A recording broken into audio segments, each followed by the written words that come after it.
This event changed my life. In life, you're going to be a recruiter or you're going to be recruited, yes? You're going to be a recruiter for your own goals and your own dreams, or you'll be recruited to go build somebody else's.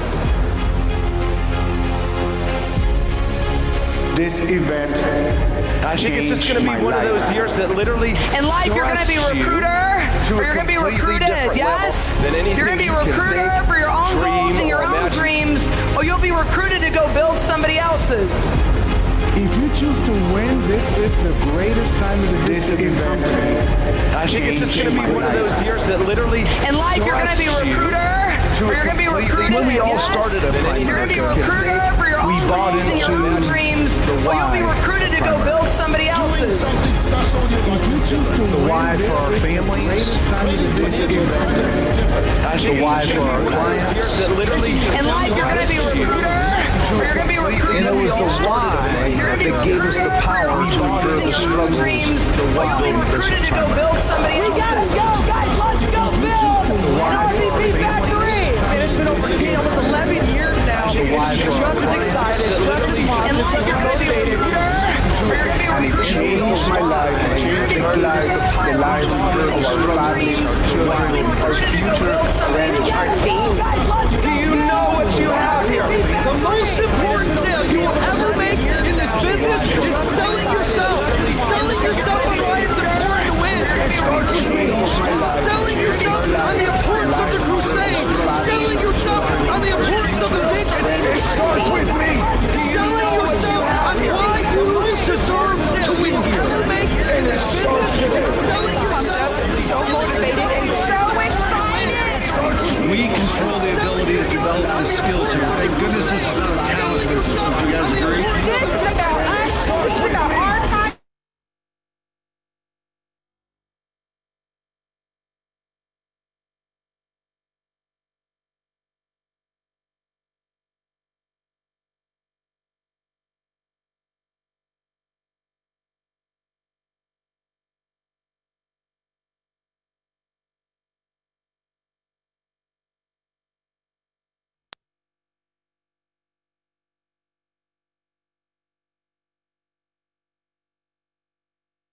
I'm pretty sure some people would agree with the way things are right now in the world. We're in the middle of a crisis. But here's the good news. Within every crisis is the seed of equal or greater opportunity. Let me ask you a question. Have you ever heard of these companies? Companies like Cash App, Square, Airbnb, Uber. What do all these businesses have in common? The answer? They were all birthed out of the last financial crisis. They met an emerging need. And if you look at today's headlines, 1/3 of the US workforce is without a job right now. The national debt is skyrocketing and nobody wants to talk about it. And in there lies an opportunity, a chance for change. And see, this short video was given to you by a friend or an associate who thought you might be interested in the subject of money and personal finance. And you know what? We're in the financial industry. My name is Ian Pruckner. I've been in business for myself for over 13 years, and I've never seen it like it is right now. And when it comes to money, there's always two burning questions. The first is, how do I make more? And question number two is, how do I better manage the money that I have? See, in today's world, with the tens of millions of Americans right now either laid off or on unemployment, the real crisis is not what's going on out there. The real crisis is at home. See, millions of people are asking this very question. How do I work from home so that I can continue to provide for my family? See, what if I could show you a way that while working from home, you could get out of debt years and years ahead of time without paying a penny more than you're paying today servicing your current debt. And on top of that, potentially be able to retire 5 to 7 years sooner than you even thought possible. All this while keeping your current lifestyle. What would your life look like? What I'd like to do is just take a couple of minutes and share with you the basics of what we're doing. And if you like what you hear in these next few minutes, we're going to invite you to watch a longer video. It's an 18-minute video that'll give you a complete overview of our company, our concepts, our compensation, and the commitment that you would need to become successful. So right now, it's kind of like a gut feeling. You're either going to be interested after these few minutes or not. And you know what? We find that there's really 5 reasons that people get involved in our business. The first is people don't like what they do for a living currently. They're actively seeking a change. And you know what? That might be you. And we've got a way for you to bridge that gap and to move out of your current career into an amazing business of your own. The second is people love what they do right now, but they're always looking to earn extra income. And listen, our uniqueness is part-time additional income on top of what you're doing right now. And our business model, it was designed to give you a chance to come in and to learn our business part-time. See, I had no background whatsoever in the financial industry, which leads us to this sort of third group of people that we see. This thing that really caught my attention is I was learning more about money and personal finance. What I really had to learn was how to win the money game. I analyzed it, I looked at it. And if you're like me, we went to school, we got good grades across the board, but I was never taught about money and personal finance. We never had a class like that. Did you? And so a lot of people get involved with us from the client point of view. They just want to get their finances in order. They want to learn more about insurance. They want to learn about investing and IRAs, 401ks, budgeting, wills, how to cut costs maybe in different areas. They want a written plan. They want a coach, and they want a guide. And we provide that through a written financial game plan. And I realized that not only did I want to learn all of this, but I wanted to be able to turn around and teach other people. And the fourth group of people, they want to help. They want to make a difference. They don't want to just do something to make money. They want to know that what they're doing really matters. And the fifth group of people is really the one that caught my attention. It was a chance to have my own business, a chance to be in business for myself, but not by myself. And I saw an amazing support system that was in place to help us. And you know what? Right now, there's 2 reasons that our business is thriving. Number 1, the market has never been bigger. You know, we've got the baby boomers. We've got 10,000 baby boomers turning 65 years old every single day. They're receiving millions and millions of dollars from their 401k plans. They have to roll them over into IRAs, mutual funds. They need professional guidance. So that's a big market. That's a huge market. There's this wall of wealth coming. And then you've got the millennials. They're getting married, they're having kids, they're buying homes, and they need help and guidance in the areas of insurance and budgeting and wills, saving and accumulating money for college for their kids. So there's this huge need in the marketplace, which brings us to the second reason. You know, there's nearly 1.4 million realtors in the US today, almost the same amount of attorneys. There's just over 1 million doctors in this country, but financial advisors, only 300,000. The average advisor today is in their upper 50s. Over the next decade, 10% will retire, and there's no system right now to replenish that sort of depleted market. There's no way right now. None of the big financial firms have figured out how to bridge this service gap, right? And you know what? We've broken the code on it. We found that if you bring in people part-time and you teach them and you let them learn and they can make $1,000 or $2,000 or $3,000 a month part-time, and they could develop the skills to go full-time if they wanted or stay part-time forever. Either way is an incredible opportunity. And just like Amazon was so disruptive to the retail industry, Morningstar said our company is that disruptive to the financial industry. And the biggest need we have right now is for leaders. If you're one of those kind of people that's always dreamed of owning your own business, a business that you could leave to your family, that you could leave behind as a legacy, our business model fits you perfectly. Right now in our business, my wife and I are building exactly that, a business that we can leave for our kids and teaching others how to do that as well. And so I want to invite you, if you're interested in learning about money and finance, having all of your licenses paid for, having a home-based business with complete support technology-wise, video training, trainers assigned to you, a team that you're a part of, something you can do with no risk and learn at your own pace with the opportunity of building a gigantic business, then take the time right now. Get back with the person who gave you this video and ask them for the next one. It's an 18-minute overview that'll give you all the details, answer all the questions, and talk to you directly about how you could utilize our system either as a client or an associate. The ball's in your court. The next step is to ask the person that invited you for this next video. Have a wonderful day, and I wish you the best of luck in the interview process. This event changed my life. In life, you're going to be a recruiter or you're going to be recruited, yes? You're going to be a recruiter for your own goals and your own dreams, or you'll be recruited to go build somebody else's.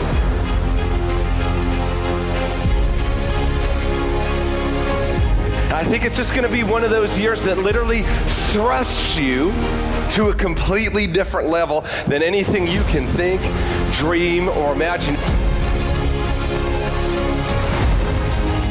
If you choose to win, this is the greatest time in the history of this company to chase greatness. When we all started at Primerica, we bought into the why of Primerica. Doing something special in your life is different. The why for our families. Creating financial independence is different. The why for our clients. Taking your family to a great place in the world is not normal. And it was the why that gave us the power to endure the struggles of building a business. We gotta go, guys. Let's go build an RVP factory. Man, it's been over 10, almost 11 years now, and she's just as excited, just as positive, just as motivated. And it changed my life, it changed her life, the lives of our families, our children, our future grandchildren. Our team. Do you know what you have here? The most important sale you will ever make in this business is selling yourself. Selling yourself to win. It starts with me. Selling yourself on the importance of the crusade. Selling yourself on the importance of the vision. It starts with me. Selling yourself on why you deserve to win here. And it starts today. Pumped up and so motivated and so excited. We control the ability to develop the skills here. Thank goodness this is not a talent business. Would you guys agree? This is about us. This is about our time. We're going to do this together. You see, you got to remember what you're fighting for. It's about money and time. Freedom of money and freedom of time. A job will never give you both. Your choices can make or break your business, and this is your business. Please make the right choice. We are gonna do it and do it and do it and do it until the job gets done. Ahoo! I love you guys. Good morning, teammates, man. If you guys caught that promo video, I am so excited. That's our next Midwest Builder School in October. But today we have an incredible lineup of speakers, you guys. I'm so excited. I believe now the time in Primerica is better than ever before. Get your pen and paper ready. You guys, we are kicking off today with one of the most fired up, excited leaders in the lineup today. John Cooper's about to cross over $400,000 in annual income. You guys give your time and attention to the incredible John Cooper. All right. Well, good morning. I'm so fired up to be the first speaker for this incredible event today. And man, listen, you got to stay engaged today. I don't know about you, but man, watching that video, I just got fired up. I don't even know, what time is it? It's 8 a.m. in the morning. And man, I just feel like I was like shot with some adrenaline, baby, because watching that video, it just stirs my heart to greatness of what this business is. And man, we are in the greatest time in all of Primerica. I mean, in all of the history of Primerica, I believe that Primerica is in its greatest days, and you are a part of it. And so I'm going to share my screen here, guys. I got a fantastic presentation because I want to talk to you guys about the dream and the crusade. You know, Art Williams, who started our incredible company, he was built on two things, two components to building a solid Primerica business, the dream and the crusade. The dream and the crusade. You know, watching that video, I just heard, I don't know who said it, but they said I was sold on the idea of the why. You know, when I got sold on the dream, but more importantly, when I found out what the crusade was about in our business, that did something inside of me. See, the dream will inspire you. Everybody wants to be inspired. I think everybody comes to Primerica for multiple different reasons, okay? I think most people come to Primerica to make extra money. They realize that their quality of life is not what they want. They signed up for, you know, they're living a lifestyle that they never signed up for, and so they join Primerica, and they realize very quickly that, hey, you can make some incredible part-time income here. So people are inspired by the dream. Okay, they're inspired by the what if and what can be. But the crusade, I believe, ignites something inside of your heart. It ignites something inside of you that keeps you going when it gets tough. It keeps you going when you want to quit. It keeps you going and focus on your goal and your vision when you feel like you want to quit and throw in that towel. See, the dream will inspire you, but the crusade, it's going to ignite something inside. And what is the crusade here? You know, there's multiple crusades in Primerica. And we can get, and you're going to hear some great product training. You're going to hear some great speakers today that I believe are really going to talk about that. But I believe that the biggest crusade that's happening right now in our country is a crusade against average and ordinary, right? We're being conditioned as a humanity to accept average and ordinary. You know, R. Williams, he said, listen, you could call me anything, but don't call me average and ordinary. I believe that is the biggest crusade, and we need to learn how to conquer ourselves in this time and refuse to be average and refuse to be ordinary and refuse to run with the pack, but to be that lion that goes after your dream, to be that pace setter, to be that pioneer that goes after the impossible in your life. You know, crusaders, listen, you got to be prepared. You're you know, in our business, guys, when I think about being an entrepreneur, guys, when I quit my job and I went full time here and I went after my dreams, people thought I was crazy. They thought I was nuts. They called me the dreamer. Some of my best friends, they would call me the dreamer. And so you've got to be prepared because you're going to battle. You're waging war for your future. You're waging war for your destiny. And so you got to go to battle with a full arsenal. And you got to know how to wage an effective campaign against your enemy, right? The enemy of average, the enemy of the ordinary, the enemy of the dream stealers, the ones that will try to rob you, the ones that are living a nightmare and are trying to rob you of your dream. You've got to, listen, you got to make sure that your quiver is full so that you can take that arrow and fire that dart, right? You got to know that when you go to battle and when you go to wage war, it's not going to be easy, but man, it's going to be worth it. It is going to be so worth it when you pull up in that dream car. It's going to be so worth it when you pay off that debt. It's going to be so worth it when you retire that family member. It's going to be so worth it when you live your dreams. It's going to be so worth it when you hear the phrase, I knew you can do it.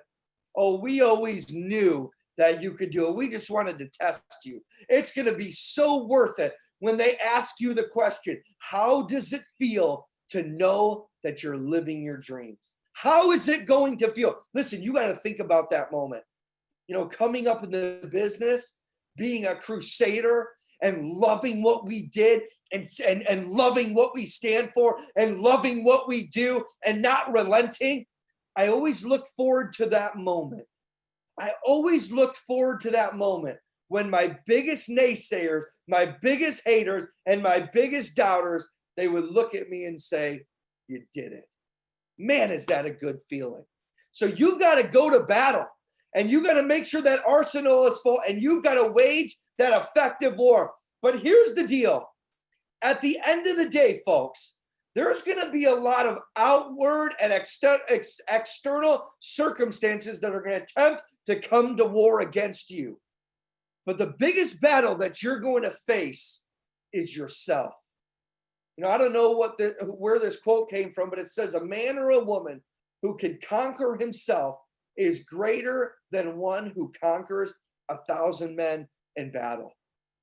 And listen, you guys, our business, you can know everything there is to know about product, the service, the financial needs analysis, the investments. You can know all that, and have a bunch of head knowledge.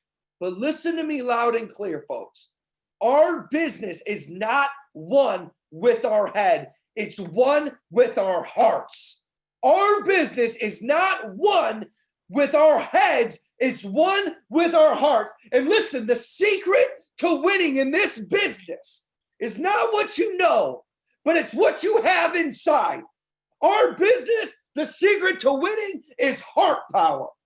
If you capture someone's heart, you can capture the person.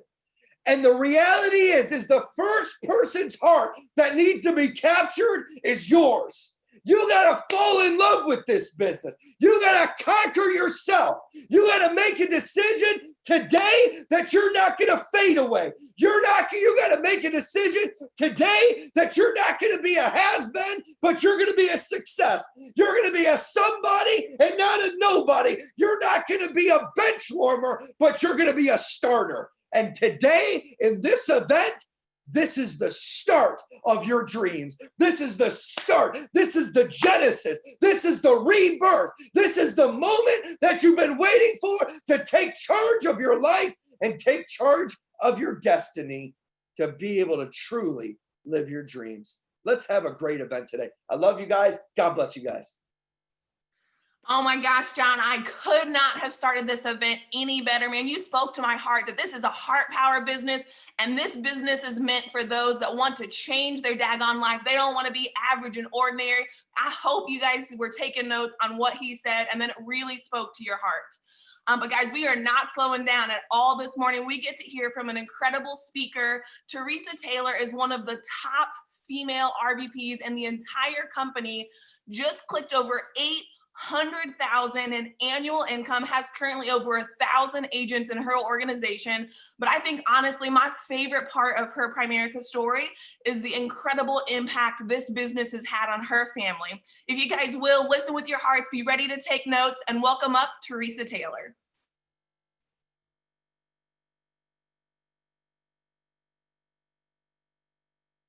Teresa, you'll need to unmute yourself. Oh my gosh, you put me after the amazing John Cooper. Are you kidding me? My heart is racing. John, I love you. Thanks for that. Becca, great to see you. Hey guys, I am honored to be on here this morning. It's like the crack of dawn here, but that's okay. I think I've had too much coffee. Hey guys, I don't know about you, but we are at the end of August. And if you're like me, this year has completely flown by. And when we get to the end of August, I think about Labor Day. It's actually my birthday weekend. But in thinking about Labor Day and what that stands for, I started thinking about the American dream with all the politics that's going on. But what is the American dream? The American dream is the belief that anyone, regardless of where they were born or what class they were born into, can attain their own version of success in a society where upward mobility is possible for everyone. Now, I think, guys, you know that the American dream is not achieved by chance. It's achieved by hard work, risk-taking, work ethic. You know, when we were working in the United Kingdom back in 2003, we were asked why we would ever want to move there, meaning, moving away from America. They thought we were absolutely crazy because there's a lot of immigrants that go there, just like there are a lot of immigrants that come to the US. The dream is to do better, right? The dream is to do better for themselves and their family. Comments that we heard were consistent. You know, I was making a decent living, but few prospects for improvement. I'm a fighter. I'm not satisfied with just getting by. A computer engineer. Can I be frank? It's the money. If I could have worked my way up, I would have stayed, but repeated effort showed me that I could not. You know, they're motivated by the same basic desire to the extent possible to be in charge of one's own life. You know, they landed in the UK, but honestly, American dream they all wanted. Anyone who tries to do something and fails is infinitely better than those who try to do nothing and succeed, right? But according to Bloomberg, okay, I found this very interesting. 8 out of 10 businesses fail within the first. I'm gonna go through the top 5 reasons, okay? Not really in touch with customers through deep dialogue. Our solution at Primerica is person-to-person interaction. You know, eyeball to eyeball. Eyeball to eyeball, knowing your clients and your clients' needs through continued conversations. You know, we're being there for our clients through marriage, children, home purchases, unexpected loss, education costs, retirement. Reason number 4 was failure to communicate the service or innovation to make a company or product attractive to customers in a clear and concise fashion. Our solution, Primerica has a compelling story. To be able to show how Primerica can solve only client problems, but the ability to earn more money with the opportunity of working for us. You know, our story is told over and over through our presentations, our coffee breaks, our company overviews and orientations. You know, I don't know about you, but we are so fortunate to have Bobby Buisson with us today. He was there in the beginning and he is here today. He never misses a meeting. He never misses a trip. You know, he's always cheering on teammates in his organization, out of his organization. I'm so excited to hear from him and the story, right? Reason number 3, the inability to nail a profitable business model with proven revenue streams. I think we've got that one taken care of. 7 ways do we get paid? Are you kidding me? Fee for service for all the amazing products that we have. Bonuses, override, residual income, stock, paid vacations, ownership. Reason 2, no real differentiation in the market. Creating a solution for something that doesn't have a problem. I mean, they completely missed the mark, but I don't even think they had a target, right? Our solution, the financial needs analysis, really does separate us from the rest. But all you have to look at is the company's growth year to date over last year, and notably in a really crazy time, right? To see how much difference we make and what we do in regards to an opportunity. We make a difference, we have an impact, we're a beacon of light. A company that solves a problem has legs to stand on. That is a sustainable business. And reason 1, leadership breakdown. And this is actually in 2 parts. Our solution, the true sense of being in business for yourself, but not by yourself. You know, so I want to cover this in 2 perspectives. From our home office, led by Glenn Williams, Peter Schneider, the amazing Bobby Peterman, and so many incredible, dedicated quality individuals. The true sense of being in business for yourself, but not by yourself, is evidenced in these numbers. I want you to look at these numbers of the home office staff that support us every day. Guys, these people are not on your payroll. That's absolutely amazing. I mean, it's just pretty darn incredible to me. And the second part of reason 1, the founder gives up. Now, guys, ultimately, this lands heavily on your shoulders, but founders give up. They quit. They throw in the towel, right? Quitting should not be an option. Big mistake, huge. If you have a plan B, you probably won't be successful with your plan A. Plant your flag, allow your time and efforts and work ethic to compound, right? Primerica embodies the American dream. We have the 2 elements that are threaded through the American dream. A belief that there is a fair chance of succeeding and ample opportunities to do so. Everyone has a chance, okay? The opportunities are there. Hard work is rewarded. There are mega hierarchies being built in much shorter period of time than we've ever seen before, and their incomes are skyrocketing. So many million, I think it was $8 million in 2020 alone. Mika and John L. Saunders, 0 to 1 million in 6 years. The success of our field leaders and the company is undeniable. At Primerica, everyone is responsible for their own destiny and no one is held back. And that is the true American dream. I'll leave it back to you, Becca. Man, Teresa, what an incredible job. Just reminding us that now is better than ever to build a Primerica business. And you guys, in just a minute, we're going to hear from one of the $1 million earners, Assad Faraj. Make sure you text your teammates in just a couple of minutes. He's coming up. But before we do that, you guys, we get to hear from the top recruiters as a panel. You get to hear Kent Preston will be leading that panel. Kent is an incredible leader here in Indianapolis, used to work for the school corporation, and he is now a leader of the Dream Painters. Please welcome to the broadcast, Kent Preston. Thanks, Becca. You look great. Way to go, Teresa and John. What a great start. I'm honored to host this panel on recruiting. Recruiting is the lifeblood of this business. Let's get right into it. I've got some questions that I'm going to be asking these great leaders, and we're just going to kind of give and take here a little bit. I love this part of the agenda, so you can kind of get some spontaneous play off of each other. When you and in my opinion, you don't want to just know what recruiters do. You want to know how they think. You want to know how successful people think. So my first question, and I'm going to start with Pat Lousy. Pat's a good friend of mine. We've been in business in the Team Unstoppable hierarchy together since we were districts. And I want to start with Pat. Pat, how do you think about recruiting? What is your mindset when it comes to recruiting? Well, thanks, Kent, man. Good morning. Hey, this is exciting, isn't it? Hey, I think I'll just talk maybe new people for a minute, because I wonder how many people think the way I did when I started. Like when I started, I came from the corporate world. Why would I recruit? What's the benefit for me? What's the benefit for the people I recruit? And, really the problem is, it's fear. What would my friends think of me if we tried to recruit them? I mean, I was an introvert. This was totally foreign to me, but I had somebody say, kind of give me an analogy that really helped. And I looked back at my career. I was in computers. And when I went in for an interview at a new job, it kind of worked like this. You send in a resume or an application, you go and you're in a lobby, and there's usually 5 to 10 people interviewing for the exact same job. Well, why? Well, it's real simple. They had an increase in demand and they needed more people. But not just more people, they needed more quality people. So they had to go through 10 people to find the 3 or 4 they wanted.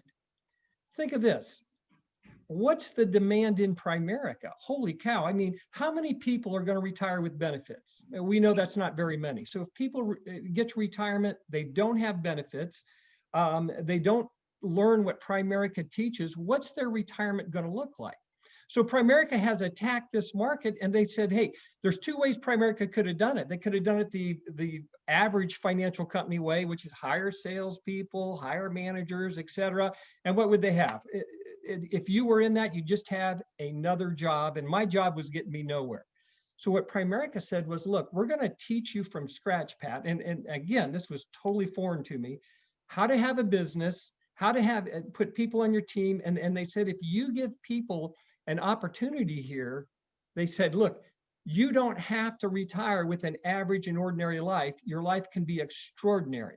I would have never had an extraordinary life at my old job. So it really changed the way I thought when I really looked long-term at what a business meant.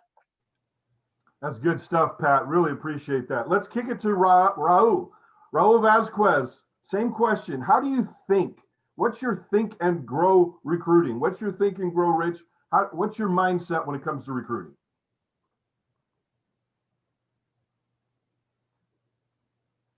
I saw Raul on here, so I know he's on here.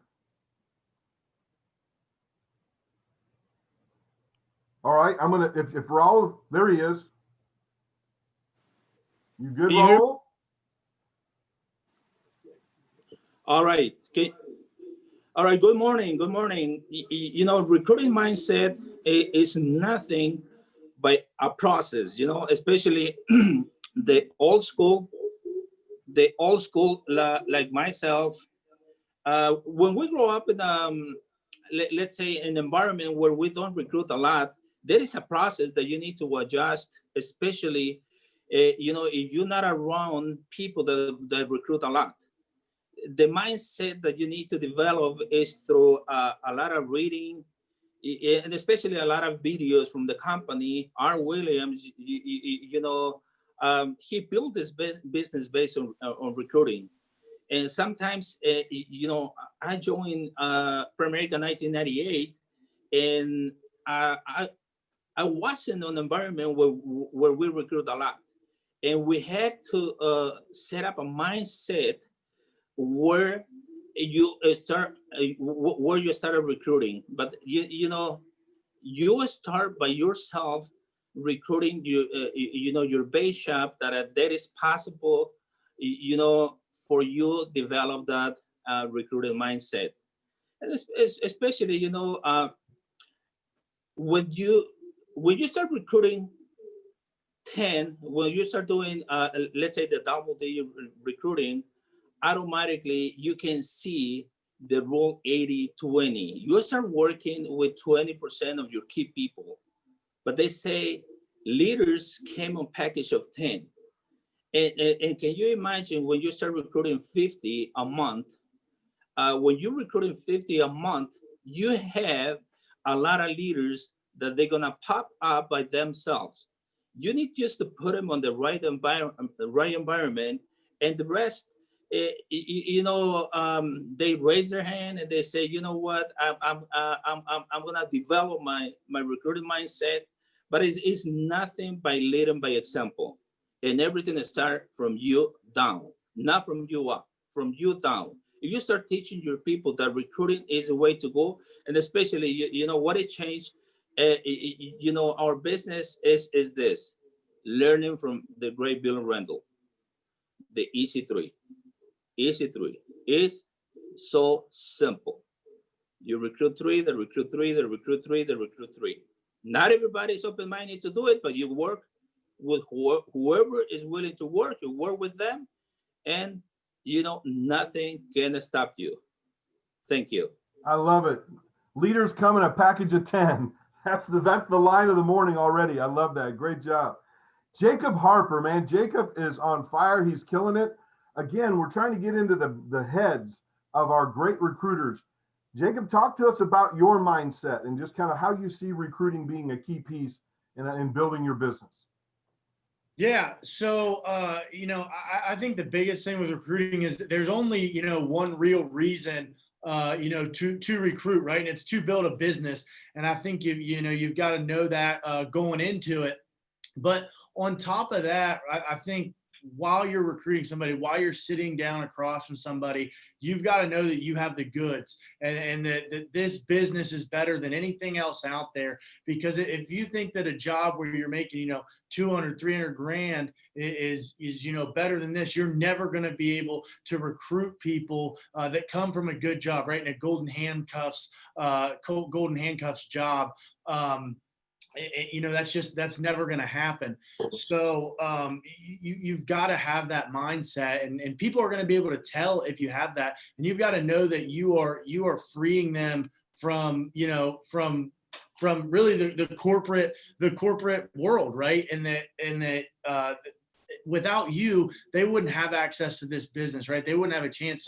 So you have to look at it as, you're in the driver's seat. You're the one giving them that opportunity. And if they take it, that's on them. That's great. And if they don't, on to the next one, because you've got the best opportunity in American business. They are blessed to sit down with you and have the opportunity to take that opportunity. Gang, that was gold right there. In fact, I wholeheartedly agree with that. We have the goods. It's in their best interest for us to talk to them. Great message. Really appreciate that mindset. Our fourth panelist, let's get right to him. I actually got a couple questions for him. I'll start with the first one again. What's your mindset? How do you think, Shane? Shane Douglas, again, high energy guy, going to build a huge hierarchy. Shane, talk to us a little bit about your thought process. Kent, dude, I appreciate you so much, especially for your preparation, brother. I love the fact that you were emailing us and we were chatting back and forth, and I'm honored to be on this panel with such champions such as these. But you're right, dude, like recruiting is a mindset. It's 100% a mindset. And this is the way that I've always thought about it, is that while our products and our services, right, that's going to help somebody change their lives in 20 to 30 years.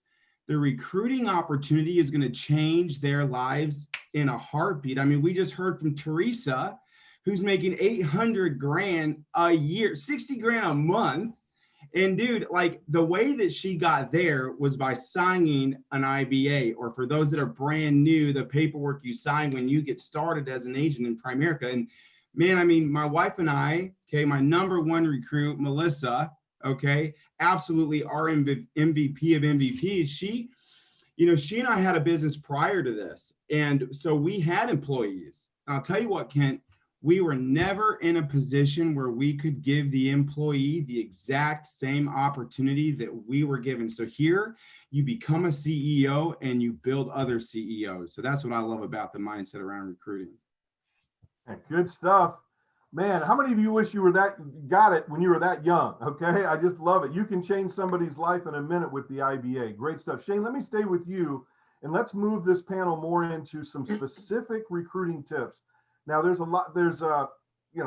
nearing 1,000 people jumping on this as we go past 800, 830, 840. So we have brand new associates. We have people maybe that have been personal producers that want to now shift to recruiting. We have people that are thinking big already. They want to think triple digit recruiting. We can't speak to each speaker, speak to each group, but what's a tip that you have that might speak to one of those groups, a specific recruiting tip that they can go apply today? Shane, kick us off. Yeah, great. That's a great question. I mean, I think that we need to come into these events prepared to change, because in order for our lives to change, we have to change. And so I would say for the new person, or even the veteran, quite honestly, Kent, is like, get out in the field and in front of people. I'd rather be in front of somebody and jack up the deal than not be in front of somebody and be a master at my craft. Okay. And so at the end of the day, you just got to fail forward in the process of recruiting. And so to me, what I would leave everybody with is the challenge to either get in front of someone today or several today. And if you're brand new, get your trainer in front of them, right? Because sometimes the brand new person's like, I don't know the script. You don't have to know the script. Your trainer knows the script. Get your trainer in front of somebody. Shoot, dang, call me. I'll get in front of them for you. Like whatever it takes, I'll get it done. I love it. Go play in traffic, right? Let's just get out there and make something happen. Again, let's stick with the specific tips. Jacob, let's come back to you. What is something that somebody can run with right now, something that they can grab and go make something happen with on recruiting? Yeah, I'm going to piggyback on what Shane said, and specifically for new people. I think, like he said, anybody, but specifically for new people, is I think you got to realize that, you're not a dummy, right? You saw something when you sat down with somebody and you saw this opportunity. Something clicked in your brain where you're like, I need to jump on this, right? I need to make this happen. If you sit down with people, other people are going to see that. All it is it's your duty and obligation to show them that, right? So people out here in this world aren't stupid. If you go find enough people and you go show enough people what this business is, they're going to jump on it too, right? You're not dumb, right? You saw something in this. Those people are going to see something too. So just get in front of a massive amount of people, especially new people, right? Everybody should know what you're doing. Absolutely everybody, right? So if maybe it's not a good fit for them, but I promise you they know somebody who it's a good fit for if not. Great. Good stuff, man. This is really meaty stuff. I love this part of the agenda. Raul, let's come to you. Again, you've been, I think you said 98 maybe is when you started. So you've seen a lot of different techniques. You've used a lot of different techniques. What's your specific tip on recruiting for our attendees today? My best advice for new people is that, especially the old people in business like me, we need to teach them how do they overcome the fear about recruiting? Because when I started with Primerica, I just recruit enough to get promoted. If you just recruit enough to get promoted, you never, let's say, you limit yourself and you limit your teammates to go to the next level. Again, the Great Bill of Randall, teach us like, every time that I sit down with new people, that I feel train them, the first question that I ask them, would you like to make 100,000 out of your own effort or 100,000 out of others' effort? And right there, you identify who has the recruiter mentality. If they say, you know what, I want to make 100,000 out of my own effort, they're not ready for recruit. You need to work on their mind that recruiting is not a bad thing. Everybody's on the recruiting business, churches, businesses, and all of that. And the first thing you need to deprogram from the corporate and start teaching that recruiting is the way to go. If you want to impact our community, we need to teach how to recruit. Absolutely. Thank you for that, Raul. Our last panelist thought, Pat Lousy. Give us a specific tip, and then we're going to kick it back to Becca. Go ahead, Pat. I think it's the easiest thing. You heard these great leaders talk about mindset. How do you get the right mindset? Don't miss training. I mean, that's where we learn it. I mean, we all come from a different background, and most of us not from anything like this or business oriented, but training is where we can get the mindset we need to be successful. And that's where we learn how recruiting works, why we want to recruit, and that's how you become successful. So don't miss training is the best advice I have for a brand new person. Thanks, Pat. Thanks, panelists. Great job. Becca, we're going to kick it back to you. Man, that was a straight clinic, you guys, practical tips on how to recruit. But next, we get to hear not from someone in the middle of building a great business, but someone that has had undeniable success. Assad Faraj is not only a $1 million earner, but he has helped recruit and train someone that has also become a $1 million earner. And if you're the newest person on the call, man, you're just so fired up. You want to be somebody, you want to do something so dang special with your life. I promise you, Assad is going to bring you the perfect message. Give a round of applause to $1 million earner, Assad Faraj. Hey, good morning, everybody. Hope and pray you're doing fantastic. I want to first and foremost just congratulate you for being on this training. Bottom line is we believe the life is all about choices, and everyone's life ends up being a sum total of the choice you make. People here think, that's good. I'm glad things are going pretty well in certain areas. If that's the case, we're happy for you. You made excellent choices in those areas. But if you're on this train this morning, wishing, hoping, and praying things were going better for you financially or career-wise, congratulations. You made the choice to be here this morning. This choice will have a massive impact in your life, not just in 10 and 20 years, but even the next 3 months. I'm going to go ahead and get started. This talk is called We've Been Withholding Information. And you'll find out in a moment that's not such a bad thing. So let's go ahead and get started. So bottom line is, who's heard this before? Some onions, if you look at them closely, they look totally fine on the outside. But as you peel back layers of the onion, it could be rotten to the core on the inside. And quite honestly, many opportunities look like that. Tread carefully, watch out, be careful. They may be dishonest. They may be unethical. They may be lying to you and deceiving you and taking advantage of you. And that's true with many opportunities. Okay, many opportunities are totally like that. And I'm going to share this with you. So many opportunities are shiny on the outside and completely fruitless at the core. So Primerica, we're a little different. Primerica is not rotten on the inside. I've been here 29 years, you guys. And 29 years ago when I joined this company. Sorry, I know you've got a great message. Your slides aren't shared. If you could just share that, I know they would appreciate that. I'm so sorry. Hang on 1 second, guys. Just 1 second. I'm so sorry. Here we go. I'm going to do that right now. Thanks for letting me know. Sorry about that.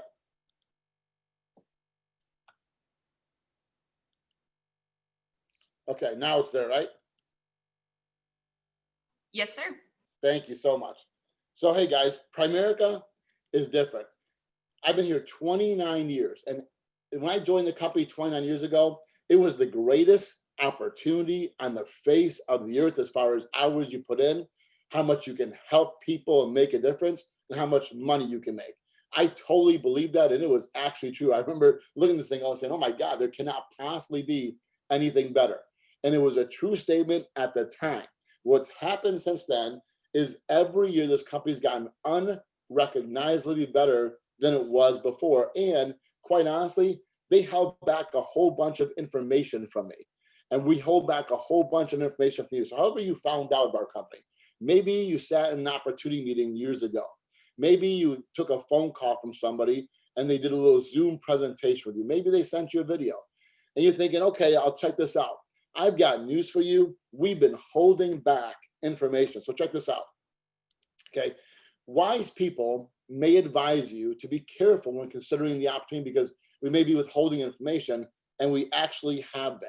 So here's one thing we've held back from you. Here's one thing we didn't share like day one when you learn about what we do, and something called a field training bonus. At the end of the day, I believe Primerica has been broken up into two eras. Before May 2nd, 2019, and then starting May 3rd, 2019, which is just about a year ago, for the first time in 42 years of our company's history, a brand new person getting involved can be, and the field training, the person training them, and the regional vice president, the person in charge, can be totally 100% in alignment. You ever try and drive a car and one tire is not in alignment? What about two? What about three? What about four? And in this case, for the first time ever, the company, the regional vice president, the field trainer, and the trainee are in total alignment. What does that mean? We believe when Sir Isaac Newton said the words, a body at rest tends to stay at rest. A body in motion tends to stay in motion.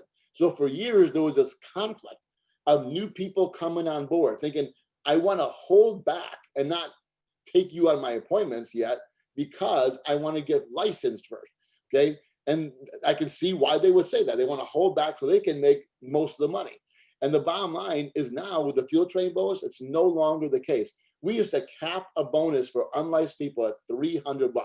Now we got people all day long getting field training bonus, which means we're banking them money. So not only can the recruit pre-qualify for promotions as they're working before they get licensed, but they can make and bank thousands and thousands and thousands and thousands of dollars. We got people in our organization getting $2,000, $3,000, $4,000, even $5,000 field training bonuses. Yes, that was not mentioned in detail day one. Yes, we've been withholding information. That's not such a bad thing. Check this out. When I started the company, there was no such thing called an increasing benefit rider on our life insurance. And honestly, the leadership of our company, the executive team, had that as like an afterthought. You know, what is that? Well, what it does is it kind of protects the family from inflation. So kind of complete the statement for me. Most families don't buy the amount of life insurance they need.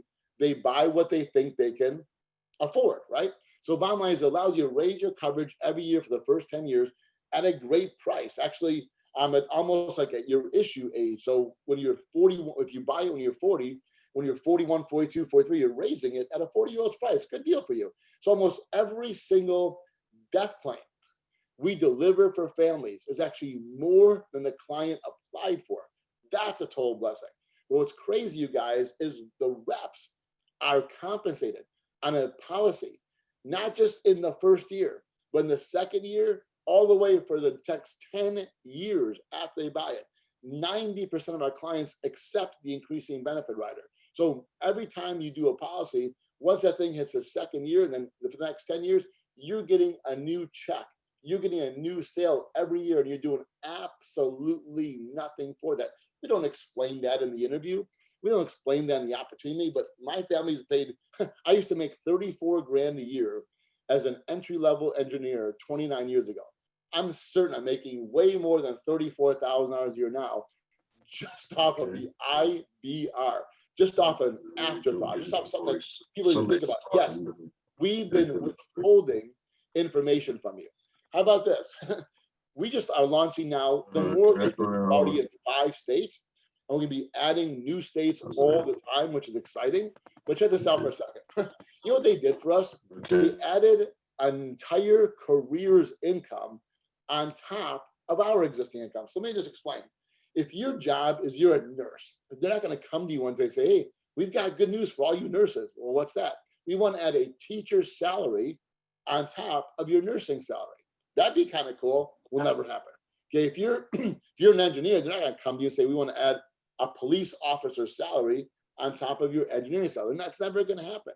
Okay? What they just did, understand that all across our great country, there's, God knows, tens of thousands of people who make a living, who do well for their families, who have a lucrative income just from mortgages alone. And they just added that on top of what we do. In other words, Okay, they just added an entire career's income on top of our existing income, and our existing income wasn't so shabby. We only have more people before the mortgage business making $100,000 a year, $500,000 a year, $1 million a year and beyond than any company in the world. And they just gave us a massive pay raise. And also, it's fantastic for the client, wholesale rates and wholesale closing costs. We've had this when I started, and it's got a free bi-weekly payment plan. So every mortgage we do literally pays off 30% faster. Yes, we did not mention this to you in that first recruiting interview, and we have been withholding information. That's not such a bad thing. And by the way, there's no license required to override people, and you can recruit people all day long who get this license or already had it and make money off it. How about this thing called securities trails and bonuses? Listen, when I joined the company 29 years ago, Chris Koob was here, a lot of us were here. There was no such thing as securities trails. Okay, we didn't get paid on that. There's no such thing as bonus compensation. Okay, investment trails happen at $1,000 a year for every $1 million under management, which is a lot of money once you've been here for a long time and built a business. You know, when people see $1 million under management, how long is it going to take me to get there? A long time. When I started, a long time. In today's Primerica, not so much. Primerica used to do $1 million trade. Okay, we used to do $1 million trade every 2 months. Now we're doing $1 million trade every 15 minutes. And listen to me for a second. We're heading into a season because of the great wealth transfer and the boomers passing away and rollovers and all that stuff, that we're heading to a season. We're going to be doing $15 million trades per minute. Okay, that's the season we're heading into. But the bottom line is, even if you're just out there doing $50 a month, $100 a month, you'll trip over people who have 401ks to roll over. And IRAs, nobody's coaching them on. It's easier than ever to get millions under management. And trail commission was not discussed in my recruiting review, but it's a big portion of our incomes today. How about bonus off of life insurance and investments? All I can tell you is that was not mentioned when I first saw an opportunity. That's not mentioned in a first-time recruiting interview. It's not mentioned at all, but it's not too shabby. My bonus compensation was $350,000 last year. And the bottom line is that's 10 times more than I used to make in my engineering job that I gave up off something that was held back from me. We never mentioned. We've been withholding information, and for that we apologize. Just kidding, we don't. Okay, it's better than you think it is, which is crazy. How about this thing called end of term bonuses? Trust me, I don't care how many people have ever joined our company through opportunity meetings, through videos, through recruiting interviews, through Zoom meetings, through phone calls, through a meeting at Panera Bread. Not one time did the recruiter ever explain to the new associate, we have this thing called end of term bonuses. If you would have asked me what the heck an end of term bonus was after my first week here, my first month here, I would have no idea what the heck you were talking about. And to this day, most people don't. Well, when a policy becomes, the end of term after 10 or 20 or 30 years, a lot of our clients renew it and they pay out a compensation plus bonuses. You guys, I'm averaging this year $4,000 a month off this thing called end of term bonuses, which nobody ever talks about. Nobody's ever mentioned. We've been withholding information from you. We've been holding back, okay? But that's not such a bad thing. This thing is way, way better the more you peel back the layers. It is shiny and fruitful and unbelievable at the core. Okay, how about this? Free stock for our VPs. Listen, when I got promoted to regional vice president, I was still single at the time, so I got gypped. I just got a plaque and people clapped for me. Okay, that's what happened.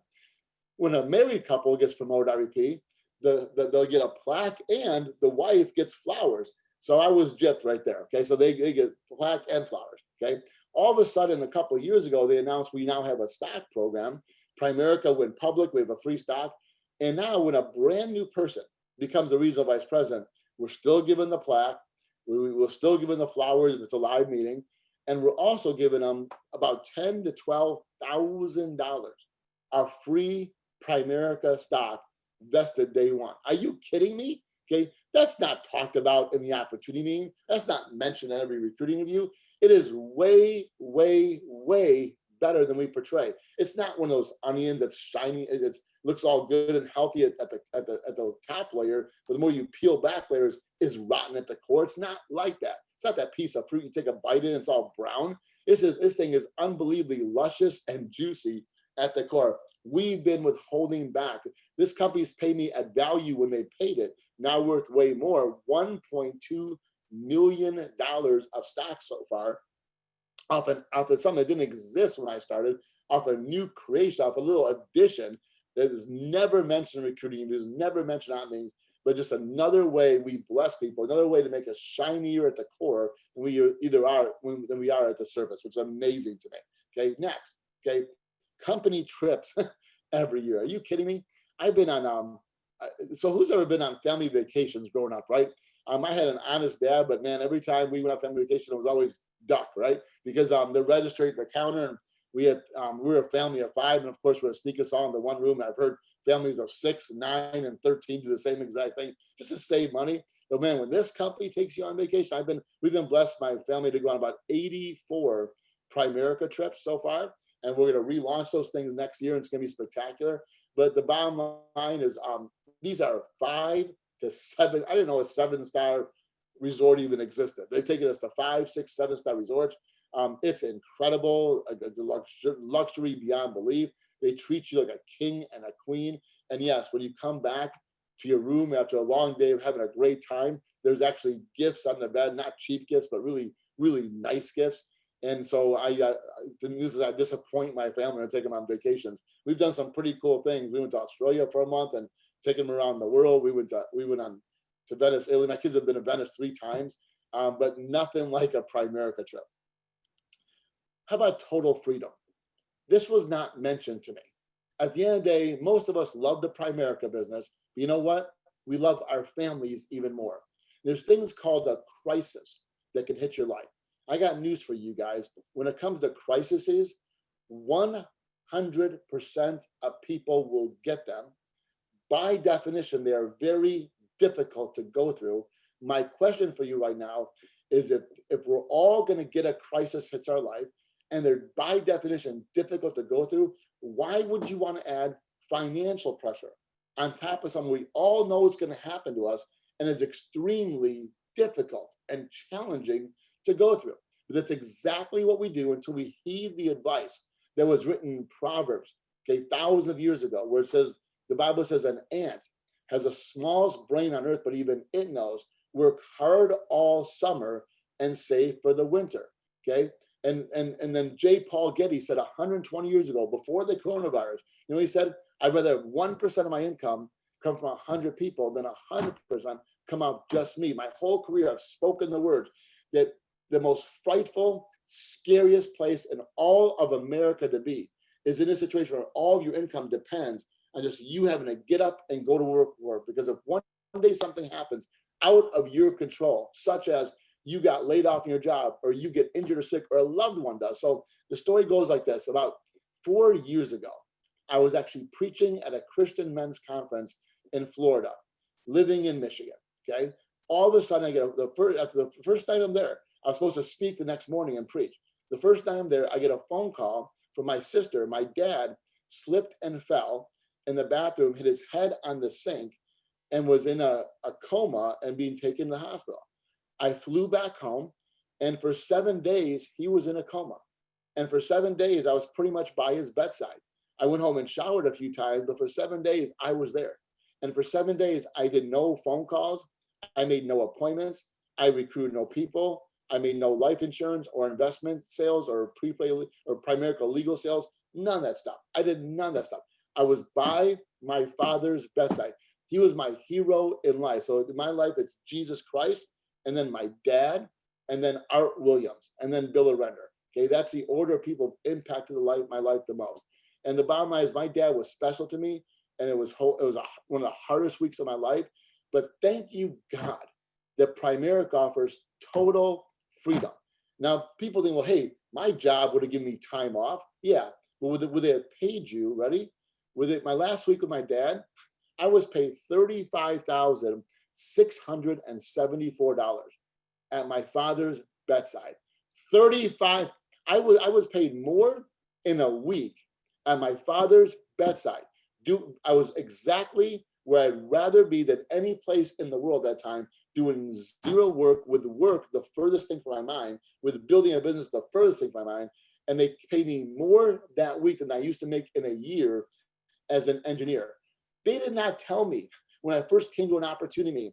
They did not tell you when you first saw Recruiting Me. We don't tell you in the video that you watch to see about what we do. We don't tell you in any of the meetings that if you do what you're supposed to do, if you leverage Primerica for what it is, if you're coachable to the system, you're going to build a massive reoccurring income. You're going to have leverage, overrides, and the multiples working for you, and it's give you freedom like you never understood freedom before. So I was able to be by my dad's bedside and be paid more in a week than I used to make in a year. They didn't tell me that in the opportunity. We don't tell you that on a recruiting interview. We withhold information. That's not such a bad thing, okay? How about the crusade? Okay, listen for a second. I sat in a meeting once. You sat in an interview. We talked to you about how we help protect families with life insurance, how we help people invest and save for their future goals and dreams. And the bottom line is I've seen that come to life like never before. Okay, helping people realize their goals and dreams, it never gets old. I passed wealthy a long time ago. I got quite a net worth right now. But the bottom line is it doesn't get old. Every week, pretty much, my organization is delivering a death claim for a family. Over $100 million of death claim money has gone out to widows and orphans. James 1:27 says, pure and faultless religion take care of widows and orphans in their time of distress. So they didn't tell me in the opportunity.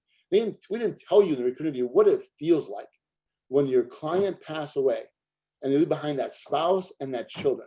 And then you get to show up, okay? Not with a casserole, not with a card, not with a bowling fundraiser, spaghetti dinner for a few $100s of fundraising after 700 hours of work, but with a check for hundreds of thousands of dollars.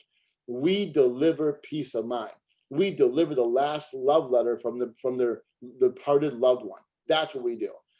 How about helping people save and accumulate money and protect their investments?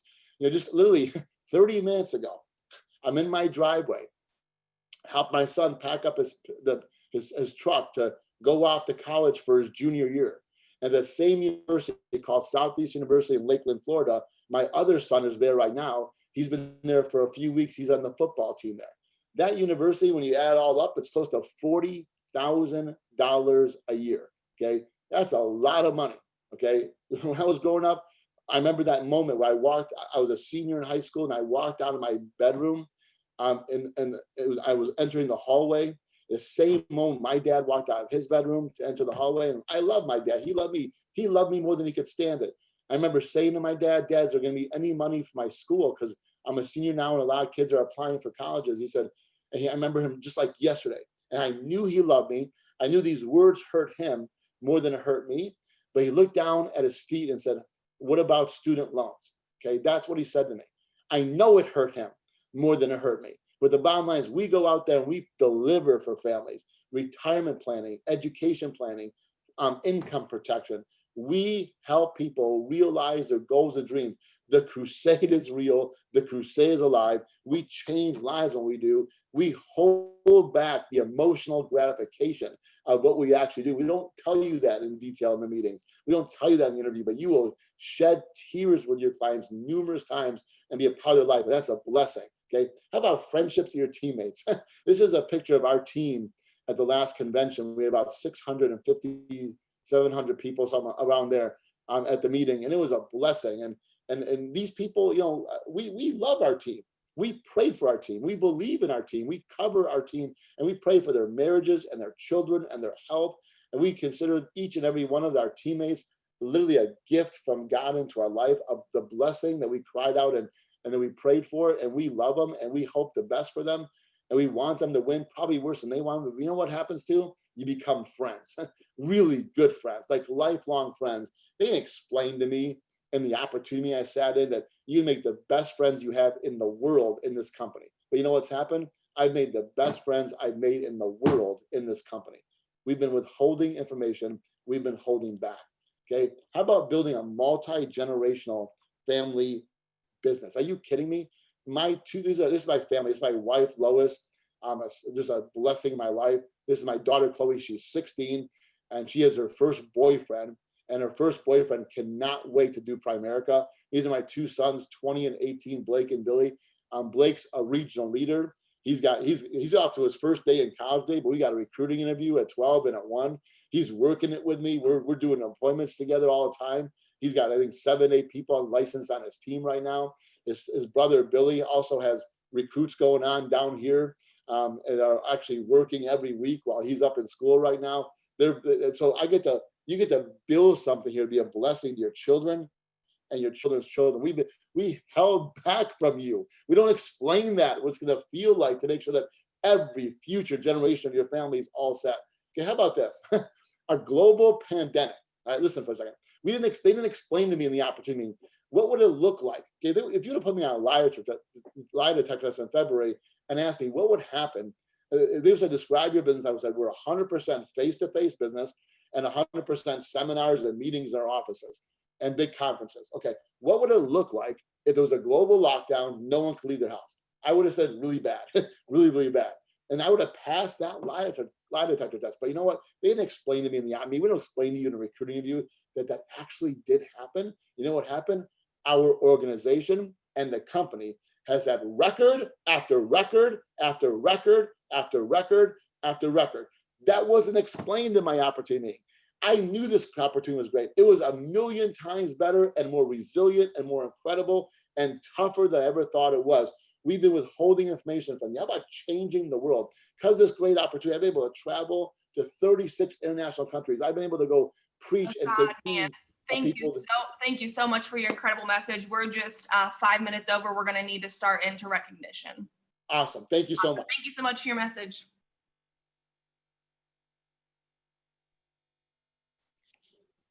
Assad, that was awesome, man. Thank you so much. We appreciate you. We're going to hop into some recognition. My name is Jerome Cooper. I'm a regional vice president here out of the great state of Michigan, and we're going to dive right in. So we're going to start off with personal life premium. We won't be recognizing the top 6 or announcing their names, but there are your top 6, your teammates. Honorable mentions, give those guys and girls a hand. But here's our top 5 personal premium protected families. Number 5, Amy Cracchiolo. Number 4, Shane and Melissa Douglas. Number 3, Ronnie and Michelle Medlock. Number 2, Jarrell Borden. But there's only one, number 1. That's my buddy Andy and Brittany Onstead. Division, team premium, okay? There's your top 10 honorable mention. I give those teammates a hand. But let's look at the top 5, guys. Number 5, Lemuel and Jeannie Lacoyano. Number 4, Ruth and Daniel M. Number 3, Atzimba Perez. Number 2, Christina Williams, but there's only one out of the great state of Oklahoma, Daniel Barrett. Regional and senior regional leaders, top 10. They're your teammates. Give them a hand, give them a high five, shoot them a text. But here we go. We got number 5, top 5. Number 5, Aaron and Matt Stabisky. Number 4, Nicole Sapirski.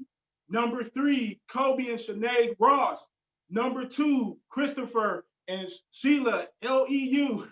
And there's only one. Number 1, my man, Jarrell Borden. Give him a hand, the Team Hustlers, right?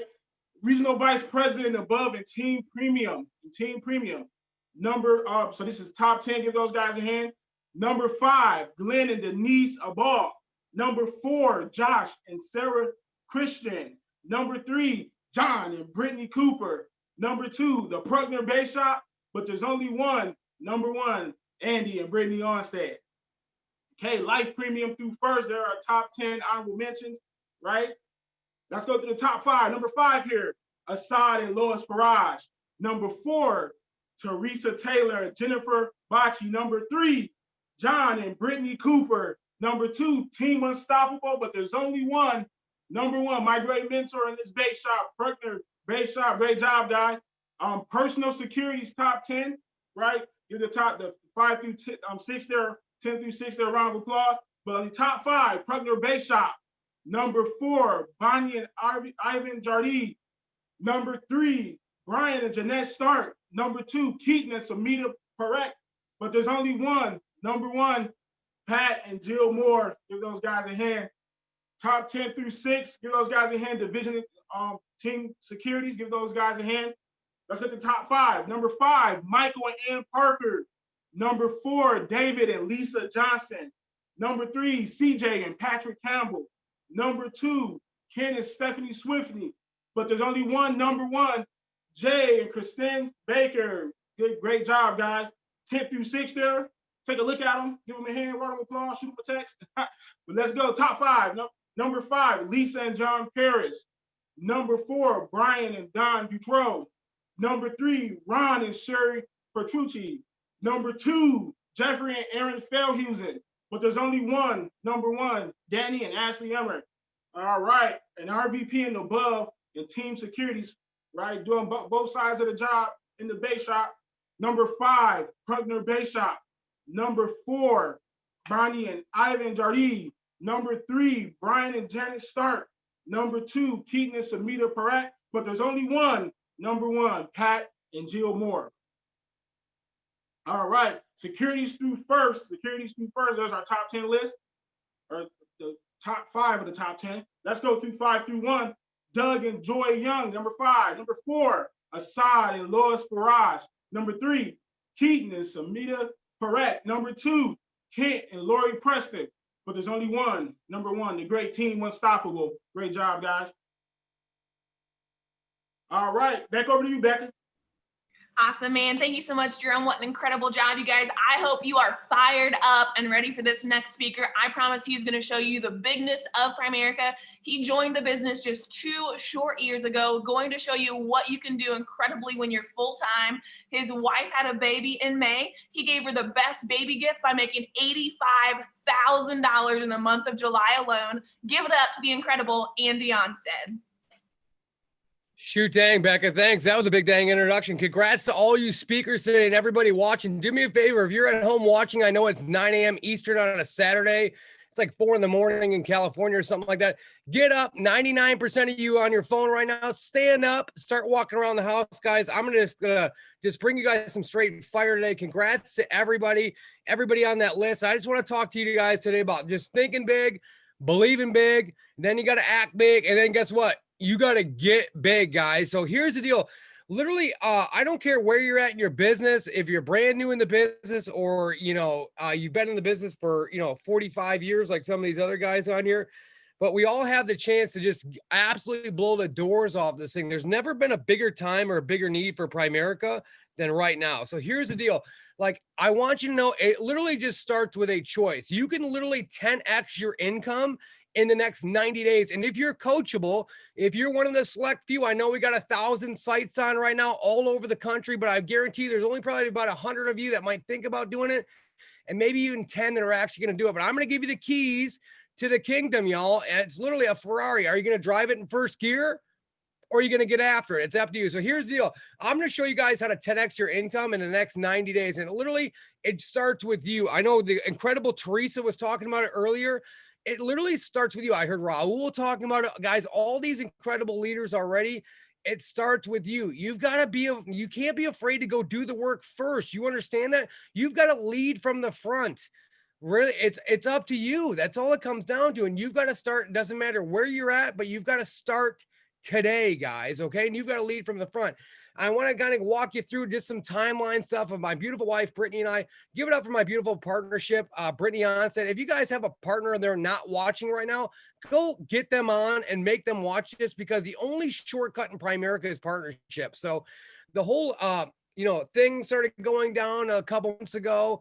And, I just really made a choice to just get after it. And we didn't really have much going on. These are our March numbers here.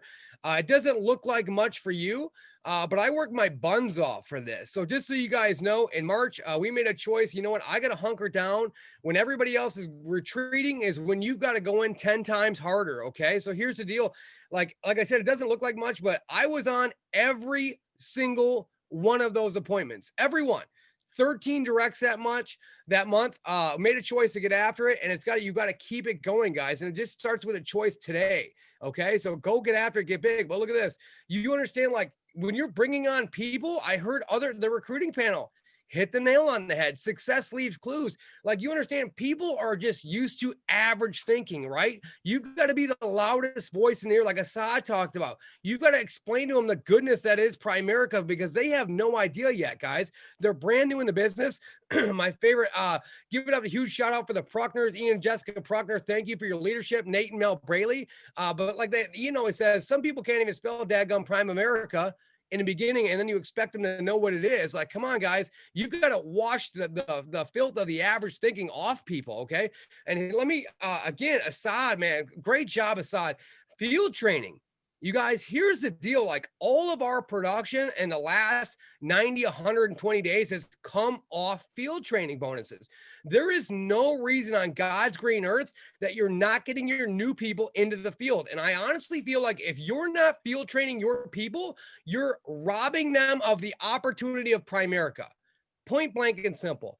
If you're not, your number one job as a licensed field trainer is to get your new people in the field. If you're brand new, your number one job is to get into the field and see the goodness that is Primerica, so you know what it is. And that's when the crusade is born, but it's not going to get born not on appointments. Okay, so like, your job is get on appointments. That's it. It's that simple, guys. Okay, so understand that. I tell my new people this, like, you understand, like, new people, here's the deal. Like, you don't know what this is yet. Yes or yes, right? So you got easy 3 to get a G. I heard Raul talk about that. The great Bill Arenda, right? Easy 3, right? So here's the deal. Like, you understand, my new people, we talk to them like, hey, you know what? Wouldn't it make sense? I know you don't want to sell somebody some stuff. You don't really know what it is. Listen, I don't want to sell your people anything. I just want to show them what you're doing. So that way, if you or anyone they know in the future could use it, they'd feel comfortable enough referring you. So wouldn't it make sense that we just go see what it is? And don't forget also, we're a referral-based company. So who are the people that are going to give you the most help? Your friends and family, right? We get after it. So the next 30 days after that, here's the deal.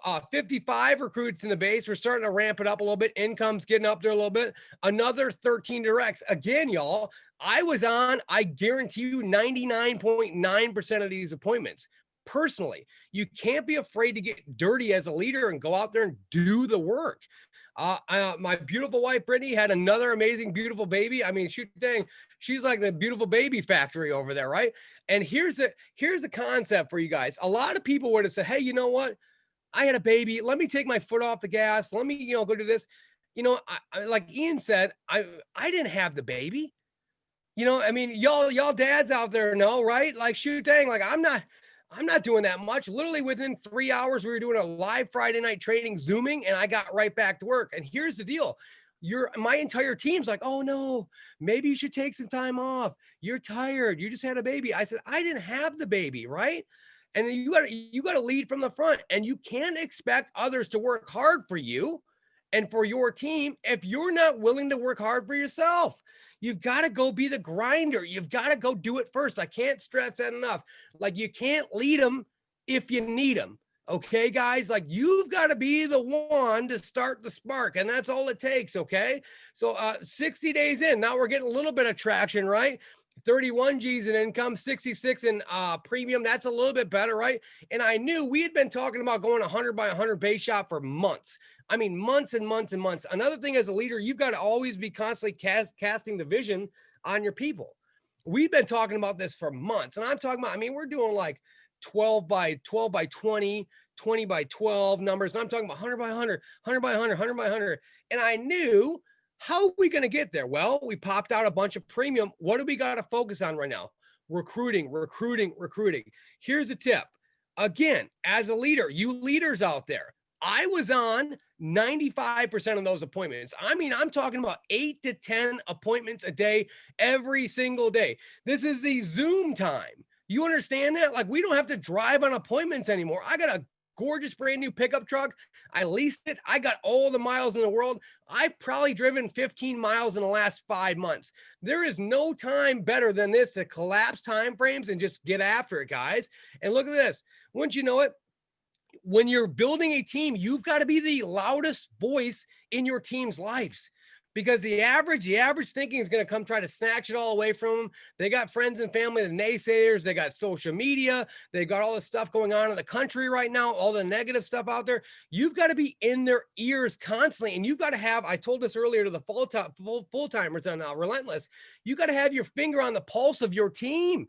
There's never been a bigger time now than no personal meetings than to be communicating and over communicating with your team constantly and understanding what they're going through with their life. Okay. So we had a huge goal. I mean, I rolled out this crazy t-shirt for the next month. We were going to do 100 recruits. That's our number one focus. Okay. Becca, we were going to do 100 recruits. I'm like, shoot, dang, let me roll out this amazing t-shirt. I thought this t-shirt was going to be the end all be all incentive. I thought this t-shirt was going to be the cure to everything. And once you know it, we're about a third of the way, half of the way through the month, and we had no traction at all. We're sitting at about 20 recruits. I'm like, oh my God, this thing is going backwards, you know?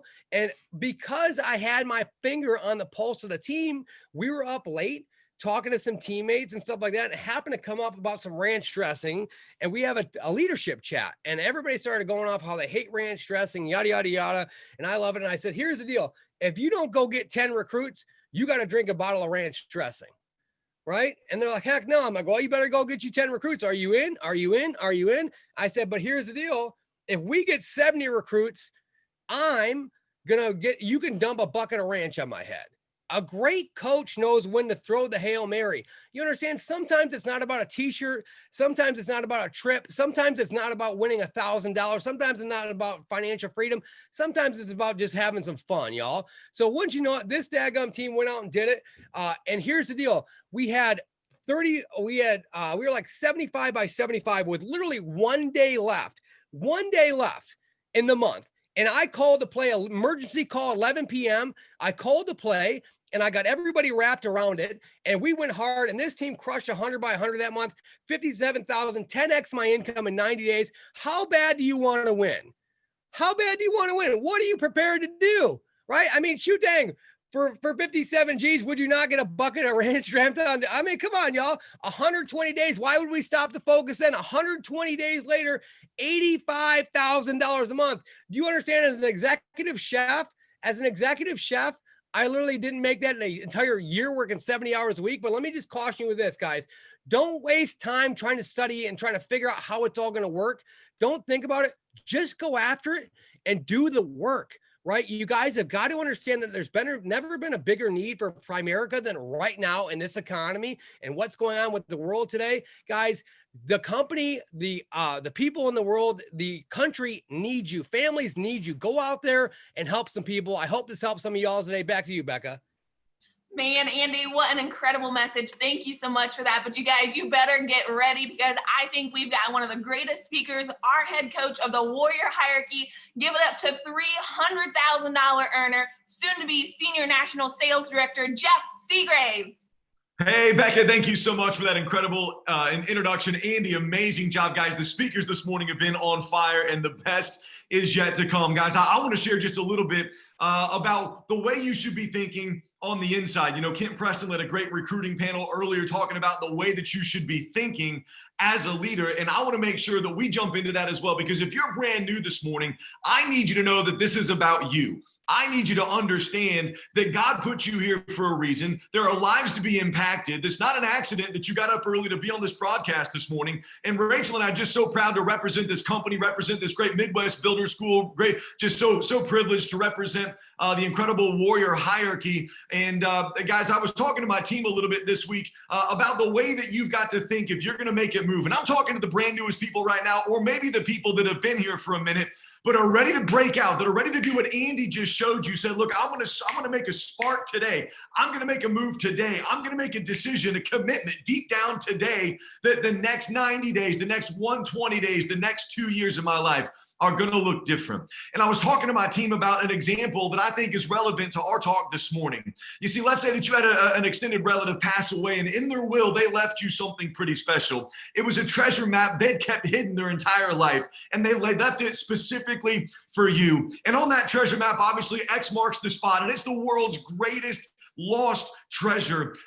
Treasure hunters have been looking for generations, and they left it to you. And the question is, will you go find that treasure? You might have to sail across the sea. You might have to take off across the desert. You might have to risk life and limb to go find that buried treasure. The question is, will you do it? And the answer is, it depends. See, two things have to be in play for you to go after that buried treasure. Number one is belief, and number two is value. You see, if you believe the treasure is there, but it doesn't mean anything to you, you don't see the intrinsic good, you don't see how you could change humanity, you're not going to risk life and limb to go find it. If you value it, it would mean the world to you, but you don't believe it's there, you won't risk life and limb to find it. But if you both value it and believe it's there, you will search till the end of your days to find that treasure. And I believe that's the way winners approach this business. I valued this. When Rachel and I saw this at the beginning, I knew my why. I knew why I wanted to do this. I was praying, literally, not figuratively, literally praying to God leading up to Primerica finding me for answers, a financial breakthrough. Something's got to change. And I think so many people are the same. They're praying for answers. Primerica shows up and they shut the door and say, no, it doesn't look exactly like I wanted. I'm going to wait for the next thing. There is no next thing. This is it. I valued it. But most importantly, I had to get the belief. You see, I always believed in Primerica, but if I'm honest, at the beginning, I doubted myself. And you might be in that same situation today, that you've got to overcome that doubt. You've got to build that belief in you. This whole meeting today is not to sell you on Primerica. This whole meeting is to sell you on you. You see about that treasure map? X marks the spot. I've always believed in our business that the X factor is you. The opportunity's never been better. The marketplace has never been better. The leadership team has never been better. But the question is, will you do your part? You see, we're in the people attraction business, friends. We're in the attraction business. And you know, you've got to ask yourself, what are you putting out to the world that's going to attract the right people into your life? Right? When people look at you, do they see somebody they want to follow? Do they see somebody going someplace they'd like to go? Yeah, and you don't have to be perfect. I'm very turned off by perfect people, but I'm very attracted to people that aren't perfect, but are striving every day to get better. You know, when you think about it, it's not like a magnet, though. In science and magnetic poles, opposites attract. But it's not the same in the people business. Like attracts like. Studs attract studs. And duds attract duds. And at the end of the day, friends, you're the only person listening to this call right now that can turn yourself from a dud to a stud. I can't do it for you. Ian can't do it for you. Assad can't do it for you. Becca can't do it for you, but you can. But see, God didn't make any junk. You might think you're a dud right now, but there's a stud down in there that's just waiting to be set free. And I just want to make sure that you understand people are going to follow you. They're not going to follow Primerica. So as a leader, if you want to start attracting great people, I need you to understand today, I have the authority to promote every single one of you to CEO, Chief Encouragement Officer. That's your new title going forward. You know, we live in crazy times right now. And I think more than ever, people just need a leader to look at them and see what's special on the inside. They just need a leader to look at them and call forth what could be, even though it isn't right now. They just need a leader to say, I believe in you. I value you. I see you. I know the potential inside of you. And I believe we're meeting on purpose. You know, people don't need anybody to beat them up anymore. We're pretty good at beating ourselves up. People just need somebody to breathe life, to believe in them, to tell them they're special, that they can do something, guys. When the leader gets better, the team gets better. Your job is to get better. Stop worrying about your team. Start worrying about you. You know, there's often times in my career I've been frustrated with maybe our lack of success at times, or I thought my team might be too small, and I've always had to step back and ask myself, why would God give me a team of 1,000 if I'm not doing good with the 10 people he gave me to lead? Why would God give me an SNSD contract when I'm not honoring the RVP contract? When I grow, then and only then is it fair for me to expect my business to grow. You guys, I want to share with you a story. Many of you probably heard this before, but in case you didn't know, here's a little lesson on world records. The Guinness Book of World Records claims that the Chinese Moso bamboo is the fastest growing plant on earth. And you might have heard this story before, and I want to give it a little bit of a different twist right now, because see what's crazy about this, if I told you, hey, this is the fastest growing plant, you're going to hold a world record if you hold this seed and take care of it. You plant it and immediately nothing happens. And I think you and I are a little bit like that bamboo plant, right? You know, we find Primerica, we get excited about what could be, or you recruit somebody, we get excited about what could be, but immediately nothing happens, right? You go plant that bamboo, you come out the next day, There is nothing. You come back out 2 days later, nothing. You water it, you come back out a week later, nothing. You come back out 2 weeks later, nothing. And you start to get overcome with doubt. Maybe I got lied to. Maybe this isn't where God wants me to be. Maybe this isn't my shot. And then all of a sudden you walk out the next day and it's not just a sprout, it's a whole stalk of bamboo. Because when this shoots through the ground, it shoots through the ground. This plant grows at a rate of 3 feet per day, grows to over 90 feet. It lays dormant in the ground. You think it's never going to happen. And all of a sudden it explodes like a Mika Saunders, like a Miguel, like an Ian, like an Andy Onstead. You say, I don't know if it's going to happen. And all of a sudden overnight, it seems it explodes. And I believe that you and I are just like that. The potential inside you see in the beginning, all the growth is underneath the soil. In the beginning, nobody sees it. Everybody's making fun of it. And then all of a sudden you get the last laugh. But you see, that bamboo can be used for good. But the ancient Chinese found out it could also be used for evil. Because it grew so fast, the Chinese actually invented a form of torture where they would take prisoners of war, people that were sentenced to execution. And as that bamboo would start to break through the ground, they would tie prisoners to the ground because that bamboo would not die out. That bamboo wouldn't shoot to the left and wouldn't shoot to the right. That bamboo would shoot straight to the sky through the body that laid on top, a slow, excruciating, painful form of death. And you say, well, Jeff, how is this even relevant to a Primerica conversation? I'll tell you how it's relevant. Are you the bamboo or are you the body? Because too many right now crying that you're the body. Oh, the change, it hurts. The personal growth, it hurts.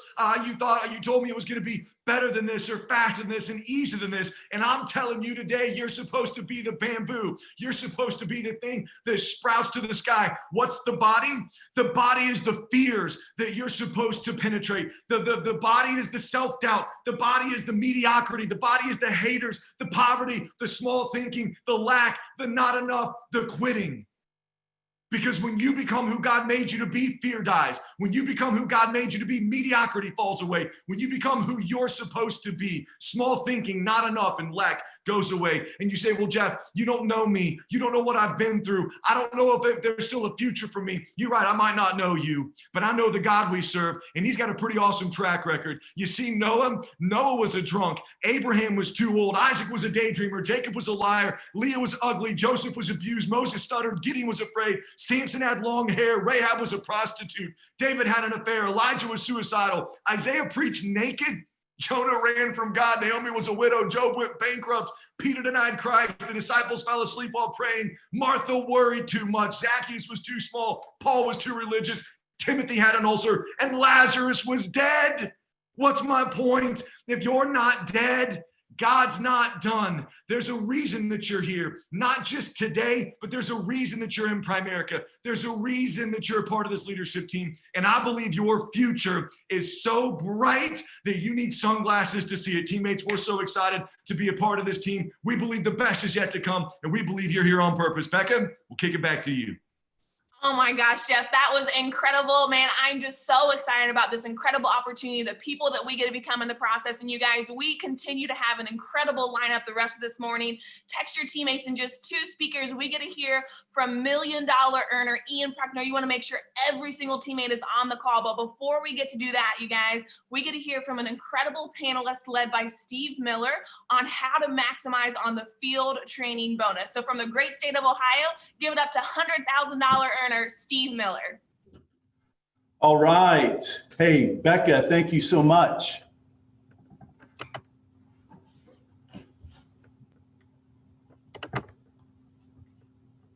All right. Hey, there we are. Becca, thank you so much. Jeff Seagrave, man, that was fantastic. I'll tell you what, this has been an incredible builder school.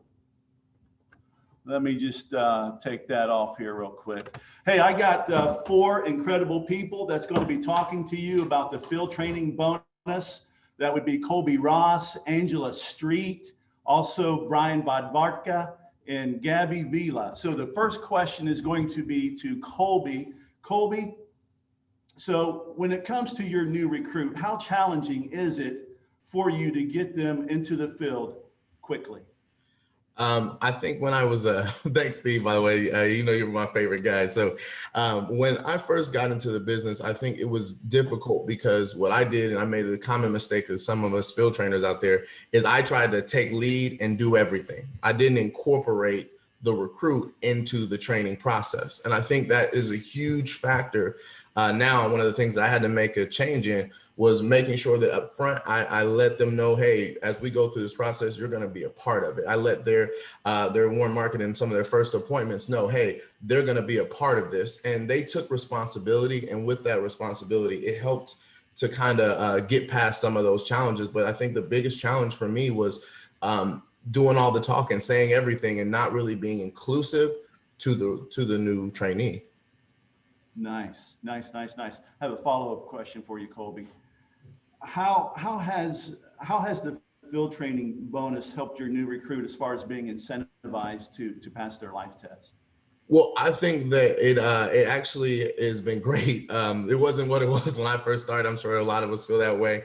But the cool thing about it is nothing makes somebody more uncomfortable than waiting for money that they know is owed to them. So, you know, when we put them in a position where they can see, hey, this money is right here. Every time you log into your phone, it's a reminder in your face to say, go pass that test. It's not just, you know, the drive of saying, hey, you got to be licensed to be able to do this and get in the field. It's now a bigger, heavier weight on them that says, man, I'm missing out on money because I haven't studied. And it's helped us to get people a lot more focused about studying and getting to that bonus. Right on, because I mean, obviously it's all about permanent licenses. I mean, if somebody doesn't go out and get that permanent license, then it means nothing. So how Primerica has created and improved their field training bonus, I'm telling you, it's just a huge incentive. Before we go to the next question, does anybody have, Gabby, Brian, Angela, would you like to piggyback on any of that? Do you have anything that you would like to add?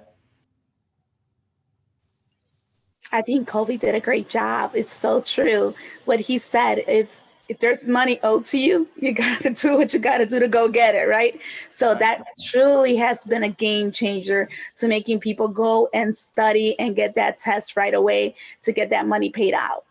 Absolutely. Thank you, Gabby. Actually, Gabby, the next question is for you, if you're ready. So are you talking, so when you have your new recruit, are you talking about how to get promoted along with getting the field training bonus? Are you talking about that collectively together? And then how might that conversation with your new recruit sound? Yes, definitely. So we're doing the sprint to district promotion. So the bonus goes hand in hand when it comes down to the bonus and the promotion. So as you're completing each promotion guideline, you are also making sure that you're hitting a bonus requirement with it. So you know how they have 1 by 1, $300 right now, right? So the same thing, I tell them, guess what? By the end of your promotion, you're gonna have $900 right away. But you could grow it as big as you want, right? But I know for a fact that when you're going to get promoted, you're going to get recognition, you're going to get a bonus check, you know, you're going to go to the next level, right? So everything goes hand on hand with it. So everything that we do, there's no way for you to lose. You're going to win whatever way you do it. So if either we get your bonus and we get your promotion, or there's no bonus and there's no promotion. So we try to sell it both ways. Absolutely. I can remember when I came into the business, I mean, the bonus was, hey, let's get out there and get you field trained so that you know what it is that you're doing. So, I mean, with what we got going on now, it's absolutely incredible. Does anybody have anything that they would like to add real quickly before we go to the next question? Yeah, real quick, Steve, I would add, I think it's important to, as Gabby said, you know, being assumptive is important too. Walking in the door, you don't necessarily know what the numbers mean. So if you walk in the door and you tell them, hey, everybody here does 10 by 10, they think that they need to do 10 by 10, and you got to really create the standard, but also be assumptive with that, as if that's not that big of a deal. We're going to get this accomplished together. And everyone's different as well. Absolutely. Awesome, guys. Anyone else before we go on? All right, Angela, I know that we've been communicating back and forth just a little bit. I actually had you set up for this next question. And then I was like, you know what, maybe I should, because it's a tricky question. So I took you off, and I was just going to ask it as a general question. And then you emailed me and you said, hey, let's go ahead. That would be the question that I would like to have. Right. So Right. with that, let's see here. All right, Angela, how impactful was the field training bonus to you when you were a brand new recruit? Yeah. Steve, yeah, thanks so much. It is a great question. And it was impactful because my awesome trainer, John Cooper, made $300. That was it. When we started 4 years ago, as you were alluding to, Steve, he made that sound like $1 million, you know, and I just took his lead. I had lost my job, you know, different things happened, but he kind of tricked me into getting a 60% contract once I was licensed, because he kept me training past that $300 bonus. So if the new person right here, I mean, we have, so the bonus is huge right now, obviously, in comparison to what it was. And you've all heard that, and I hope you understand that. But the huge impact is what Assad was talking about. We have no idea when crisis will come in our life. No idea. So 2 weeks after we passed our test, we weren't even licensed yet. I lost my career of 27 years. I had been at a dance studio since I was 5. Lost my job, lost my income. As most families, we were paycheck to paycheck. My husband was at UPS.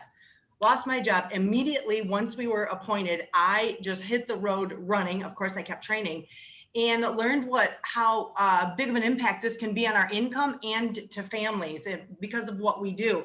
But then it kept going. So 2 years later, we were able to retire my husband from UPS. 2 years later, we were able to buy a lake house and move my aging parents back to Bay City. Well, let me tell you, August 3rd, my stepdad of 37 years went in the hospital. My mom couldn't go see him because of COVID. A week and a half ago, he went into hospice. He passed just this past Wednesday. I would not have been able to take my mom, drive her all over. She doesn't drive, be at the hospital with her, in the waiting room, be at hospice. And now we're literally planning his funeral for Monday. You guys, that all started. I'm able to do that right now and still be paid because of the Fast Start bonus. It is that serious. 4 years later, after that, I don't feel like, you know, my income would be where it would be if I didn't listen to John and Assad and Ian, all these amazing people we have around us. They know, but we don't know what's coming and how impactful it's going to be for us. Wow, that's incredible. Angela, God bless you and God bless your family. And our prayers go out to you most definitely. But guys, I'm telling you what, that's what Primerica is. This field training bonus is absolutely incredible.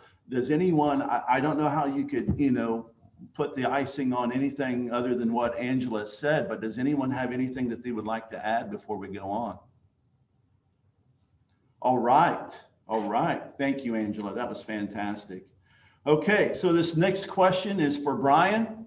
So I really like this question, Brian. So the Primerica opportunity is better today for the newest recruit than it's ever been. I think we can all agree with that. If you had to go back and start all over again with today's field training bonus, how would your first 90 days look? What's up? Good morning, everybody. Hey, we're pumped up and fired up big time. Super excited about what's happening out there. And, you know, the field training bonus is better now than it's ever been. And if I could go back, the one thing I see is there's a perfect connection between the field trainer and the new recruit right now. Okay, there's a vested interest in the two. And if I could go back in time, honestly, I would lock arms with my field trainer faster, better, stronger. And by doing that, I think, you know, I would have went on more appointments, more field training appointments. I probably would have got my license even faster. Okay. And maybe like Angela said, when the bonus period was over, instead of a district, I might've been a division leader. So I'm pumped up about that bonus program, Steve. Right on. Absolutely. Does anybody have anything that they would like to add? All right. Awesome. Hey guys, we have just a couple of minutes real quickly.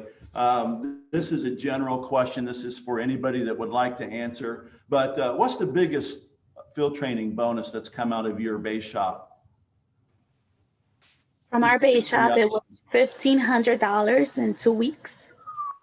How impactful was that for that new recruit, Gabby? You know what? It was awesome because actually he was a returning recruit. So when we started in business, there was no bonus. Your field trainer will train you, and your incentive was for you to get promoted, but you didn't make any type of money. You didn't have no type of incentive. There was no field training points for trips or stuff like that. So he came back into the business, and for us to say, okay, look, for every family that you help out through the process that you're going to get trained, you're going to be earning $300 bonus, right? And he got started in March, and within 2 weeks, we had $1,500 banked in. So, due to the pandemic, we couldn't test right away, so that's something that was holding it back. So the bonus just kept growing.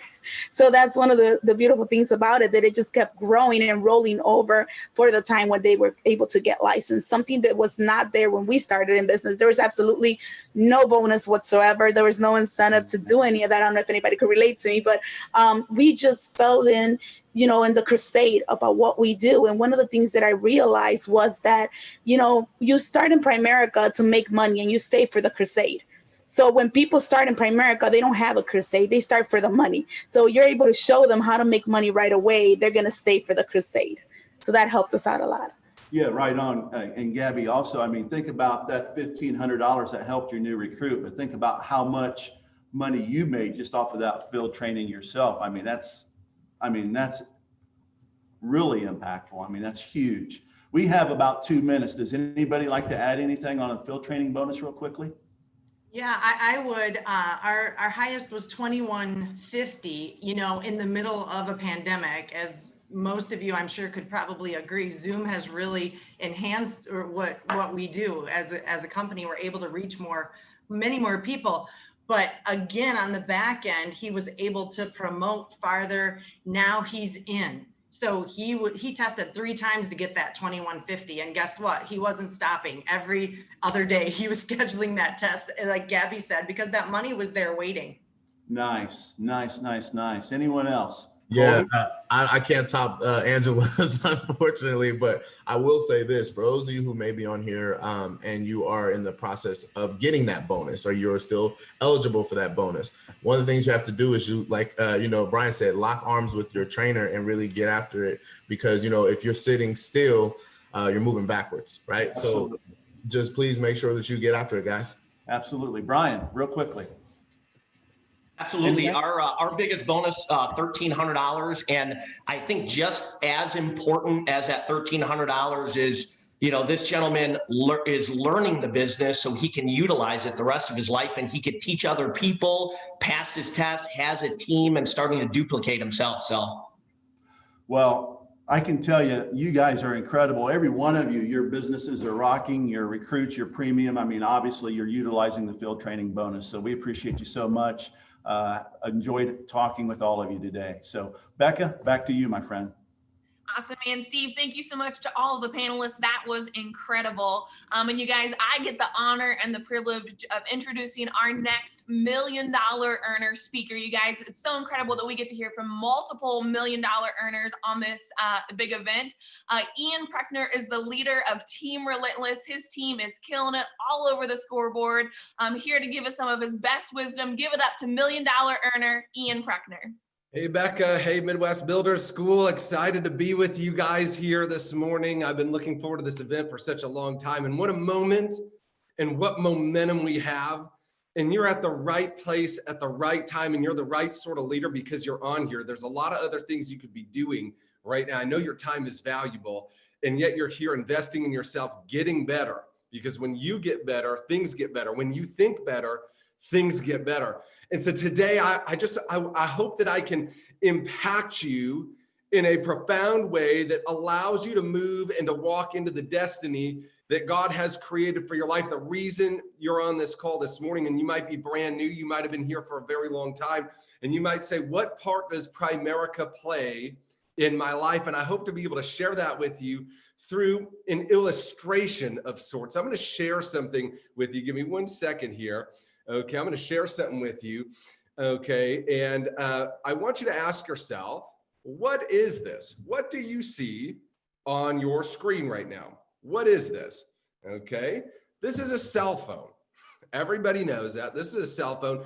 And I think that nobody would be able to argue that this invention has not changed the world in a great way. Almost every facet and every area of our life is touched by the cell phone. Many, many great ways, and some ways that are not as great as well. Give me 1 second here. Apparently my power grid here. Oh, there we go. Perfect. Got an extra slide in there. So some many, many great ways and some many ways that are not as great as well. And so you have this sort of, uniqueness happening all over the world right now, where you have, families watching their cell phones all together. You see people out at restaurants. There's good and bad, but it's impacted our life in a lot of ways, right? And so we're all familiar with the cell phone and its place in our life. And so I just want to ask you a question. How do you feel when you look down at your phone and you see the dreaded low battery mode? How does that make you feel? Okay. How does that make you feel? What do you start doing when the battery gets low? What do you start doing when the battery gets low? And if you're like me, you start shutting down features, right? You maybe hit low battery mode. Okay. You ignore that call coming in that could be more than just a few minutes. You begin to conserve. You begin to think like, do I really need to have this on right now? Do I need internet? Do I need data for this? And you start conserving. You might even go on airplane mode if you're really low. The most daunting things are when you get off an airplane that didn't have power. You're in the airport, you need an Uber, you're on 5% battery, and you're like, gosh, I'm gonna be stranded here if this thing dies, right? Okay, so you might even go into airplane mode, totally disabling your phone to try to save the power. Does that make sense to y'all? And so you've created on your phone, you basically turn a communication hotspot into a 900-pound brick, right? Because you've turned it off of any capable functioning. Why? Because it's low power mode. When we're in low power mode, we limit the usefulness of the device. When we're in low power mode, we limit the usefulness of the device. Well, what if we need it for GPS? What if we're waiting for an emergency call? What if we need it to pull up our reservation for the rent-a-car? Okay, when the battery is low, when you're in low power mode, all you can think about is low power mode. All you can think about is, where do I get a charger? How do I conserve? The low power mode begins to impact many areas of your life. Okay, when the battery's low, it's all you think about, how to conserve and where to find a charger. You become obsessed with finding a charger. Okay, and the low charge, the low battery begins to impact every area of your life, and the intended use of the device becomes limited. The intended use of the device becomes limited. Let me ask you another question. Okay, what happens when you see this? How do you feel when you see full power? It's 100%, baby. I mean, you feel like a dadgum king. This is how you feel, like Dave Chappelle right there, okay? When you got that full power, right, okay? You feel like you're on top of the world. You can download your favorite show off Netflix. Heck, you download the entire dadgum season. You want to make a 3-hour phone call to Japan? No problem. I'm on full power mode.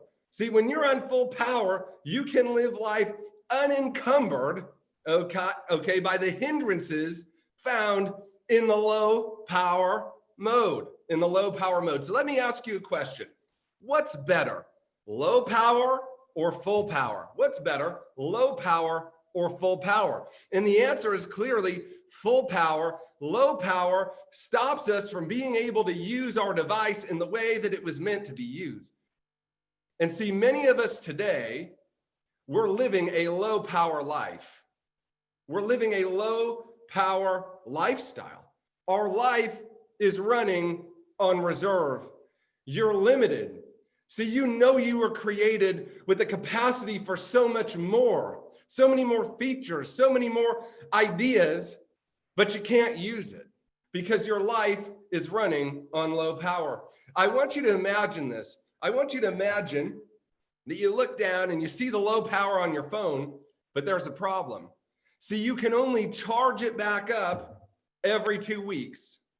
See, every 2 weeks, you can charge that phone back up. But you got to wait those 2 weeks. Every other Friday, you can go in and you get a charge.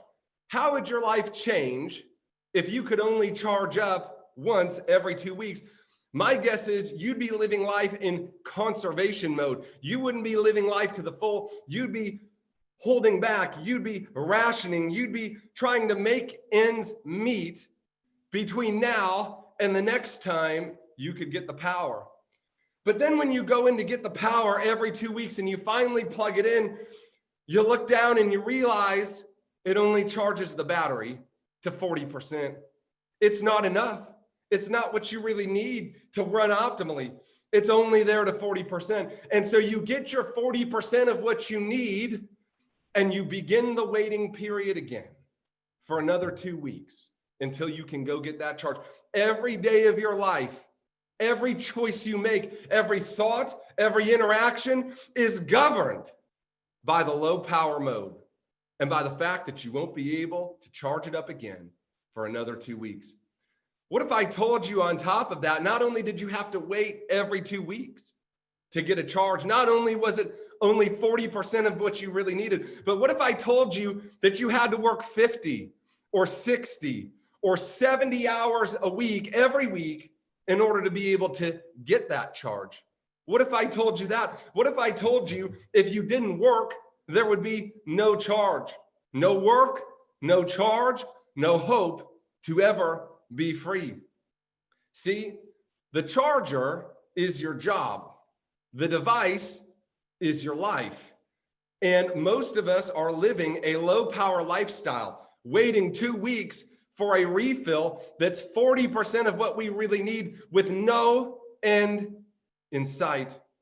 But what if I told you there was a way to live life at full charge? There was a way to finally live at the fullness of your capacity, to really live, to really love, to live an incredible adventure, to have fun, to change the world. What if I told you that Primerica allows you to live life fully charged, a wide open, epic adventure sort of life? Let me ask you a question. Aren't you tired of living life on low power mode? Aren't you tired of too much month at the end of the money? Aren't you tired of no, not enough, having to make ends meet? Aren't you tired of the rat race? Aren't you tired of living life in low power mode? But folks, let me tell you something. Primerica is an opportunity. It's an opportunity to build a power plant in your life, to build a power plant in your life. See, when you have a power plant, you have power 24 hours a day, 7 days a week. You have more than you need. See, power plants aren't built for individual use, right? They're built for powering a community, a region, or even a nation.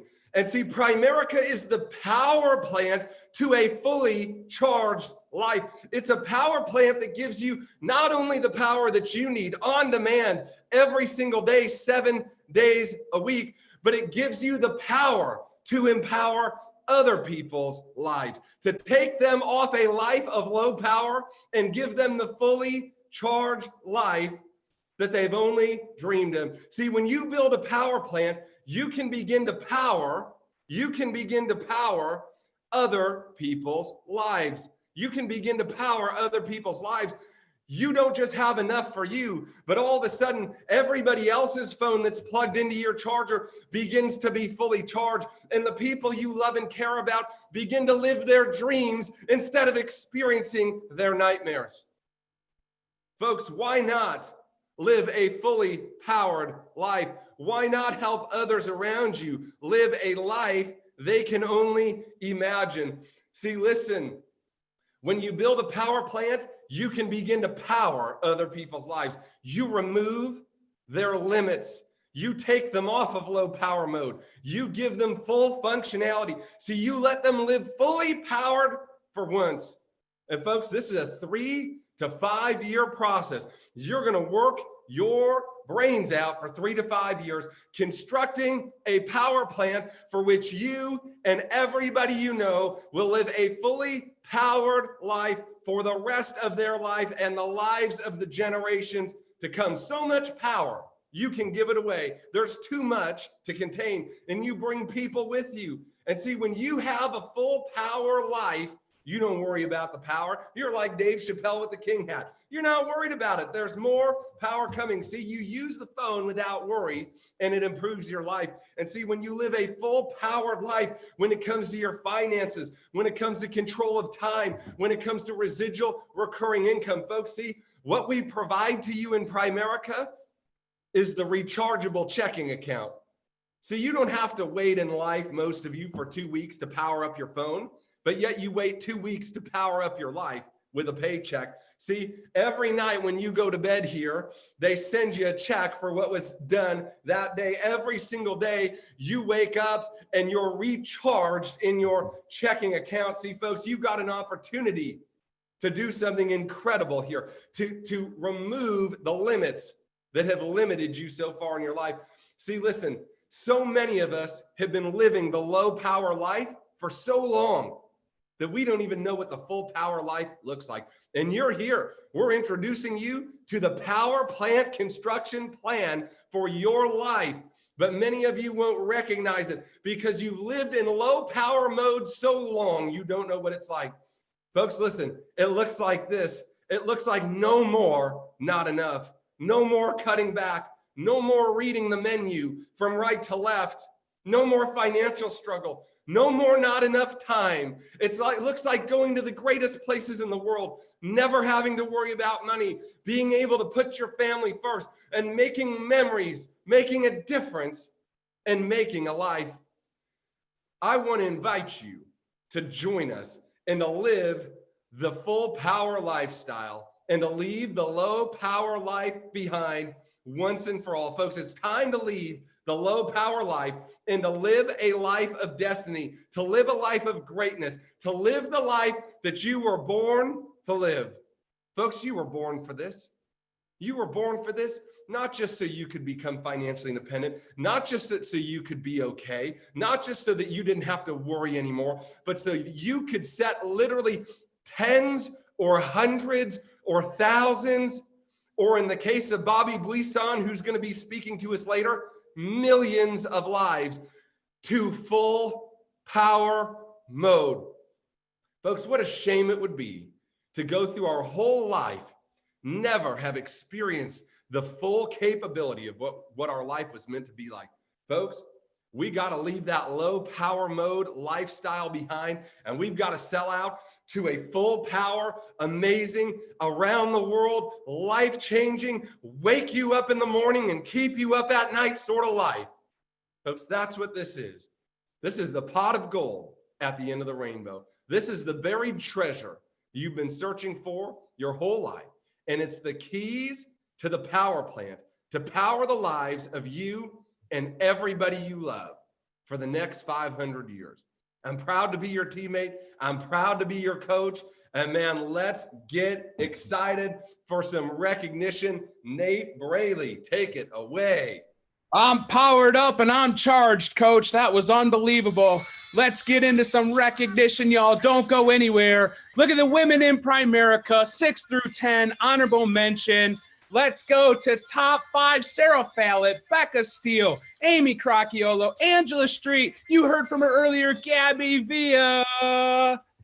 Let's go on to the next slide. In personal recruits, in order to live a big dream, it takes a big team. Honorable mention, 6 through 10.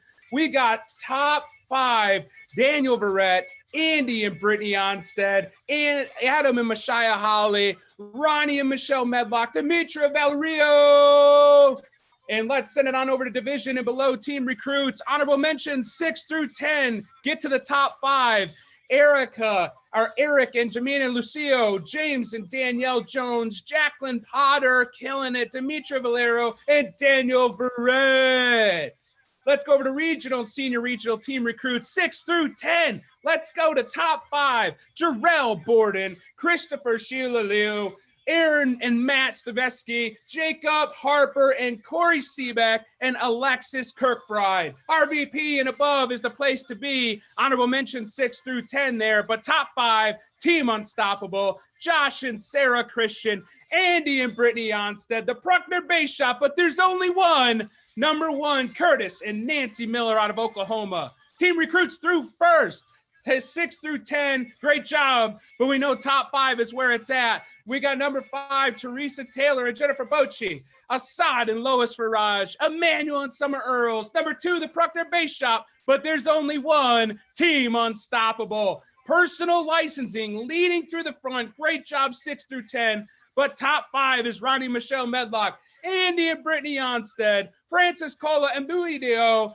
Bayron Valdivieso, and Christopher and Sheila Lowe. Division and below in team licensing 6 through 10, great job. But top 5 is Alfredo Vitagaria, Jose Erica James, Bayron Valdivieso, Mariela Santiago, and there's only one, number 1, Ronald Tan. Regional and senior regional, soon to be RVPs. Look at that 6 through 10. But there's only 5 here. Jay Marcelo, Team Epic, Joshua and Brianna Thomas, Gustavo Ramirez, Cesar Papaco. But there's only one, number 1, Christopher and Sheila Leu. RVP and above team licensing, great job 6 through 10. But we know it's top 5, Bruckner Base Shop, Glenn and Denise Abog, Francis and Cola and Buido, Raul and Maria Vasquez, but there's only one, number 1, Brian and Jamie Van Varka. Team licensing through first. Great job 6 through 10, but top 5 is Bill and Donna Travis, Assad and Lois Faraj. Bruckner Base Shop. Number 2 is Teresa Taylor and Jennifer Bocci, but there's only one, number 1, Team Unstoppable.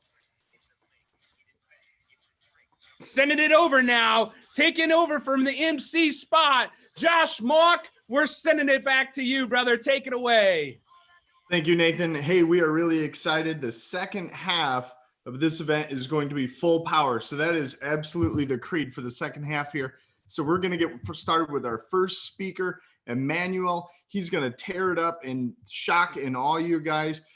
So excited for the second half. Let's bring the power. National Sales Director, Emmanuel, thank you. All right, all right. Hey, thank you so much, Josh. And man, everyone has done an incredible job this morning. Emmanuel Earls, National Sales Director, broadcasting to you live from beautiful downtown Tulsa, Oklahoma. And I tell you what, if Jeff Seagrave didn't wake you up, I don't know what would wake you up. You probably did. But this morning, I'm excited to talk about something that's really, really fun. I know right now, at least in Oklahoma, the weather is crazy. It's like 100 degrees. Everybody's sweating. I'm sure it's that way in Indiana and Michigan and other states, maybe not quite as hot.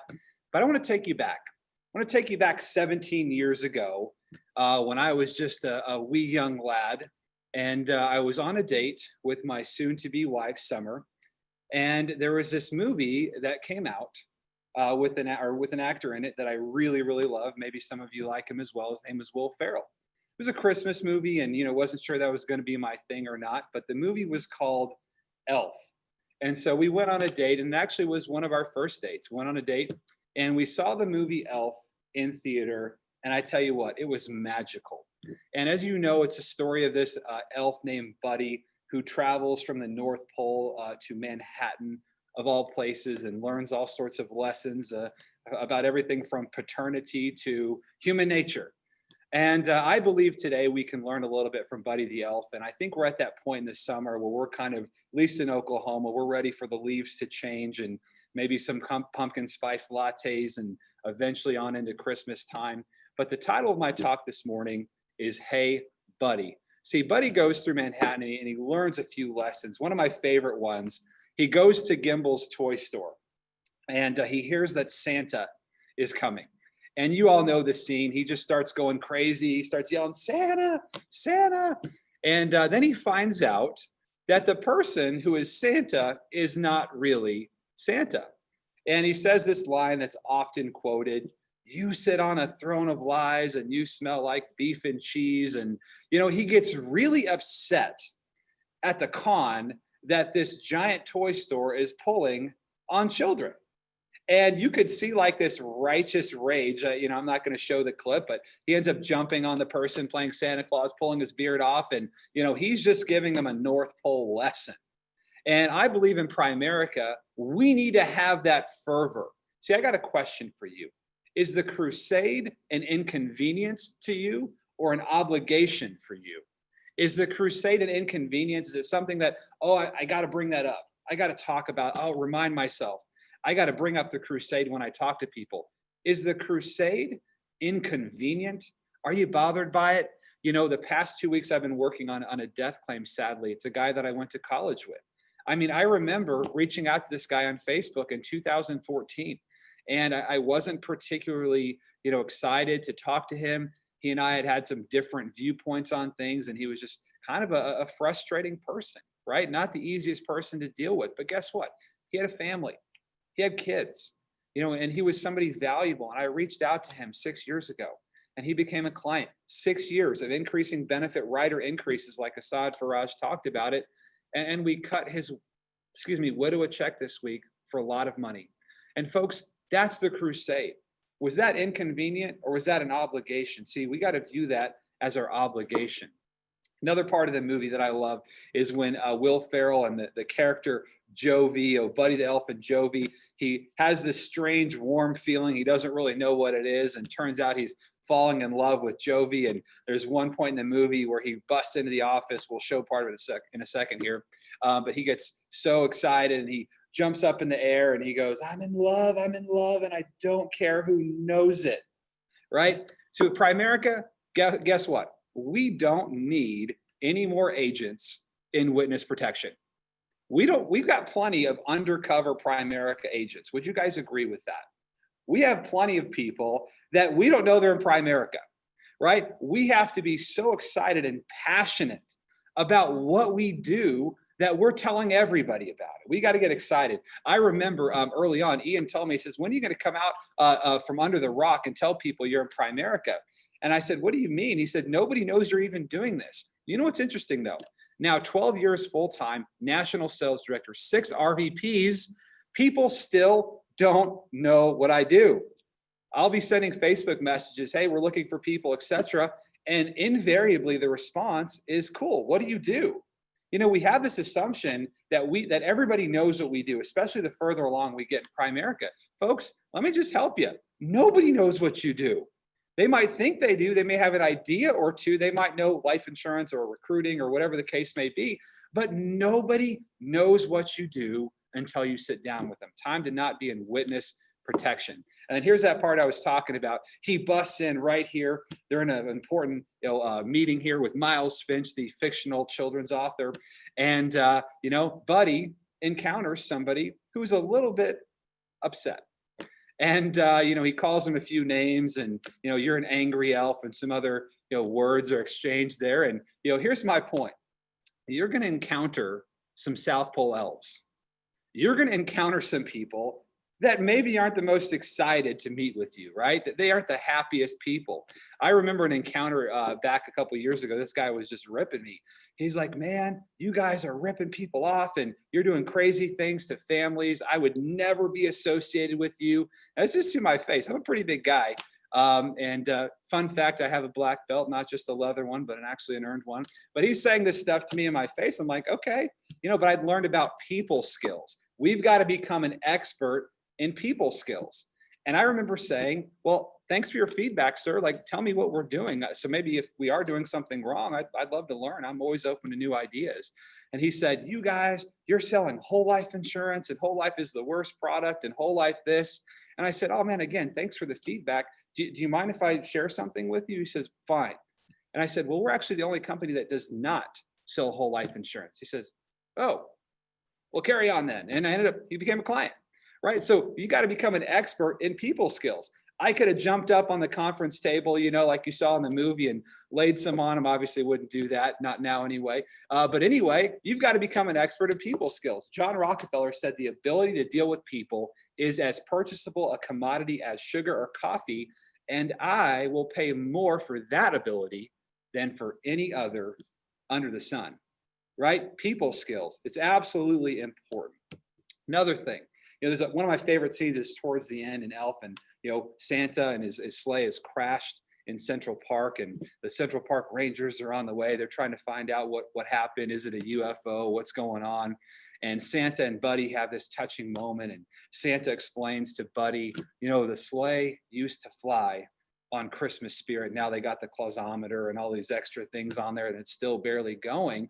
Folks, we got to understand that out there in the world today, the world needs hope more than ever.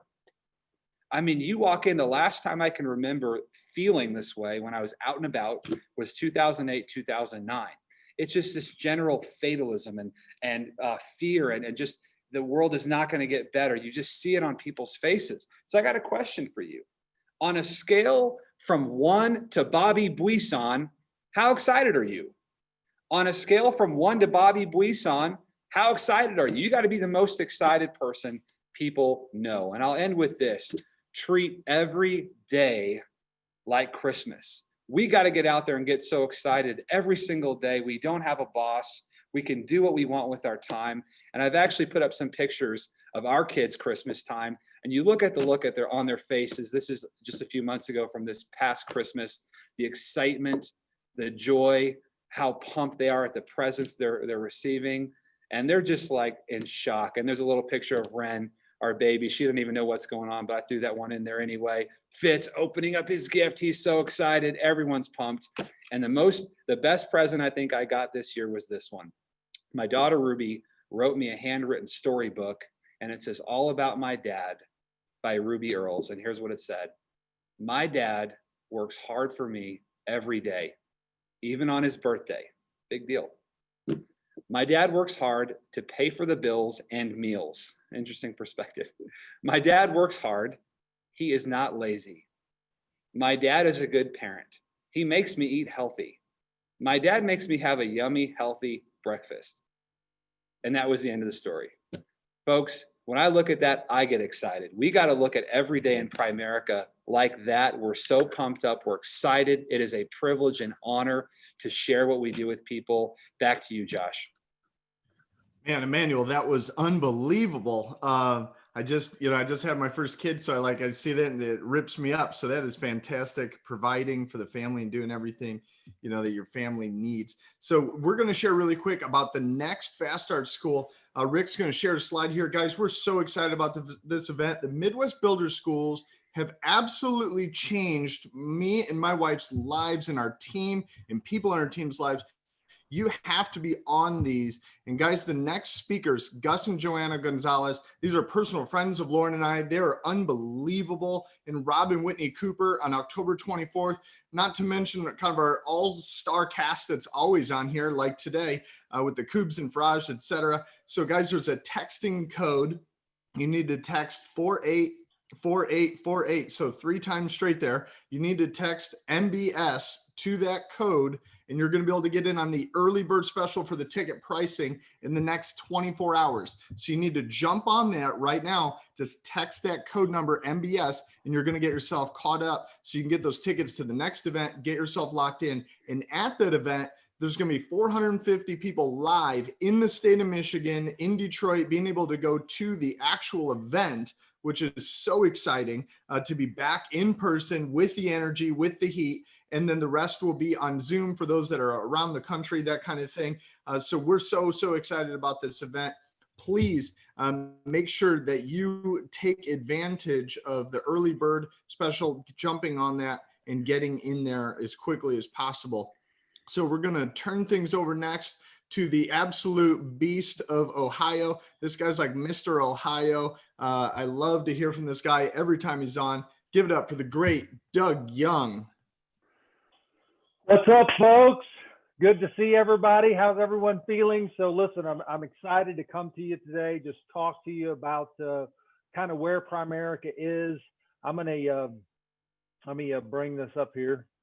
So when we look at where we are, right, I just wanted to talk to you a little bit today, right, about Primerica's never been better, right? It's kind of interesting how we all talk and we don't really coordinate. It's like topic of choice, but it seems like the theme. And when I look at Primerica, I mean, I've been around a long time, right?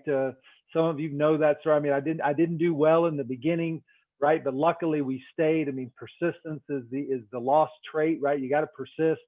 But when I look, I remember I believe Art Williams said that I'm going to paraphrase probably, but if it's not better for the newest person than it was for us, then we should shut this thing down. And every single person, this panel, all these speakers, I mean, pretty soon you're going to get to hear from one of the founders, Bob Buisson. I mean, they can attest, folks. It's not just, it is better today than ever has been. And I just want to highlight a couple things, right? When you look at that, right, and you think about where we're at, I just want to talk to the newest person just for a second. I mean, you only know what you see, and you don't know much about past history. But folks, when you look at Primerica today and the opportunities, just take licensing, go in and get your license. You know, when I got started, I was a restaurant manager. I'm working, a full service restaurant, working 60 plus hours a week. We got a 6-year-old, a 1-year-old. I start doing this part-time, right? To go get a license, you had to schedule off work, right? I had to go to a 40-hour class, physically sit in that class, right? So I worked, I went to the class 8 to 6, Monday through Friday. I wrote my own schedule. I closed the restaurant at night. I'm getting out 1 and 2 in the morning, going to class. God forbid you miss a session, right? And Ohio has sessions, right? You miss one of those sessions, right? You have to make that up, right? Missing one session can push you off 2 or 3 weeks. And now today, what do we got? It's making me a good thing you're not here, right? I spit on you, but you take it online, right? You can get right to it. You can knock that thing out, right? It's on demand. I mean, that just changes everything, right? When you look at field training, right? When I worked in a restaurant all day, folks. I lived 30 minutes from where I work, right? When I was trying to get field trained, right? I had to come home. I had to take a shower. I can't go smelling like the restaurant, right? Then I had to go get back in my car, right? I live northeast of Columbus. I mean, you could drive a half hour. I mean, some of you are used to that in your big metropolitan areas, right? Just to get to one appointment, right? And then you got to leave. And if you want to do more than one, you got to get in the car. You got to go there, folks. Now, I mean, it's like Andy was talking about onset earlier, right?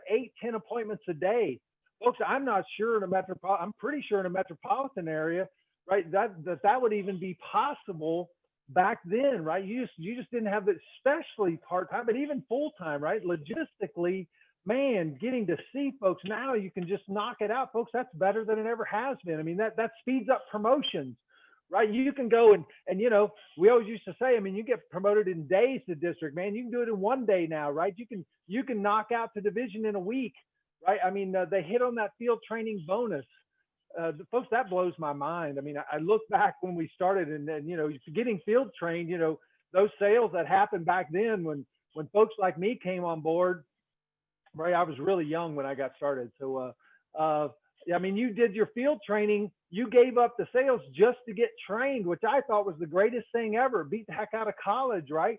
So they could teach me when I got my license. I knew what I was doing. And now, folks, you make more money, as you heard, with the field training bonus than you would make if we waited to get you licensed, right? People have to be crazy. We just had a guy, Keenan Wright, on Tremaine's team, $3,700, $3,700 he made, right?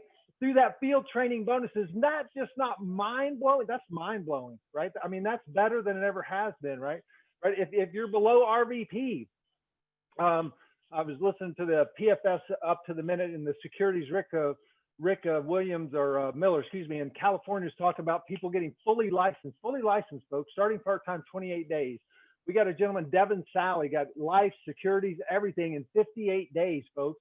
Started part-time. He was working a job. He was going to school. He was playing college football. And with all those things going on, he still managed to get licensed in 58 days. Folks, you can get fully licensed now faster than ever. We got on-demand tests. Securities is moving on demand. Most all states pretty soon will have on-demand testing there. You control your class, control your license. Think about how much faster you can get full-time, folks. With the things I just talked about, right? How fast can people get full-time, right? If you could do 3, 4, 5, man, you could knock out what? I mean, I can't imagine now with the limited schedule I had back then, now being able to do 5, 6, 8 appointments in a night, right? If you were part-time, how fast could you be full-time? Make your job obsolete, right? Because I mean, that's just how it works, right? I mean, building a team, making money, Okay, it's all faster than it ever has been, right? For us VPs, right? I mean, duplicating yourself, right? Expanding locations, folks, with technology. Okay, think about cost. Andy talked about how he drove 15 miles in the last 4 months. Folks, I mean, that's simple, but if he was driving to all those appointments, right? I mean, just the mileage and the gas. I mean, when you're a newer VP, that's more of an issue, right? It becomes less of an issue as you make more money, but it's at the start, right? I mean, that's just crazy, right? How you're saving money. Okay.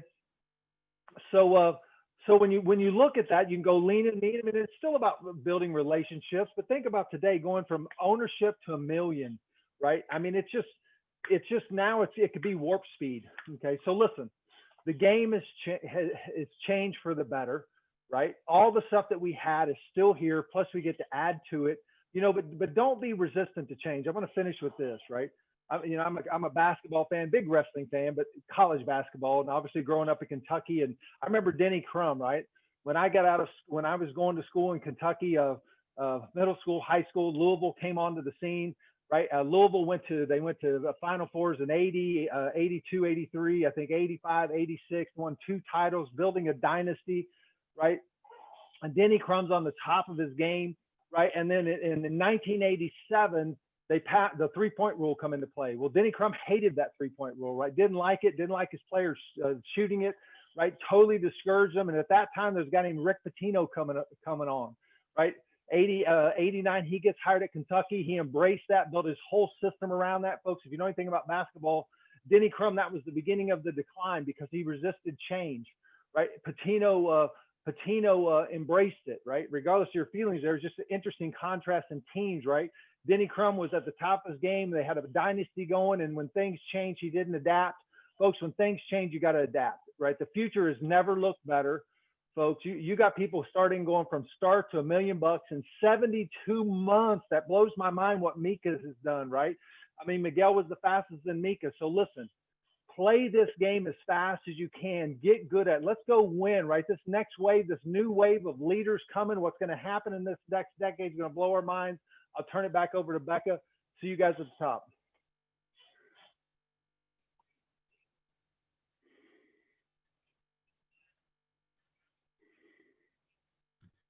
Man, Glenn, or Doug, sorry, thank you so much. Really excited about this next panel. This is the product panel. These guys are going to blow you away. I'm looking at this group and who's coming on, and it's going to be unbelievable. So to get us kicked off, kind of running this group, give it up for Regional Vice President Glenn Abig. Hey guys, how's everybody doing? Good morning. Good morning. It's a really great day, and I'm here to talk about products with the amazing people, Bonnie, Pat, Kitten, and Brian. And I was just looking at the recognition. These are the top 4 people also on the securities. These guys are dominating. And do we have Keaton here? Because we're gonna kick this off with some questions. And I'm gonna have this question to Bonnie and Brian. What do you think are the products that you think has done you great things and has driven your business? Has given you more business. I'll go ahead and start with that. I really believe that securities is the driving force of our company. It pairs so well with the life insurance. It's a great way for us to empower our clients on how to achieve financial independence. And for the rep, it's a great opportunity for them to make some extra cash flow, which keeps people engaged. When you're making money, you want to stay here. Yes, and I would say, I would obviously say that there is no way that you can worry about any of the products that we've got because everybody needs something that we're doing.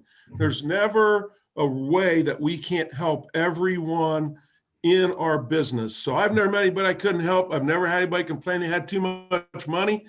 So obviously the investment's a big part of it. That is awesome. That is awesome. And I know you guys are big producers on investments. Keep on doing it. Keep on dominating.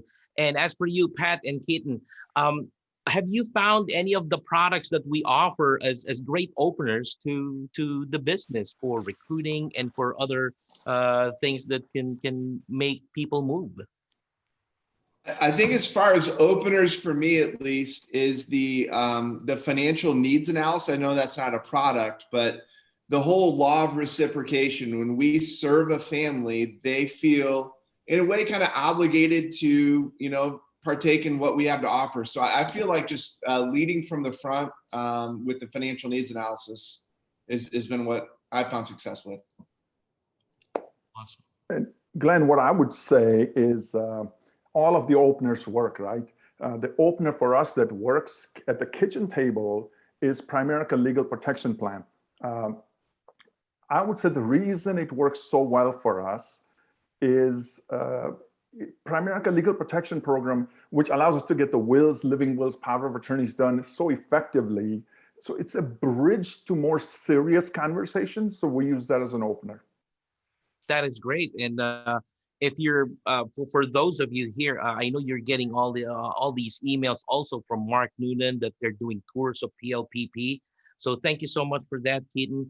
And for me, that's a great opener too for most people, because when they're talking about their wills, all their responsibilities, building a trust, now it builds into like, let's talk about your wealth that you're going to build. And if you are not yet there, how about protecting your income, right? So you see, our products make impact to a lot of people. And for you, Brian and Pat, you can make a lot of impact with which of the probably two products that we have right now, based on your experience? Well, I wouldn't know that I would say a product line. I would say a pack is probably the most impactful thing that we do for people, because it's a lottery ticket. Everybody with a securities license is getting a lottery ticket every time they open a pack. It's the one thing that pays us every month, no matter what happens in the future. And for the client, it builds their wealth for them. And from a referral standpoint, there is no way that name in the window, your name in the window every quarter is who they're going to remember when they get a client who dies and they get an inheritance, or when they retire with their 401ks, or you get a referral from a young person to an aunt or an uncle or a mom and dad that have money. That pack is a lottery ticket. That's great. I think for those of you taking notes, the one question that I ask at the very beginning of every financial needs analysis is what is the best way that I can be a blessing to you when it comes to your money and your finances? And I want to always lead with that, and then offer everything else outside of that. I think the 4 steps of the sales process, one is we qualify someone. The second is we build up credibility with that family. The third is we educate them on what we do. And then the fourth thing is we close. And so I think once we have them, like what Brian shared with the pack, once we have them engaged as a client, we've already really taken care of the first 3. It's just closing with everything else. And because they already trust us enough to have us help them with one of those areas. So that's what I've got. That is awesome. I'm taking notes here, Pat, and I'm just to show you guys, I'm here with Giants right now on the product field. In fact, just a side note, Keaton, thank you so much. Last year in October, you were a very stabilizing force for when I was about to talk at the Midwest Builder School. So it was, thank you very much. That was, I think I made a friend right there at the green room with you. So again, with you right now, you Bonnie and Keaton, see, our products are superior. Our products are superior. We've heard about the PAG and of course the FNA. We use that a lot, and especially for my base shop too, we use a lot of that FNAs. You see, the outcome of the FNA on your end, Keaton and Bonnie. How do people, what are their reactions when they see the results of an FNA on your end? Well, Glenn, what I would say is the outcome is what we have to be selling. I think that's a great point. Like we would say, pot at the end of the pot of gold at the end of the rainbow, right? A rainbow is cute, but pot of gold, that counts. But then we got to think about a little bit that what is an outcome? Financial independence. Financial independence is a number. Can number invoke an emotion? Probably not. So maybe we can take it one step further and talk about the feeling that clients would have when they hit that number. So that's it. I would agree with that, Keaton. You know, having that visualization of a job well done, getting that reward, like all of this really paid off, all of those, you know, short-term things that you've given up have been able to get you to the point of being able to retire so much sooner. And what's awesome about that is it makes people a believer in the process of Primerica and what financial independence looks like.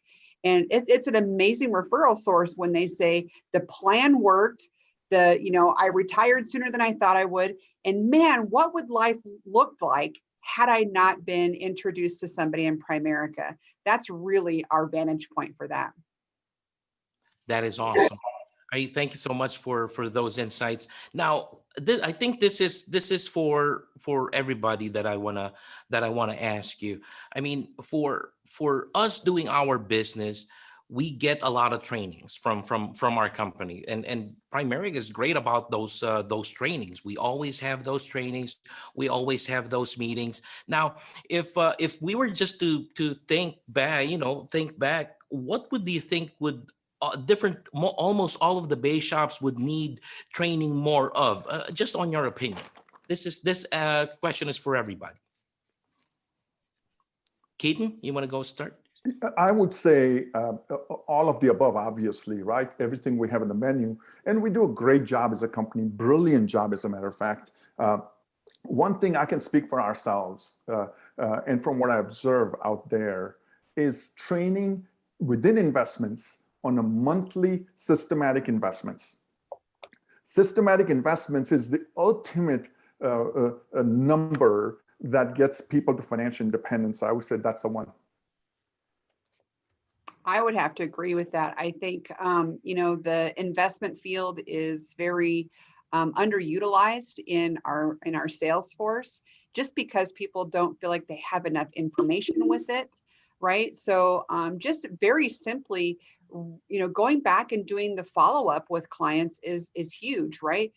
You know, taking a look at reinvesting some different things and review what their finances are looking like, and see if we've freed up some extra dollars in their budget to be able to up that pack, or maybe they lost a job previously and we have an opportunity to roll over. We need to know where to position ourselves in the investment field. Bonnie, that's a great point. I don't think that the biggest area that we find people struggle with is knowing what to do and when and where they should put it. So what we do in our base shop is we do group scenario training, where we throw something at a group of people and then we put them in breakout rooms on Zoom, and they come up with a plan that'll work for that family. And it speeds up field training. But the biggest thing it does is it gives people confidence going in the field to talk about money, because that's the biggest thing they're afraid to do. They don't want to make a mistake because they have a big heart. This scenario type of training has been a big help for us. Yeah, that's good. Glenn, I think I've been in business for probably quite a bit longer than some of the people on this panel. I know Bonnie got started and it was like 400,000 3 months later, but I got started with cassette tape. So I had to go to my coach, Kent Press, and say, Kent, Jim, hook me up with some of these cassette tape things. And I put them in my car. Bonnie, probably, she's too young. She probably doesn't know what those are. But the ability that we have now to have stuff like podcasts and SoundCloud. Ian, if you guys aren't subscribed to Ian's SoundCloud podcast, that's a phenomenal a way just to kind of get your thinking right when it comes to the business. But I think we almost have too much stuff now. So I just think getting plugged into great training is there's no excuse not to get plugged into it now. That's awesome. These are really like golden nuggets coming from you guys. Now, what I'm going to ask of you is a little bit of message for everybody who's listening right now, a brief message for them on how they can be on the top products, securities, producers, base shop, and personal. So go ahead, Bonnie, start with you. I'm sorry, can you repeat the question? Do you have a message for everybody regarding, just being on top of, these competitions, product lines, and being where you are right now? Just a brief message for everybody. I think the message for everybody is stay plugged in, and whatever area you feel like you're weak in, maybe you need to reach out to somebody to say, I could use some more help. Recently we had Nathan and Mel Braley out here in Wyoming, and they really helped strengthen our team on recruits and premium. That was an area we felt like we were not as, prime in, and they were able to kind of fill that gap. So if you're finding like you're not good at securities, find a securities producer to plug in. If you're not good at client solutions, talk to your home office staff to be able to help them improve your skills in that area. Awesome. Keaton? Well, if we talk from the product perspective for a minute, I would say two products that solve massive problems for families. They're both two sides of the same coin. One is term insurance, solves a massive problem of financial devastation if the breadwinner prematurely dies. And the other side is investments, systematic, solves a massive problem of living in dignity in retirement.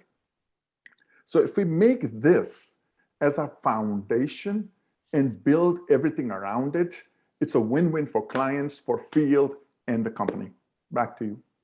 Awesome. For you, Brian and Pat, we have about 50 seconds that you can share. Start off with you, Brian. Yeah, just understand that there isn't anything that we can't do to help folks. But Bonnie and Keaton were both correct. Get with somebody that really knows. Go get the paperwork even and bring it back to the office. You don't have to know all the answers. You've just got to know that there are people that have them, and you can go back and feel like a hero, and the client has no idea that you got those people to help, and they don't need to know. You'll learn by doing. Hey, real quick, I know we got 15 seconds. I think the key really to grow your production, your recruiting, everything is just to sell yourself.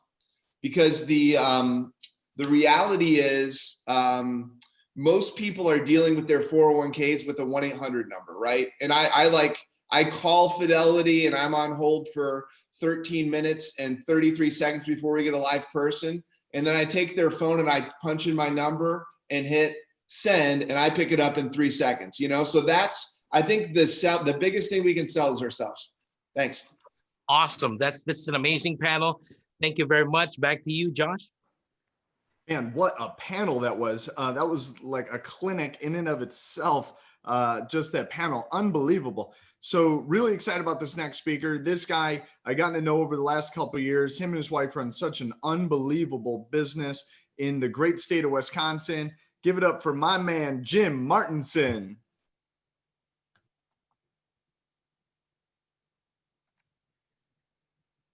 Hey, thank you. Thank you, Josh. I appreciate it. What a stud you are.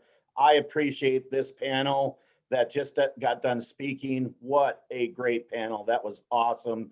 All the speakers knocked it out of the park. One of the things I want to talk about today is remembering why. So many of us get started and we might be here 10 seconds and forget why we're doing this. We live in what I call an ADD society today, where we want things right now. We want to be recognized right now. We want to see results right now. We want to eat right now, all those different things.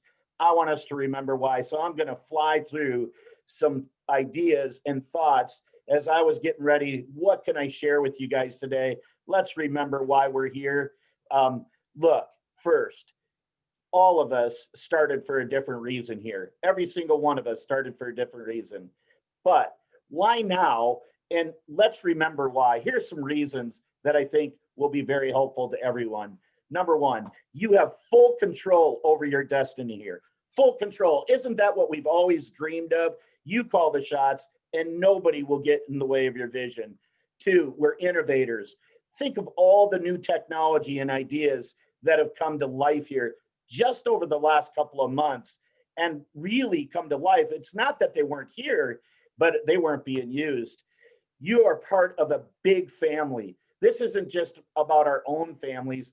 This is about a bigger family, just like Josh was just talking about. Man, I know his family, new little baby, all those, man, everybody here. I love being part of this family. The Primerica culture is just like one big family, and you will not find a better group of people willing to offer advice, help the fellow teammates. You just heard people can reach out and travel to different locations and help each other.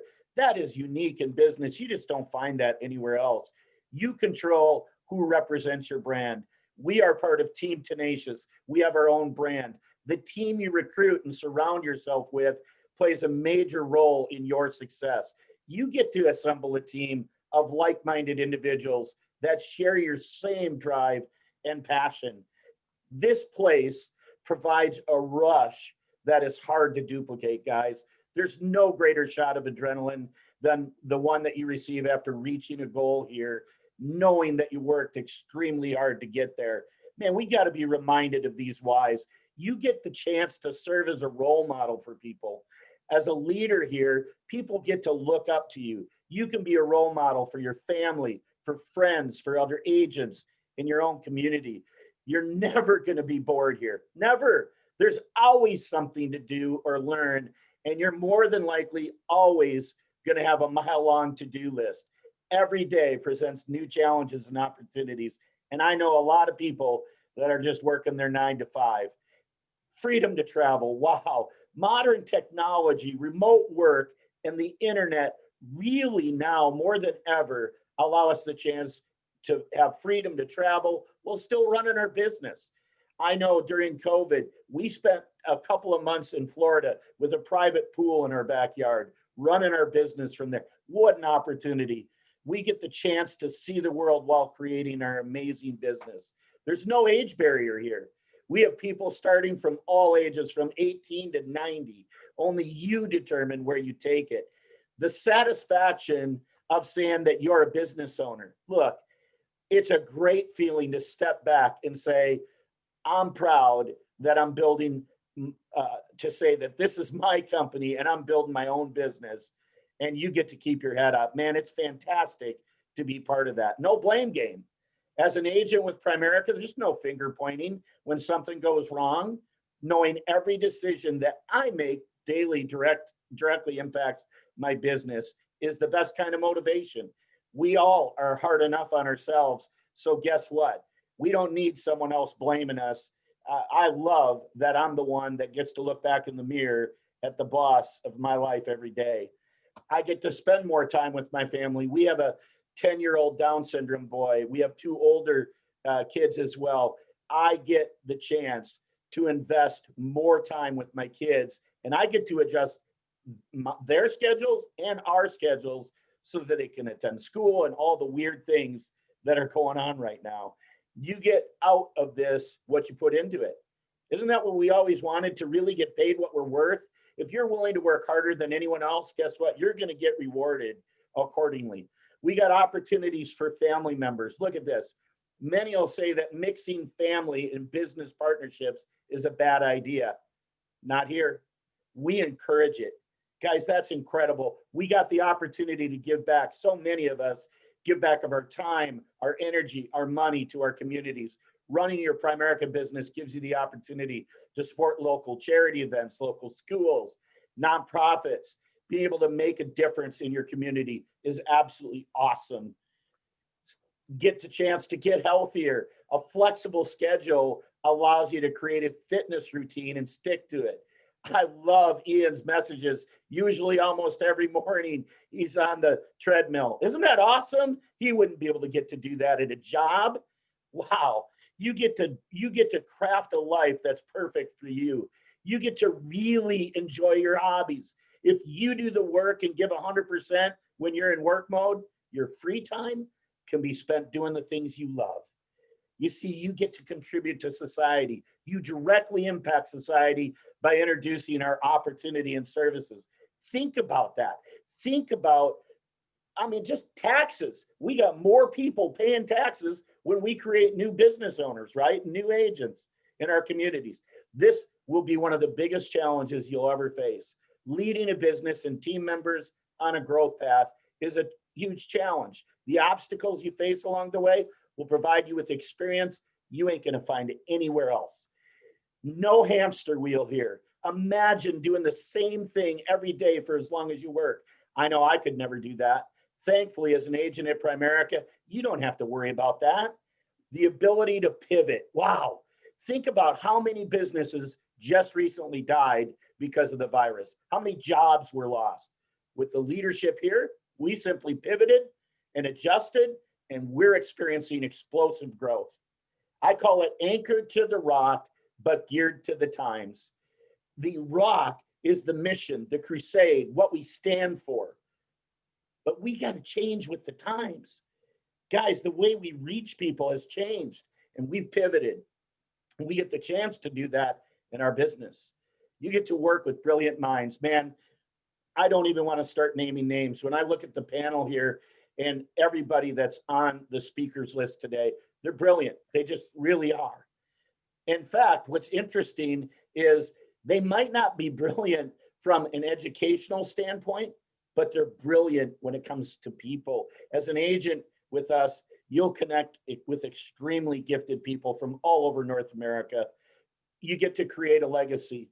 I'm part of a legacy. My dad was in the business until we lost him in 2006. So I have 2 ownership codes. I get the opportunity to run his business and mine and carry on that legacy. What an awesome opportunity that has been. You get to make people happy while you're changing their lives. There's a good chance that every one of us knows someone in debt, underprotected, or who hasn't saved. Helping them feel so right and so good. We got to be reminded of this stuff. Listen, build our own security. It doesn't get more secure than controlling your own destiny. You're never going to stress about having the wrong person in charge of your life or your career.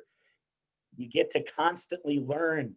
Now virtually, right, for many of us. As an agent here, we're always learning lessons. It's a priceless education that you cannot get in a classroom or any normal career.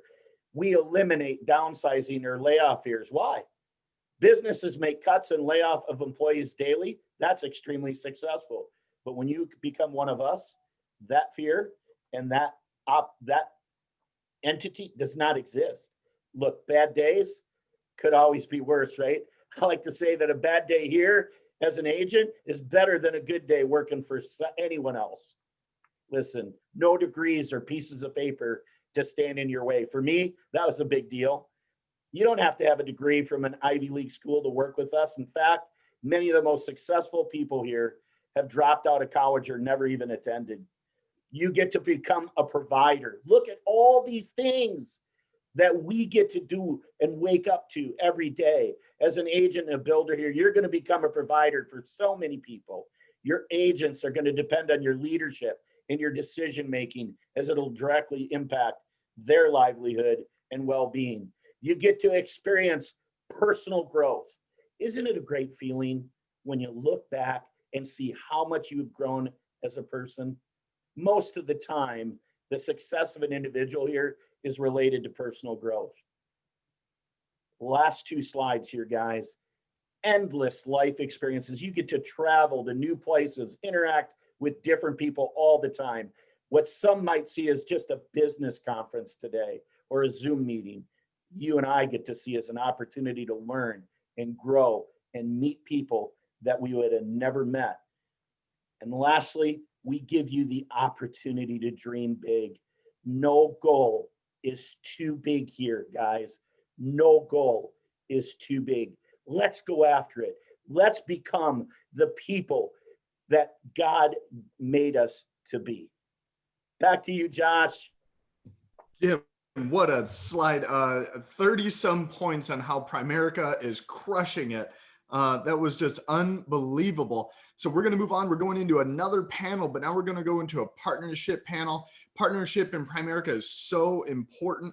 You've heard multiple people talk about that today. So to lead this panel, we have the amazing Josh and Sarah Christian. Take it away, guys. Hey there, Josh. So we are super excited to be on here today. This has been just a great event so far. If you guys have a partner and they're not sitting with you, go grab them really quick and get them on for this panel. It's going to be awesome. And I just want to say before we bring our panelists on here that, partnerships sold us on this business. Josh and I had separate businesses before and we would try to help each other. But man, when we saw this opportunity and what you could do and what you could do together here, it just completely sold us on this business. So first up, I want to bring up Brittany Cooper. So John and Brittany have been great friends of ours the past 5 years in this business. And man, we just love these guys. We look up to them as both parents and, leaders in the business. And Brittany, I want to ask you, what is the best way that you've found to communicate roles and expectations with each other? Because I believe you are one of the best people at explaining this and getting people to understand their roles and understand how this partnership works when you have, the correct expectations of each other. Yeah, so that's a great question. And honestly, that's probably the number one question that we get as partners is, how do you define your roles? How do you define your expectations? And so we've been in the business for 7 years. So obviously it's taken us some time and we've had to kind of figure out what that really looks like. But at the beginning of the year, John and I always sit down and we always write our goals and we take a whole day and make a whole date night out of it. And outside of our goals, we do our roles and expectations of each other for the year. So we sit down and we take a piece of paper and he'll have one and I'll have one and we'll number it 1 through 5. And so I'll write down my top 5 expectations that I have of John. And he'll sit down and he'll do the same thing. And we'll sit there and we'll talk about it and we'll really communicate. That way, there's no miscommunication. He knows what I expect of him. I know what he expects of me. And then we bleed over in each other's roles too. So just because there's something that's not necessarily my role doesn't mean that I won't do it. But it just means that I expect John to go out and provide, right? I expect him to go close business. I expect him to go really handle the business side of things. And then he'll expect me, right, to handle the house, be the supportive partner, and we can kind of change those. And honestly, I suggest kind of changing it every season too. We would do it every 4 months. Now we kind of do it every 6 months because your business is always changing. And so it's good to kind of readapt and see where each other is. That's awesome. I found that communication and, the understanding of expectations is probably the most important thing in the partnership. Like if you don't have those set, then there's a lot of frustration there. So thank you. Ivan, we're going to go to you next. So I want to know, one of the most common questions you get from newer agents in the business is, who can be a partner and what are some of the different roles that a partner can play? Because everyone has a different role, right? Even the partners on here have different roles. So if you could answer that, that would be awesome. You're still muted. Okay. There we go. Sorry about that. Yeah, so I mean, pretty much anyone can be a partner. The main thing, we've got spouses, brothers, sisters, friends. We even had one person in our base shop that her grandson was her partner. So it can look like pretty much anybody can be a supportive partner, and I think that's one of the main things is having that support. Behind the scenes. And so, yeah, I mean, pretty much anyone can do it. As far as roles, my roles changed so much as we've grown in the business. Once I was able to fire my boss, thanks to Bonnie, I kind of started picking up more and more roles around the office, doing more of the training and helping with licensing and all them different kinds of things. So I think as you're in the business longer, your role is probably going to grow a little bit. I love that, Ivan. It's the same for us. As the seasons change, the roles change, and that's okay. You just kind of roll with it, and it's okay to be one thing and then try something else and see what's a great fit for you. So Summer, we're going to go to you next. So another question that I get frequently from moms especially is, how do you run the business with kids and a husband and a house and family and everything going on that you have? And you and Emmanuel have 5 beautiful children, and I think you are the best person to come on here and explain, how do you do it all and how do you manage to run the business at the same time? Man, thanks so much, Sarah. I think really early on in the business, we made the decision to divide and conquer. And that's really what we've implemented from the start. We have kids ranging from 10 to 1. And I homeschool our 3 oldest kids. And so I take on all the stuff with the kids, really. I would say about 95%. He gets to do a lot of the fun stuff while I kind of do the nitty gritty day-to-day stuff with them. And we've just found a lot of peace in that. He does his business stuff. He does all the business. And I do the things like loving on people. I'm at every meeting. When we used to have meetings in person, I would be at every meeting, never missed one. Any big events, we did our own before we got to be involved in all of this on Zoom. And, you know, I helped with that in every area that I could possibly in that. But really, I mean, it's a divide and conquer thing. The kids, like right now, they're with the sitter while I'm doing this, and he knows nothing about that because we, you know, divide that up. So I just think you have to figure out what works for you, because not every scenario is going to be the same for everyone. Just find what's best for you. And that will be really successful for you guys. Thanks so much, Sarah. I love that. That's awesome. Yeah. And so Elizabeth, we're going to go to you next. So at your level of success, you know, you guys have had great success. You've made over, you know, $2 million in a year. And, you know, it's just awesome to watch you and your team. I think everyone want to know is from your perspective now, if you could go back to the beginning when you were new and you didn't know exactly how much success you would have, exactly how awesome it would be, what would you tell yourself going back? If you were able to meet the brand new person and say, hey, if I knew this when I got started, you know, that would have been so helpful. So Elizabeth, if you could help us out with that one. Yeah, sure. Great question. So looking back, what are some of the things we did to keep moving forward when it got tough? Well, first and foremost, we looked at our goals twice a day, morning and evening, and they were written out, they were specific, they were dated, very detailed, morning and evening without fail. And then the second thing we did, and this was kind of funny at times, I'd want to throw something at Chris when he said it, because he said it so often in our early years when things were really, really tight and things were really tough. We came up with the mantra, they can't eat us. Now, that might sound crazy, but what we meant by that was the bills are going to eventually get paid, and us worrying about them isn't going to make any difference. But us working on our business every single day and moving forward, that's what was going to get them paid. So our goal became, you know, we had a rough day. Hey, they can't eat us. You know, something didn't go quite right. Look, they can't eat us. We're just going to keep moving forward. So that might be crazy, but that worked for us. We've always made daily time for God and for each other.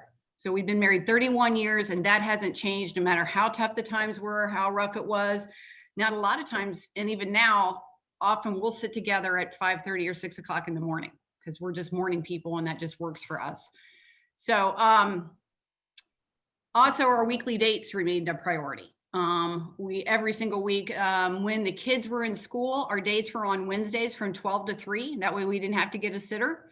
You know, as they got older, it adjusted, and it might become a Friday night kind of thing. So you just figure out what works for you. And on those dates, a lot of times what we would do would be talk about the business. Like I would make notes and I'd have those at our dates, but it would be just him and I communicating with no distractions, meaning no cell phones, those kind of things. We didn't have those back in 95 when we started, but for now it's no cell phones, having things, but actually communicating and staying on the same page. You guys can be in the same business working side by side every day. And sometimes you still get, you know, like where you're going opposite directions and don't know what each other are doing because there's so much going on. We continued dates with our daughters every single week. Both of us did one-on-one. Those might be a half an hour date at Starbucks, getting a small hot chocolate, but pouring into them, asking them questions, being, you know, knowing where their head was at every single week. When we were frustrated, one of the things we'd ask ourselves is we'd say, are we better at any part of our business? Okay, in any single area. Are we better at the presentation? Are we more knowledgeable about investments? We'd go through a list of things. Or is there anything we're better at? And if we could honestly say yes, then our business is moving forward. And sometimes that would be what would keep us in business for the next week. Now there's a caveat to what I just said.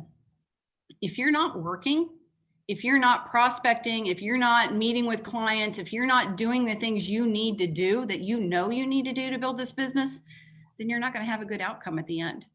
So look, the beautiful thing, and I think Jim Martin's uncovered, beautiful thing is we've got a hold of something absolutely amazing, okay? But you got to work. It's not going to be handed to you, but to whom much is given, much is expected. So thanks, Sarah. That was great. And what I got from that was you made a decision to, you know, commit to a lot of little things. And as long as you stayed consistent on those, the business grew, and so did you guys. So that's awesome. So I'm going to go back down the line really quick. I want to hear from everyone. What makes this opportunity so special and so different from anywhere else? You know, that's what sold us on the business, was the partnership and, you know, seeing what you're able to do, but everyone gets something different out of it, whether it's a trip or something else that they, you know, see this opportunity like, yes, partnership is amazing. There's no other opportunity out there like it. And I want to hear from you guys what your thoughts are on there. So let's start with you, Brittany. Yeah, so that's a great question. So the thing that I just loved and fell in love with the business is that you can truly make a life together. And, you know, so many couples, I feel like they end up driving in separate lanes, right? They go to work from 9 to 5. The other person goes to work 9 to 5.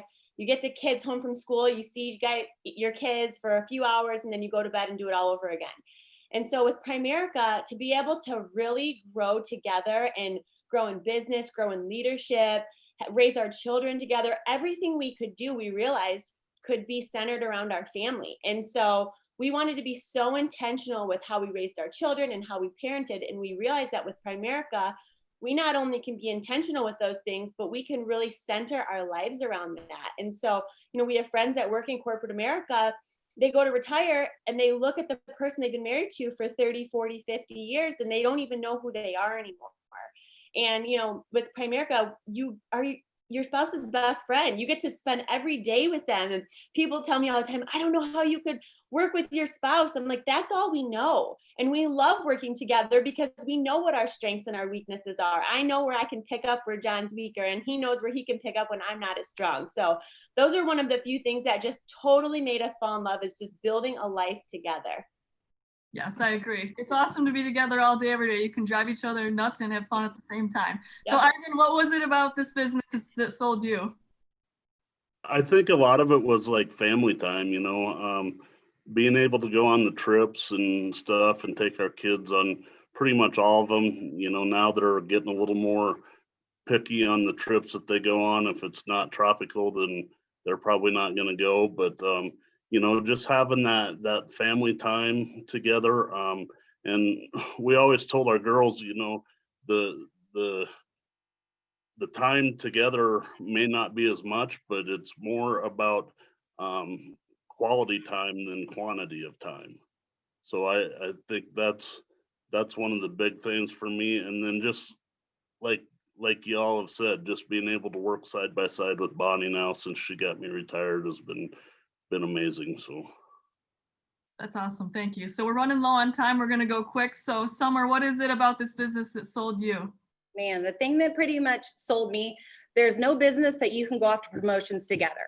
In a normal business, you're getting it alone. But in this, you're doing it together and you're doing it with a team. It's so exciting. I love it. Thank you. And Elizabeth, what are your thoughts? First would be controlling our own time and controlling our own destiny. I mean, we write our own ticket. That can be a double-edged sword, but you know, that is just a huge thing for us. And second, I would take off what Brittany said. Our 3 daughters are in their 20s. They're 25, 24, and 22, and they have seen their mom and dad not go off in separate directions every single day to a job where somebody else determines their income, when their vacations are, et cetera, et cetera. They've watched Chris and I struggle and work and have the blessings of constantly getting better every single day and going after something. And they're different because of it. So it's an amazing business. I love that. Freedom is the name of the game, and we believe that too. So thank you guys so much for having us on here. This was an incredible panel. You guys are all just amazing leaders. I was so blessed to be on here as the host for you guys. So I'm going to send it right back to you, Josh. Thank you. All right. Actually, I'm going to be taking over. We're going to do some recognition now. Wow, I'm very excited about this stuff. This is really fun stuff, guys. Beautiful day up in northern Michigan, by the way. I want to thank the Buissons right up front before we start flicking too many slides for doing the school for us. But hey, listen, we're going to start right now. Take a look at this. The senior reps coming up here now. This is the first step in your journey. It's the first step in your driving your own bus, so to speak, you know. So what's going to happen is we're going to keep showing these slides. We're going to go through these things rather quickly. 54 slides of just promotions, guys, just 54 slides. So please understand that that's why we're going to have to go a little bit faster than we would normally go. But what I would suggest you do is take a good look. they're all, as you can see, they're in alphabetical order in each of the categories. So when you see a senior rep, look for your teammates.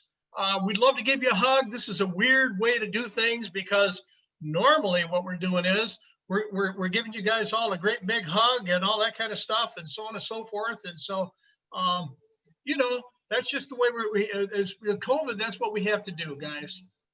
So anyway, I just want you to know that we're proud of all of you. This is the first step going on. New senior reps. This is kind of like, now look at district leader. This is crazy. The district leaders here is absolutely crazy. Look at them all, one after another. Do you tell me the Midwest isn't on fire? This school has went from, I remember years ago when Ian asked me to kind of come over and be a part of this thing. We were in a little smaller church, and look at all the district leaders. These are all people that have made they're building a base shop now. They are actually building a team. That's what district leader is.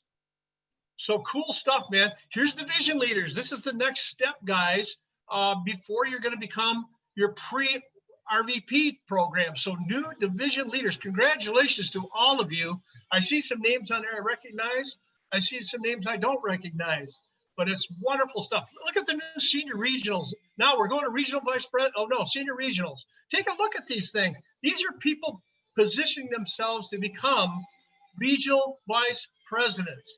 This is phenomenal, man. Look at the names. Look at the people coming up. Here comes our regional vice president. These are the people, Nanette and Joe Aceto, going to RVP. This is your dream, guys. Nanette and Joe, Em and Corey Alfonso. Brand new regional vice presidents, just getting their start in life in their Primerica life. Sharon Chapman, Brian Matthews, you got your life ahead of you now, man. I've been there 38 years. I remember the day I got it. Tremaine and Brenda Golson. Wow. Brand new regional vice presidents. Here you go, guys. It's your deal now. Nicole Sapirski. Wow. I remember Nicole. I remember seeing her so many times. Javier Sierra and Mickey Danhow, congratulations to you guys, new regional vice presidents. Awesome stuff, man. Look at hey, John and Brittany, national sales director. How cool is this, man? I remember when they were RVPs, just starting. Here they are, national sales directors, guys. It's amazing. Manuel and Summer Earls, new national sales director. Building hierarchies now. These guys are building hierarchies that they're going to override the rest of their lives and pass on to generations with ownership. So really cool stuff. Em and Corey Alfonso. Look at these are brand new. They got a watch on $50,000. Jarrell Borden, $50,000 Power Builder watch. Amazing stuff, man. When you think about it, Juan and Enrica Carino, brand new Power Builder. Folks, how many Fast Start schools have this many promotions and Power Builders and RVPs and things like that? Sharon Chapman, Brian Matthews, congratulations to you, man. Good stuff. I mean, this is just amazing. Sarah Fallett and Jamie Burnham, brand new $50,000 watch earners, man. Next is a ring. These guys are heading for the ring, okay? Logan and Katie Fay, again, $50,000 heading for the ring. How many people make $50,000? Lisa and John Paris. Folks, 54 slides of this stuff. This is incredible, man.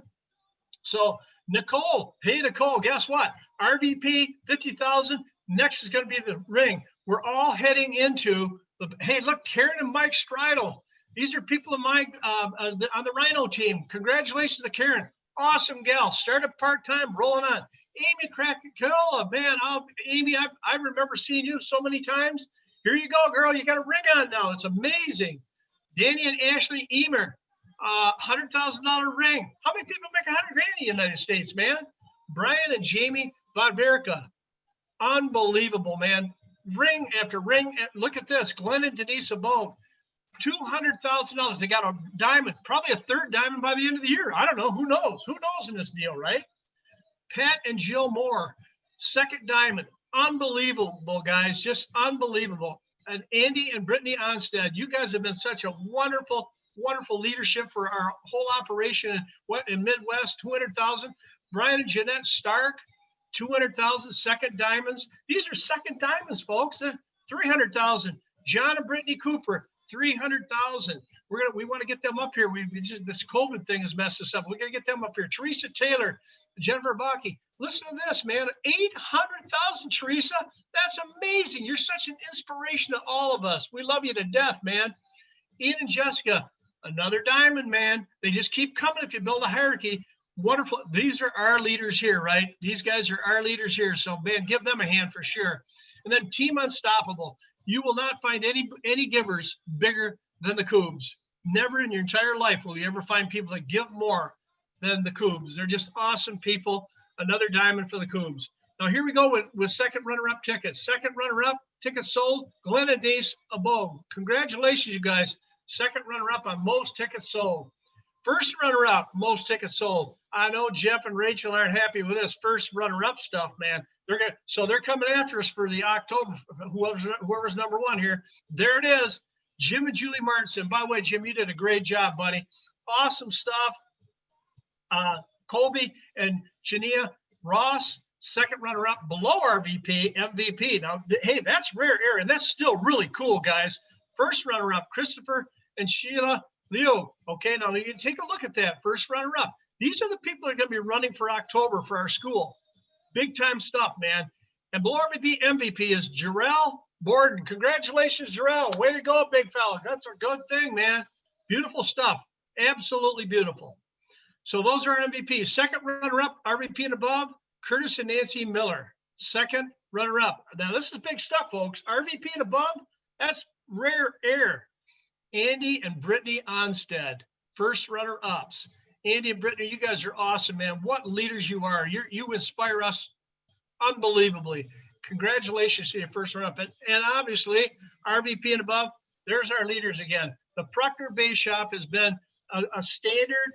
It's been a pace setter for us since we started these schools way, way back years and years ago. So congratulations to them. God bless all of you. I'll turn it back. Thank you, Les. That was fantastic, man. Congratulations to everybody getting promotions from the newest person on up. So exciting. So next up, we've got the two sons of the most legendary couple in all of Primerica, Bobby and Red Buisson, the biggest hierarchy, the baddest the baddest people in the entire company. And Bo and Bobby Jr. Have built, these are huge shoes to fill with who their parents are, and they are filling those shoes. I know these guys personally. They are unbelievable human beings, fantastic builders in this company, and building something in their own right. So I want to take it and hand it over to the great Bobby Jr. and Bo Buisson. Thanks, guys.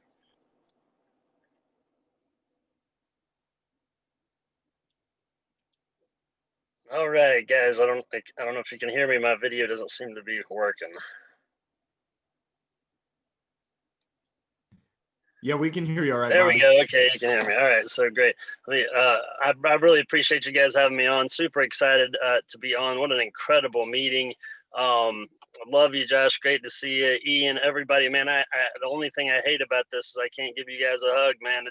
It's killing me. But no, it's great to see y'all. And I only got a couple minutes, so I'm going to fly through some of the things I was thinking, and they're not in great order, so I'm not going to apologize for that because I just really want to share this. But Assad, man, what he was talking about with this thing is way better than we're able to share with people in 30-minute presentation, in an hour, in a week, in 5 years. Man, it's even a lifetime. My dad's been doing this for 47 years, and he's still discovering new things to appreciate about this company. I mean, it's like every meeting he comes out of, he feels the same way as every one of us, just jacked up and blown away.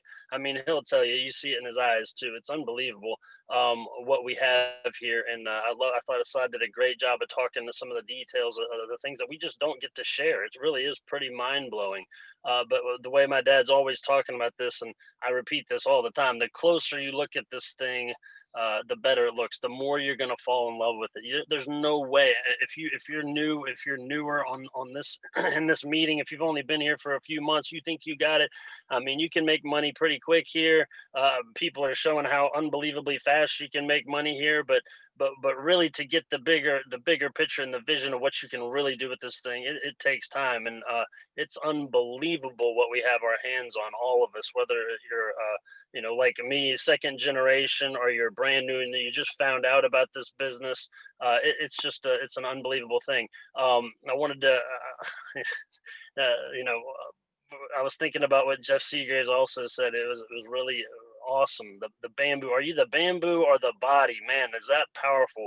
When you become who you're supposed to be, all the fear and insecurity fades away. Man, that speaks to me, and I know it speaks to every person. I really appreciate Jeff sharing that. Man, we weren't built for mediocrity. He talked about that, and that's the way I'm always communicating it. But we weren't built for mediocrity. God put us on this earth for greatness, right? We gotta, and now we have an incredible vehicle. Every one of us does. It doesn't matter who you are, where you're at in life, right? I'm so incredibly proud to be in this business with all of y'all. I got a lot of friends on the call and people that I've met through the business. Some of them I've gotten to know a little bit, and some of them I feel like are family. But to be able to work with my parents and my brother and his wife and my wife, and for our family to be able to work at what we do the way that we do is such a ridiculous blessing. There's no way. It's like a side to, there's no way I could communicate that to you. I used to tell people this early on in the business, because I was incredibly frustrated, because I'm getting no's just like anybody else early on, and it's frustrating, and I was like, man, I couldn't think of any other way to say it except for, if I could find a way to just open up somebody's head and pour out all of my experiences into their head, there is not one person in the world that would not do this business. It's like, if you've seen what I've seen, what I've witnessed, and what we all get a glimpse of pretty quickly here in Primerica. Thank God. There's nobody in the world that wouldn't do this. Who would want to raise their family, their kids? Who would want to be in any other environment in the world where you can have the impact that you can have here, and raise your kids in this kind of way? Man, this is unbelievable. So anyway, I'm just super proud to be in business with all y'all. I love what Ian shared about, imagine living your whole life and never experiencing the full power mode that we were designed to experience. That's incredibly powerful. What is the best way I can be a blessing to your family when it comes to your finances? I love that closing line. That is so powerful, man. It's really the opening line. What's the best way I can be? It makes me think of so many things. It makes me think of a Bill Arender when he talks about, do you want to be a bucket carrier or do you want to build a pipeline? Yeah, our products are unbelievable. We get the best products in the world, and I don't want to downplay that for a second. Our products are amazing. But when you look at what 62,000 licensed reps are in our family business that my dad almost didn't get involved in. He told Art no the first time. Man, is that crazy? It's like, if you want to build a pipeline of services. I mean, we're in the service industry. You want to build a pipeline of leadership and a pipeline of services as big as you can possibly dream. Or do you want to be a bucket carrier your whole life like the majority of the world? Bill Arender does a great job of communicating that. I love that. It's so powerful. You can build a pipeline that can be passed down for generations. That's hard to wrap your head around. It really is.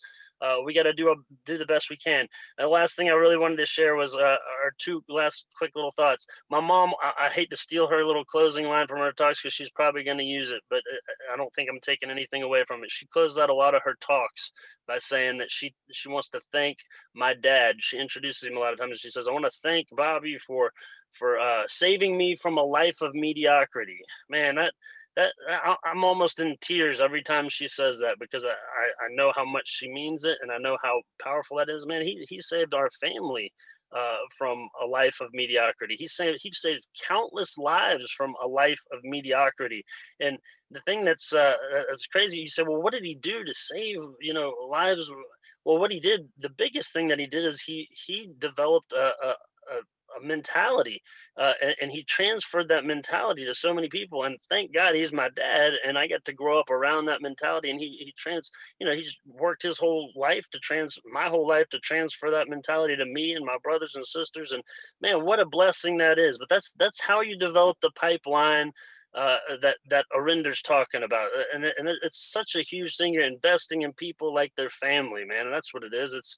He's always talking about the numbers. The numbers come out of the passion that he's worked so hard to develop in this business, and all the things that he's worked so hard to develop. But all that hard work came from the love of what he does and the goodness of what Primerica is, what A.O. Williams is and always has been. That goodness is what caused him to fall in love with it, man. This is such a huge blessing. I can't tell you guys, like I said, it's so hard to communicate the way I feel about this business, and it's way more. It's so personal to us. I know, to me, I guess I can only speak for myself, but I know it is for our whole family. It is, we are Primerica, and that sounds like cheesy, like something you're going to see on a T-shirt or something, but it is, it is totally what our family is, and there couldn't be anything that we could be more proud of. So last thing I wanted to say is, I've heard my dad say this a bunch, and a bunch of people say this in a lot of different ways, but it's easy to be a cheerleader for this company, man. We got the best products, we got the best leadership in the world, we got the best everything. It's really kind of ridiculous, and it sounds over the top, but it isn't. It's completely true. It's easy to be a cheerleader for this company. It's easy to be a cheerleader for Ian, for my parents, for Arinder, for whoever it is, all the great leaders in this company. They're countless, man. It's unbelievable. It's easy to be a cheerleader for them, right? But what it boils down to is, at some point you're going to get sick and tired of being a cheerleader, and you're going to want to get in the game, and then you're going to want to be a starter, right? And then you're going to look up and you're going to find out that, you've done something that you can be really proud of. And that's the power of this vehicle, man. It's unbelievable. It's such a huge blessing. And, we're all dealing with frustrations at different times all along the way. But thank God we have resources like this school to recharge our battery, like Ian was talking about, and operate at that 100% charge, and remind ourselves on a constant basis of what we actually have our hands on, and that we can do this just like all the other people who have done such ridiculous things here. Anyway, I'm going to turn it back over to you, Josh. Great seeing you, Josh. And I think you're turning it over to Bo. So I appreciate you guys. Thanks a lot. And you can go ahead, Bo. Yeah, I'll just go ahead and start. No, it's all good. So I appreciate it. Hey, no, and I'm actually, I'll go ahead and introduce my parents too, Josh. So I'll save you a little bit of time there.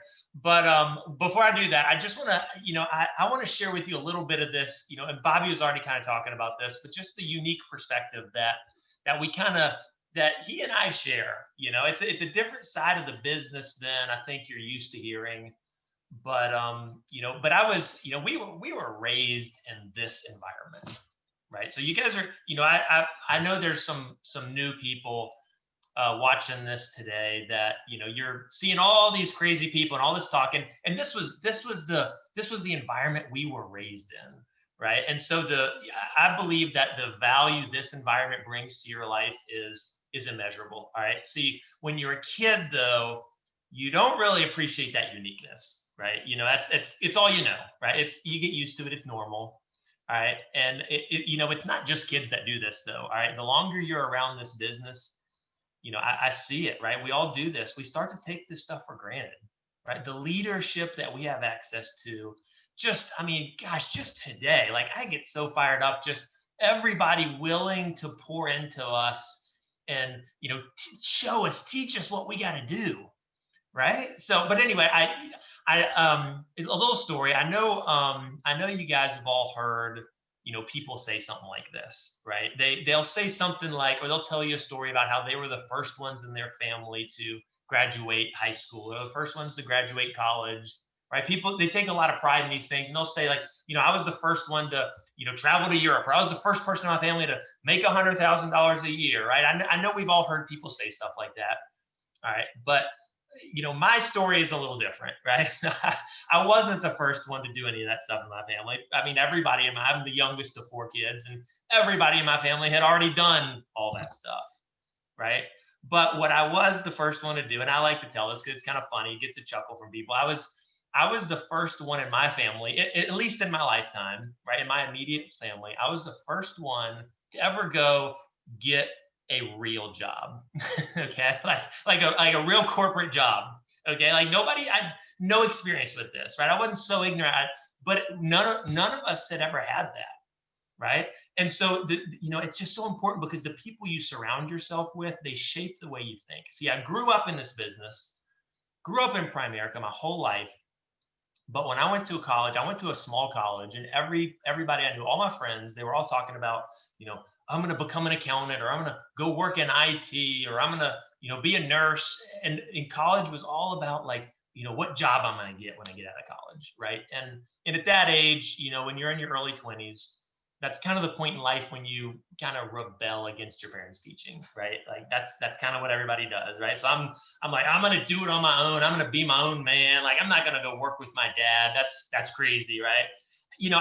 I also think, kind of side note, I think that this is why we recruit so many great young minds into our business, right? Because I just think there's so many people that are they're rejecting at that point in their life, they're rejecting the brainwashing of the system, right? Because we're all taught, right? Oh, go to school, get good grades, go to college, you get a good job, and everything's gonna work out, right? Anyway. So here's my experience, right? Because my perspective is warped. It's a little different, right? So here I am. I'm sitting in my cubicle, right? I'm working for a boss, right? They're telling me when I got to be there, where I got to be, what I got to do, right? This was like a shock. Like, I was like, what? I like the people I worked with. I worked with some good people, but this was a shock to my system, right? I was like, wow, right? See, because what my parents did in Primerica, my life growing up, right, it was defined by freedom, right? That was all I knew, right? So I love doing this. I get this from my dad, but we like to dig into words and define a word. So like if you define freedom, like go look it up, look at the definitions of freedom. But I like this. I love this definition of freedom. It's the power or the right. Okay, freedom is the power or the right to act, speak, or think as one wants without hindrance or restraint, right? My definition is to be able to do what you want, where you want, with who you want, whenever you want, right? That was my life growing up, right? And so, we're in the United States, at least I am. I think most of you guys, I don't know if there's anybody on here that's not in the US, but we live in the United States, the greatest place in the world, right? See, when you look at the definition of freedom, see, our Constitution, when our country was founded, gave us the right to freedom. Okay. And we've got the greatest military in the world. They fight every day for us to keep this right, the right to freedom. All right. But just because we have the right, it doesn't mean we've got the power, right? That's the way I look at it, right? It doesn't mean you really have any freedom in your life just because you have the right to freedom, right? How many people do we see today, right? Like, how many people have no freedom in their life? I talk to people and they tell me, they say, oh, Bo, yeah, no, I don't agree with that. I get the weekends off. I get 2 days a week. I get to do whatever I want, right? My job's great. I get 2 weeks a year of vacation. I can take it whenever I want. They don't give me any trouble. That's not freedom, guys. That's a leash, right? Right? We live in the land of the free, the home of the brave. Why is it there's so many people just living in fear and shackled, right? Well, here's why. Here's what I believe why, all right? Because there is no true freedom without financial independence. That's the only way to really have true freedom. So what's that? So what's financial independence? Well, financial independence, very simply, is where your passive income exceeds your living expenses, right? That's where, hey, I've got enough money to live without working for it, right? That's pretty simple, right? So freedom, financial independence, none of that happens without passive income. That's my belief, right? Real freedom. And so if somebody says to me, oh, Bo, no, I got a great job. I love it. I don't believe that. I don't believe there's such thing as a great job. See, a great job just means you're an overpaid workhorse, right? So my challenge to you guys, right? I like to challenge myself. I hope you like to be challenged, but that's my challenge, right? Is if you're not financially independent, you need to be, right? And I promise you, you are not going to find a better shot at financial independence anywhere in the world than right here in Primerica. That is our business. What other business in their, you know, whatever you call it, the motto, I've drawn a blank what we call that thing, right? We're in business to help people become financially independent, right? So if you want to make that move, all right, I got like a one little very practical thing for you to do. All right, make yourself a goal, right? Make yourself a goal. If you want to become financially independent, you got to make yourself a goal, right? I'm not a, you know, I think results goals are great, but more importantly, the way I was trained is you got to set yourself an activity goal, all right? An activity goal. How many, you know, maybe it's how many contacts are you going to make this week, or better yet, today, right? Or how much money am I going to save this month, or whatever, like something activity that I have 100% control over, right? Set yourself a goal. Do it right now. Actually, grab your pen, because I know you're taking notes today. I know I'm not the, you know, the first person, or the, you know, I know that this isn't the first time you've thought about taking notes today, hopefully. So grab your pen and write yourself a goal right now. What's your goal? What's your activity goal, right? And then once you write that thing down, you got to ask yourself 2 questions. When you write a goal, you got to ask 2 questions. Number 1, is it measurable, right? Is it measurable? Like a lot of people say, well, I'm going to talk to a lot of people this week. Well, that's not a goal. That's like a wish or a hope, right? Is it measurable? How many people? Like put a number. It's got to have a number, right? Is it measurable? And then the second question is, ooh, I like this one. Is it reasonable, right? Is it measurable? Is it reasonable? Is your goal reasonable? Is it like, are you comfortable with it? Pick up your pen like this again. Look at your goal that you just wrote down. Is it measurable? Yeah. Is it reasonable? You go, yeah, it's reasonable. Scratch it out. If it's reasonable, scratch it out. Double it. Make it unreasonable, right? I'm sure, you know, like Bobby said, I'm sure my mom's going to talk about the numbers of their business because she knows their numbers. She always, you know, it's mind-boggling. It's hard to wrap your head around the numbers of their business, right? Crazy. But right, here's another great one-liner. I love these things. If your goals are reasonable, then what's possible is going to seem unreasonable. You're going to hear the numbers of my parents' business and go, that's unreasonable. That's crazy. That's impossible. That's because your goals are reasonable.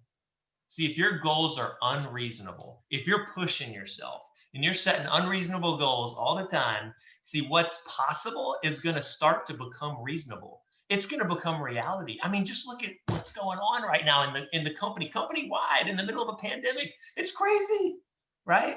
And every one of us has the ability. We have the opportunity to do something amazing, right? That's the beauty of Primerica, right? And, you know, another, you know, great line, success is not measured by the size of your brain, but by the size of your thinking, right? That's what we got to work on, is how am I thinking, right? So anyway, I have the privilege, you know, to introduce my parents to you right now. And specifically, I'm going to introduce my mom. She's going to start first. Just real quick, I want you guys just think about this, because I don't know. I'm serious here. I don't know of a better example in our time, all right, of somebody who exemplifies hard work, doing what's right, treating people well, living below their means, right, giving back of their time, their money, their resources, just loving on everybody. This list goes on and on. Man, if you're looking for a couple to emulate, like just study their life. All right. And I'm so thankful and I'm blessed to call this lady mom. Take it away, Red Buisson. You're still muted, Mom, by the way. There we go. Okay, am I unmuted now? Can you hear me? Great job. Great job by everybody's been so good. This has been an incredible meeting. I'm so sad that we're not there with you guys to hug on you and to love on you. And to meet the new babies and to see the Pruckner's new mansion. You know, I mean, we were so looking forward to coming to Michigan this fall when it's beautiful weather up there. It's hot here, and we're disappointed that we're not there. So we just have to do it again. But thank you for having us. We're honored to be here. A little background on us and how we got into this business. It was 1972 when we joined Art Williams in the business. Bobby was the first full-time person that Art ever hired. And but let me go back a couple of years before that. We were in the Army. We were stationed at Fort Sill, Oklahoma. And our oldest daughter, Missy, was 8 months old, and Bobby got orders for Vietnam. And he was trained as a forward observer. He was a second lieutenant, and they called all the second lieutenants and their wives into a meeting, and they said the life expectancy of a second lieutenant forward observer in Vietnam is 6 seconds. So we suggest that y'all all look into getting some life insurance. So I was like, yeah, that might be a good idea. So we had all these life insurance people come over to our house and give us their presentations. And I mean, you know, Bobby and I are both college graduates, you know, we understand things. We didn't understand anything these people said. Every one of them had a different presentation, and it was so confusing. By the time they finished, we didn't know what to do. And the last person that came over was this little gray-headed man, Mr. Webb, with a bow tie, and he looked so responsible. And he worked for USAA, and he said, we specialize in military families. And so we were kind of threw our hands up, and we said, you know, we don't understand any of this. Would you just sell us what you think we need? And he said, sure. So he sold us a $15,000 whole life policy. So Bobby went to Vietnam, left me and our 8-month-old daughter, and we were covered for $15,000 if anything had happened to him. Well, thank the good Lord, Bobby came back safe and sound from Vietnam. And a guy that Bobby played basketball with at Auburn brought Art over to our house on a field training appointment. And I found out that we could have had over $100,000 worth of coverage for less premium than what we were paying for that $15,000. Bobby got so excited about what Art was doing. He kind of fell in love with Art, you know. It was like Art was so enthusiastic. He was so committed to this whole thing. And I got mad. It was like we got ripped off, you know. It really made me angry. And so Bobby decided to go full time. In the beginning, it was a struggle. You know, we recruited some people and we made some sales, and we lost some people, and we recruited some more, and then you know how it goes. But we stayed with it, you know. Every Saturday morning, Art would come down to our house on his, what he called his red jet. It was a little red motor scooter. And he would sit in our den, and he would tell us that if we just keep working hard and handle your money, good things will happen. Keep working hard and handle your money, and good things will happen. That was his mantra. Well, Bobby kept working hard. Bobby worked and worked. I was scared. I was scared because not of Bobby not succeeding, because I knew what kind of work ethic Bobby had, but I was scared that the insurance commissioner in Georgia was going to shut us down because he threatened to do that. I was scared that the company we were writing business through was going to explode because we were writing more business than they could handle. But this fear that I had was a blessing because it made us handle our money. We didn't live within our means. We lived below our means. It became a lifelong habit. Bobby kept on working hard. Pretty soon, we had a rock and bass shop. If we didn't do 150 sales in a month, it was a disaster month for us. We had the #1 bass shop in the company. We had the #1 hierarchy in the company, and Bobby was the #1 earner in the company. We believed in the crusade. We sold the crusade. Our mantra was buy term and invest the difference. Invest the difference. It's such an important part of our business. And so oftentimes it's left out, but you're not doing the complete job for the client if you don't teach them to invest the difference. It's a moral obligation, we felt like. It's not that we were selling a product, we were selling the solution. We were helping people become financially independent. If you're thinking RBP, if you're thinking $100,000 a year, I urge you, think bigger, think ownership, think assets, think legacy. If you think it's fun, some of the partners were talking about how great it is to work with your partner. Try working with your kids and their partners too. I mean, it's the most, I can't tell you, we really do have a dream life. It's so incredible. In 1980, Art came down to our house for one of his little sit downs, and he told Bobby and I that he was just overwhelmed. The company was growing so fast and he needed help in the home office. And he asked Bobby if he would shut down our base shop and reassign our people to other RVPs and come and work in the base shop and come and work in the home office with him and travel all over the country and do meetings and trainings for people, and not to worry about whose hierarchy they were in, but just to treat the whole company as his hierarchy. And, you know, Bobby was so excited. He thought, this is great. He would be the first national sales director. And that was awesome. But there was a caveat, Art said. The company didn't have any money to pay him. There's no compensation for doing this. And but Bobby didn't care. He thought it was great. And I'm like, well, now wait a minute.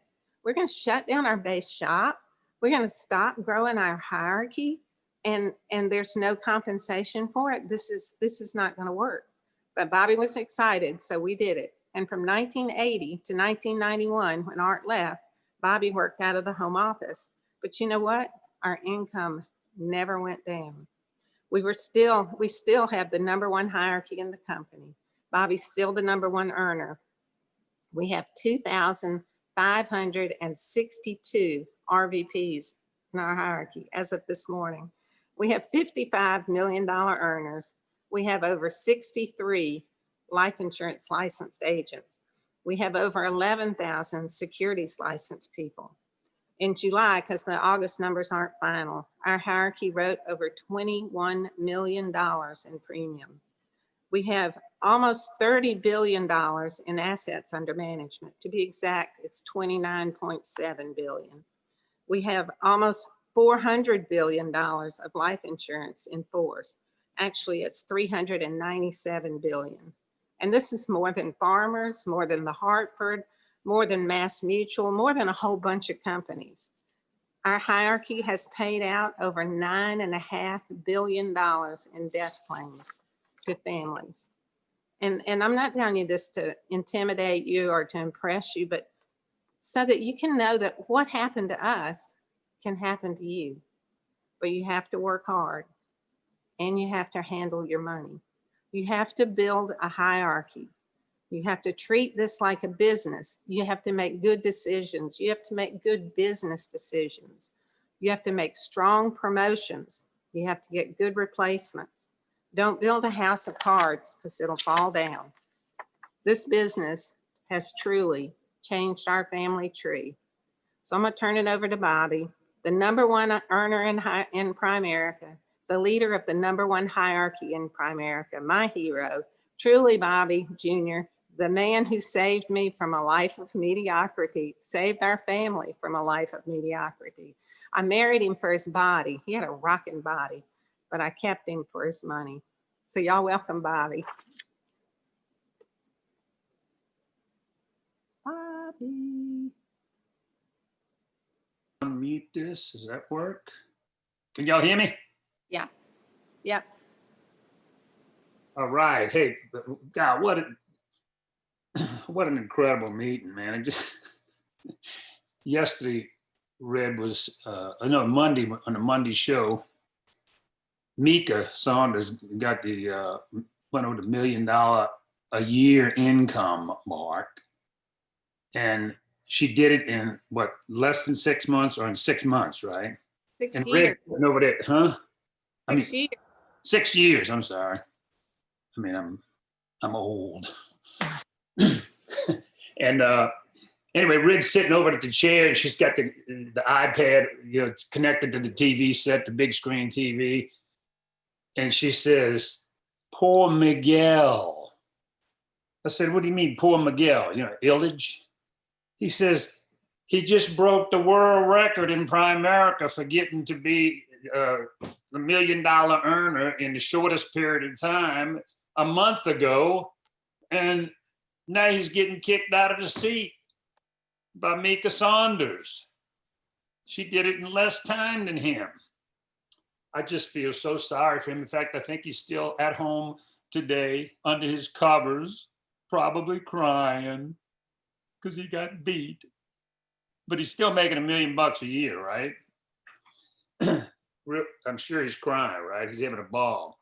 anyway, this has been so exciting. I turned on early, and I was up early this morning working on some stuff and working on some of my outlines. I got, about 14 hours worth of material that I'd like to cover with y'all. But, just seeing all these incredible people and these incredible friends. A great friend in this business is somebody you see about once a year in a convention, right? And now they cut out a convention. So, I'm missing all you guys, just, Assad, Coop, and Brittany, and Seagraves, and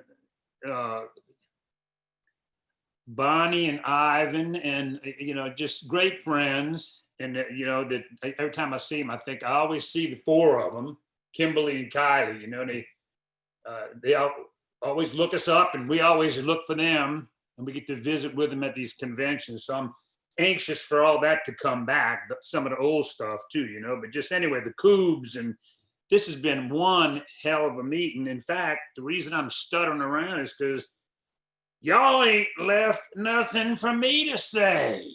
You covered everything already. Now, am I on here? I have a frozen face, Red. Come over here and help me. You're fine, Bobby. Everybody okay. can hear you. All right. So anyway, y'all really have covered everything. It's been just an incredible. Ian and Jessica, y'all, over years have become great friends too. We don't see each other often enough. None of us do, but that's just part of the price we pay for working hard and building great businesses, right? And I'm so proud of Bobby and Bo. They got about 10 or 11 years experience in the business right now. And, my kids, when they graduated from high school, were multimillionaires. Why? Well, because I just did what Art Williams told me to do. When we had our first baby, Art says, well, Bob, you ought to start a Uniform Gift to Minors Act for your baby. I said, well, what's that? Well, he showed me how you can put money into an account at age 0. You can go get a Social Security account number, and you can start a mutual fund bank draft program for them. And we did $50 a month. And as we made more money, we increased the amount of money we were putting in there. And by the time they not high school, when they graduated college, they were multimillionaires. You just got to, I tell this to people. Okay, Rich, put my little timer here. I tell this to people all the time because it's like somebody said earlier, we just assume everybody knows what we're doing. Even in our own company, how can somebody not understand that, you ought to start one of those when you have a baby?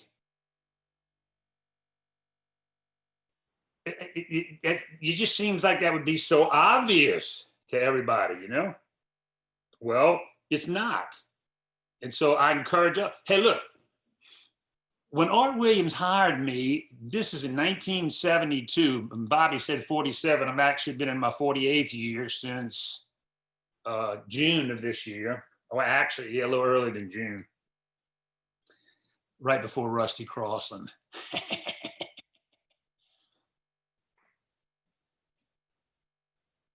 Who's an incredible leader. We got so many incredible leaders in this company right now, don't we? And I started with him in 1972, and after he sold me a policy in a mutual fund bank draft, he tried to recruit me, and I told him no. And about a month later, 6 weeks later, school ends, and I decided, man, I don't want to do this. I didn't find the same, I went to play pro basketball, and I tried out for a team, and I got cut.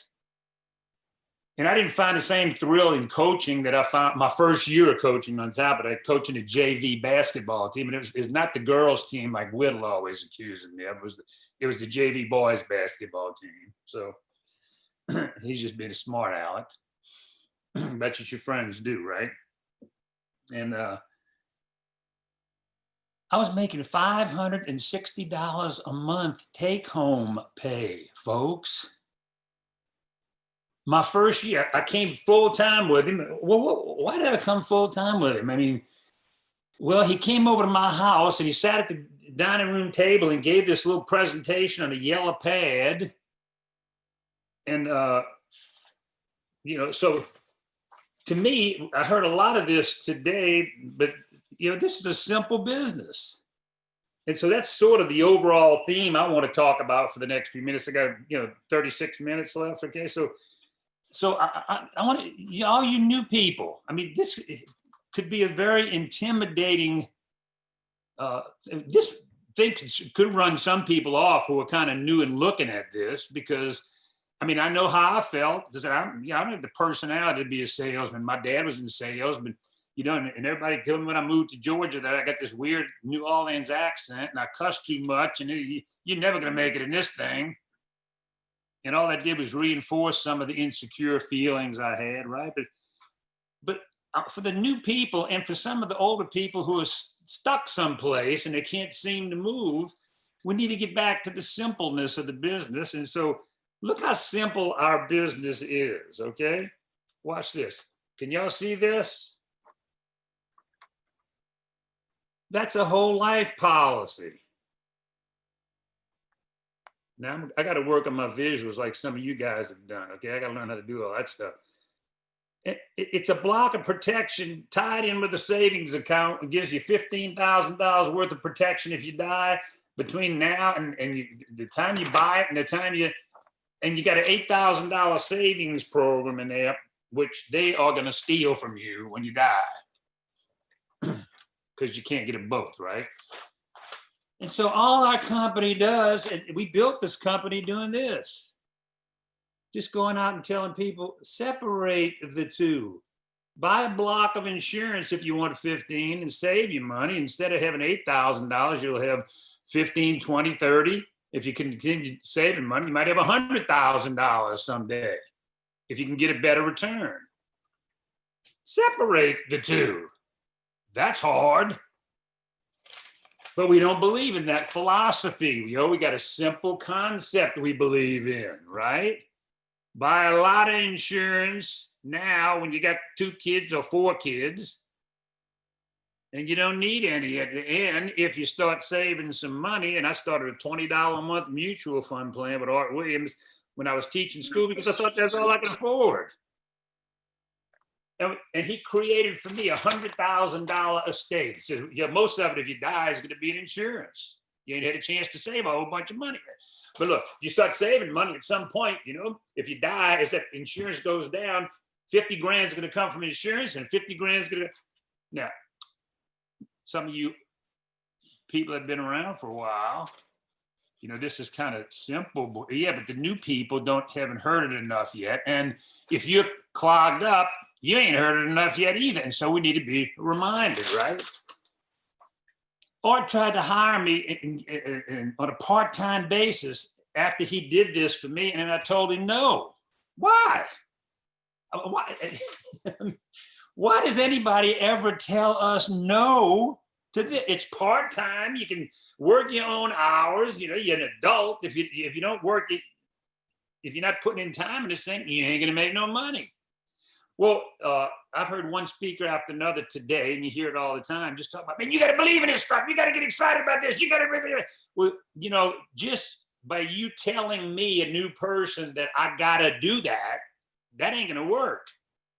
That new person, you got to keep him motivated. You got to stay in touch with him. You got to build a relationship with him. You got to believe. You got to do all these incredible things. You got to believe in him because he's got to keep coming back. So my message to the new people is, I'm not a salesperson. I don't have a sales personality. My dad had that. Man, he was a great, of course, he's been doing it for all his life when I was a little kid and when I saw him, You can learn how to sell just like you learned how to do anything else. Like I learned how to play basketball. When I started, you couldn't even reach the rim. And I kept on going, and my kids did the same thing. I remember seeing their little kids trying to get the ball, and they finally made their first shot. It got up over the rim and went in, and we all threw our basketballs up in the air and cheered for them and patted them on the backs, called recognition, right? And so they made that first shot, and then they couldn't make it. They said, I did it once. Well, you know, I've always had, you know, in my adult life, I've always had a lot of confidence in my athletic ability because I played baseball, basketball, football for a great coach at the playground level starting in the second grade. His name was TJ Whitaker. I had, you know, in the second grade, I was 8 years old, and I had this buddy of mine come to school Monday morning. His name is Gerald Landry. And he comes in, he's a real excitable kind of guy, you know, and so he comes in to school on Monday morning. He's all excited. He said, Bobby, you know, my daddy took me down to the playground. He signed me up for the baseball team down there. They got a new coach down there. He used to play pro baseball. And, you know, he's unbelievable. And he says, man, he says, we don't have enough people at our age group to have a team. He says, get some of the people. He said, points his finger at me and sticks me in the chest. He says, Bobby, you'd be good at this, man. And we're going to have fun. We're going to have a blast. You got to write that one down. You're going to be good. Well, I think you're really going to be good at this. You can really be good at this. Look, I can talk to somebody for 10 minutes and ask them 5 questions after one of Bo's op meetings or Bobby's op meetings. And you know, they bring them over here to introduce them to me. Who's got this big barn? You know, who's the guy that owns this thing? Well, my dad does it. Come meet him. I can shoot the bull with him for 5 minutes and ask him a few questions, and they give me enough information to be able to look at him and say, man, are you signed up already? Because if you're not, man, I hope you do. I think you're going to really be good at this. And man, we're having a blast. Oh, do you think that works every time? Nothing works every time. It's just a little seed you plant in his head. And when he goes to bed tonight, he's going to get under those covers and he's going to lie down and say, that guy with all that money and that big barn and that house, they wouldn't let me go in the house, you know, but they said, if you come back and make it to RVP, you're going to get to go through the house and see the house. He said he thought I'd really be good at this. And they're having fun. I ain't having no damn fun.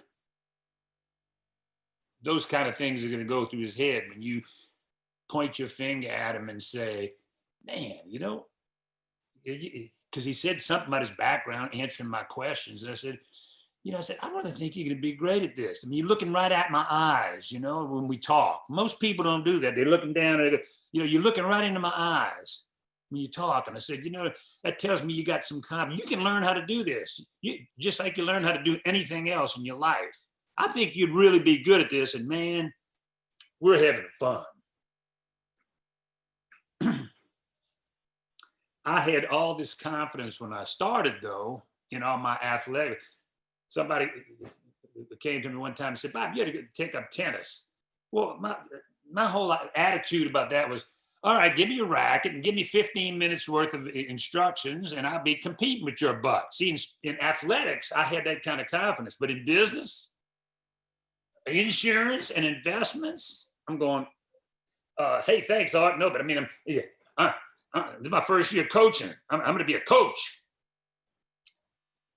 What I was really doing was I was saying, I don't believe that I can do good in this. I don't think I got the right personality. See, a lot of you people, you know, there's been a lot of motivation, but that's the biggest thing. You know, a lot of people, that's the biggest thing that you're struggling with is, and it's been said by a few people, winning the battle, what Bill Arenda used to say. Bill Arenda always says this every time he talks.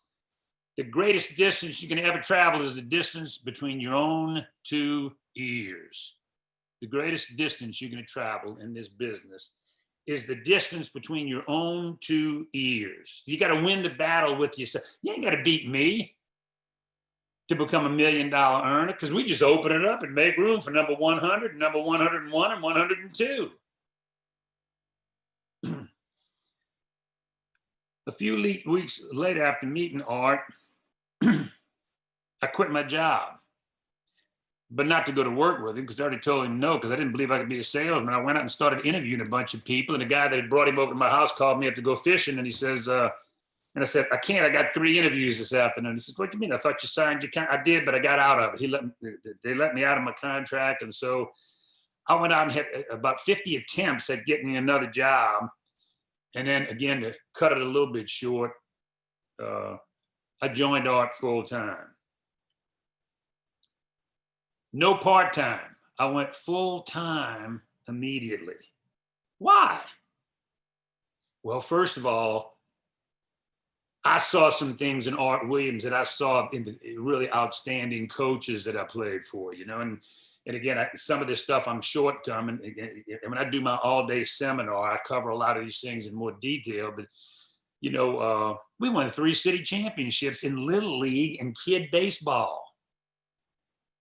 And in football, we won the city championships, and I was the most valuable player in the whole city of New Orleans. Every team we played on at that playground in the 2nd grade, 3rd grade, 4th grade, 5th grade, 6th grade, 7th grade, 8th grade, for TJ Whitaker, that coach who had been an ex-pro basketball player and an ex-pro baseball player, we were competing for the championship in every sport, every season, every year. So the coaching's got, now, see, all these things I'm talking about happened to me, but you got to parallel these. See, most people, most of you young people, you might be impressed with Ian Proctor and some of these $1 million earners that are talking, or if you get the other part of it, they're just regular people like you who have been busting their butt to get where they are. We hire a lot of people that everyone, what attracts them is the success that we're having. And they say, oh man, you know, I want to make 100 grand. 100 grand used to be the big thing for us, you know. Nowadays, it's see, you can do that. You got to look at that. You can do that. It's happening 6 months to get there. And these people make, I mean, 6 years and they're making $1 million. Why did I do it? Because of the person I saw in Art Williams. He took me, you know, I came to work full time. How could I come? Why is everybody taking 5 years and 10 years to go full time? Well, Red and I were good money managers. When we taught school, both of us, we lived off of my paycheck and banked hers. Right before I came back from Vietnam, I was in Vietnam and I was at Fort Sill, Oklahoma before that. And when I was in Vietnam, I was mailing my checks home. I was a first lieutenant and I was mailing my checks home, and all the other officers I knew every night were going down to the officers club, drinking beer and watching the band and spending their money. And I was mailing my check home to Rit, who was living with her mommy, with my baby. And they weren't charging her rent. It's 12 o'clock. So she was saving her money. When I came back, I didn't have any, I tried out for a pro basketball team and I got cut, and I didn't have a clue about what I was going to do. You know, so I started interviewing around. I wound up teaching school for a year. And then I met Art Williams and I quit my job after 1 year teaching, coaching, whatever. I was making $560 a month. In my first year full time with Art Williams, I made $500 a month. I actually took a pay cut.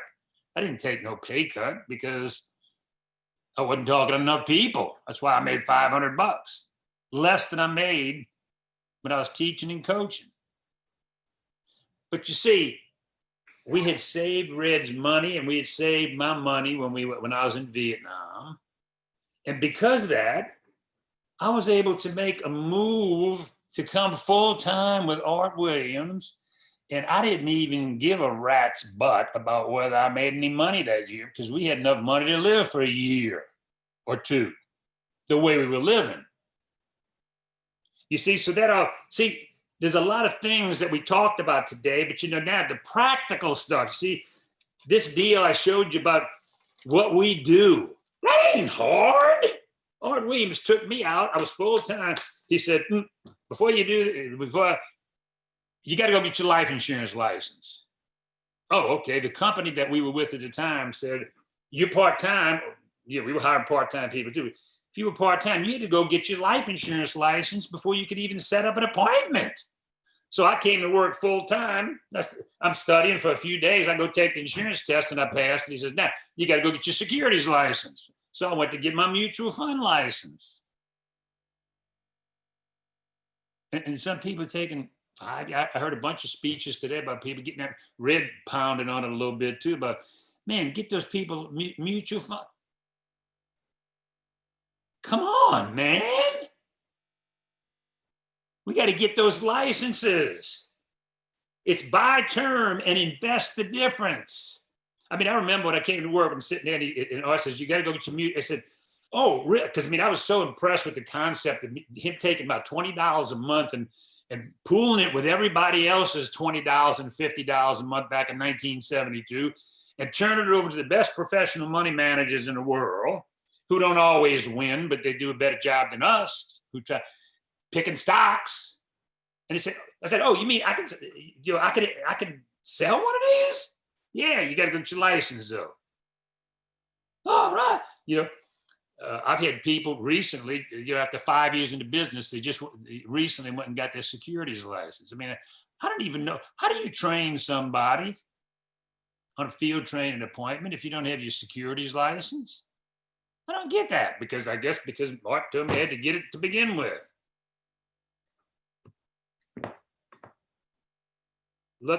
Go get your dadgum securities license. Buisson, stupid. I'm not talking to you. I'm talking to me in my mirror. I have a mirror right on the other side of the desk over here behind a computer. I'm talking to me. You talk to yourself and try to figure out, I mean, you trying to go out and conquer the world, the greatest opportunity in the world, like Bobby and Bo just talked about, and you don't have your securities license? Well, now, if you're new, I don't want to come on too strong because I understand you don't really understand this thing yet. It's like Bo said, the closer you look, the better we're going to look. You just hadn't been around long enough. And so, I mean, I got more patience for that. But some of these people that have been in this business for 5 and 6 years, I can't even comprehend. What is it? The test is too hard, and you can't come up. Now I'm being sarcastic and trying to hit. You understand what's happening right now? A few weeks ago, I was sitting around one night. It was a Sunday night. I'm sitting around, and Red and I kind of watching TV, and I've been worried about this for a couple of days. It was on my mind. I said, damn, this virus thing, we're not going to be able to even go into people's homes or their businesses. I mean, that's the first time I can ever remember really being seriously concerned about whether we're going to be shut down. And I'll be danged if the next morning Glenn Williams introduces 2 or 3 guys that have been doing this Zoom stuff. And now our business has exploded. And everybody I talk to says, well, I'll tell you what, thank goodness for that virus. I don't know if I'd ever started that stuff right now. And he says, I'll tell you one thing, I ain't never getting away from it. I don't care if they kill the virus. And then about 2 weeks later, Peter and Glenn come on. I think it was not this past Monday, but the Monday before that, they say, we're going into social media big time. Everything we've heard about social media up until that has been trying to straighten out some of the people who are messing around on social media and they're not doing it right, and trying to discipline them. And like the company's going to try to run us out of the social media business. And now we're going into this headlong full time. And our bit, of course, with the Zoom and you can see I still got this stuff I'm doing because I hadn't figured out how to put my dang visuals on the computer. So I'm going to try to get a little help there. But why were we able to do that? Yeah, I was not the first person that Art Williams ever hired, folks. He worked for 3 or 4 years, I don't know, 2 years, 3 years, 4 years, part-time down in Columbus, Georgia. And when I enticed him to come full-time to Atlanta, and I met him, I was the first person that went full time with him. He had some part-time people here. He brought a guy with him from Columbus, Georgia, who was full time. But I wasn't the first guy that Art ever hired. He said in one talk at the convention center a few years ago, he says, I don't know how many people I recruited when I was in Columbus, Georgia. Over 100. I wasn't the first guy. I was just the first guy that stayed. You could think about, well, it might be I was smart enough to stay, or maybe I was just dumb enough to stay. Every time I started to leave, by the way, which was a lot of times, I couldn't find no place to go. What am I gonna do? Go back to my teaching job, making $560 a month? I said, no. I mean, I'd come back and say, well, I mean, yeah, all I gotta do is walk in the office and Art's gonna jack my butt up and fire me up all over again. Never once in my life, Red and I just have been married 52 years this coming November. Never once in my life have she or me, ever experienced a financial problem. Why? Why can I come full time when people take 5 or 10 years to make it? Because we handled our money. See, that's one of your big challenges as an RVP. Now, you new people right now, you probably ain't handling your money worth a flip, and maybe some of you are an exception, but that's going to give you an opportunity to come full time when other people are taking 5 or 10 years to make it, or because they have money problems, they're getting out of the business. See, so some of this stuff, handle your cotton picking money. Now, Red was reading from this. Y'all see that little pink line in there? Can you see that? Just a dumbass Cajun from New Orleans, Louisiana. In the last 12 months, we have issued $55 billion worth in the last 12 months. Our downline hierarchy, a lot of whom, you understand that 30 years ago, 60% of my RVPs were below the 6th generation. And it's like, well, a number of y'all said, the closer you look, the more you're gonna learn. People go, what? Yeah, 35 years ago, 60% of my RVPs were 7th generation and below. So I don't make money on all these people, but this is what this is what our hierarchy has done. Total face amount in force, $397,102,000,000. Total death claims, almost $10 billion. And that's how much we paid out in our hierarchy. And most of that was replacing this with this. That's how simple I be. Is this hard to understand? And you can do that, right? Why did I say no? Fear of rejection, no confidence, because confidence, see, that's why we can talk people in, try to talk them into really believing and getting excited. And that ain't gonna work. What's gonna work is if they show up, if they keep coming back, and they keep, I didn't know that.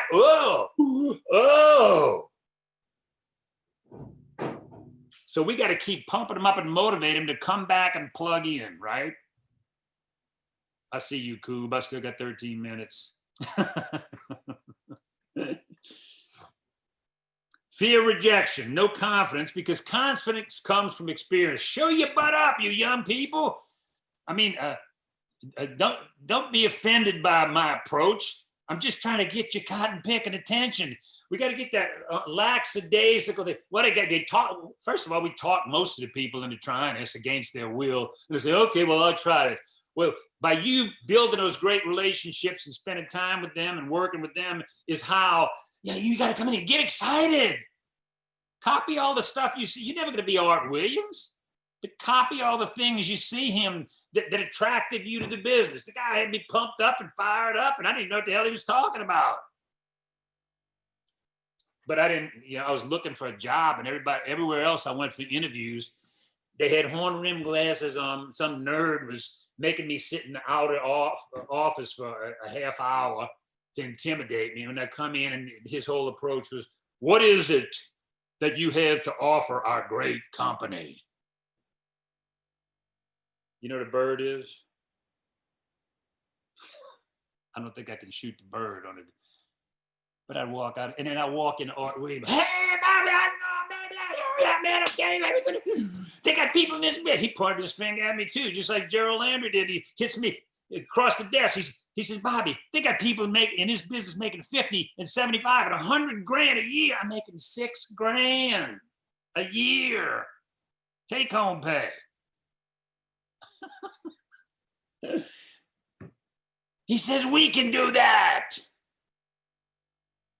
I'm going, right, Art. Somebody's been telling you crap about me that ain't true.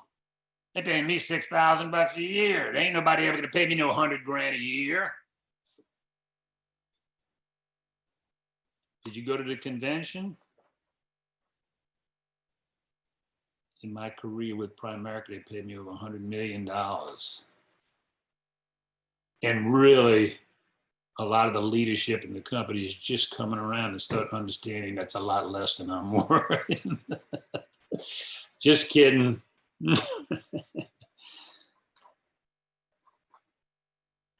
Handle your cotton picking money. Start part-time. Look at that. I played golf with Art, not this past spring, but I think it was the previous spring or early summer at his place.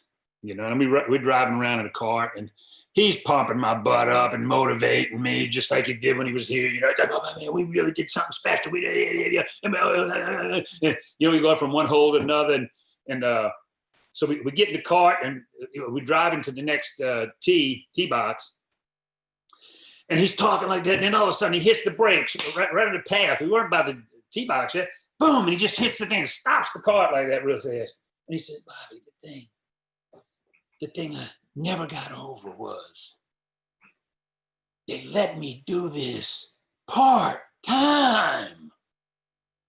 I mean, it was like the greatest moment of his life. You know, they let me they let me do this part-time. I didn't have to jeopardize my family's income. I could learn it at my own pace, you know. He was right now probably a multi-billionaire, and he stopped the cart. He was so damn excited about that he could do it part-time. And if that hadn't happened, he probably wouldn't be in a business.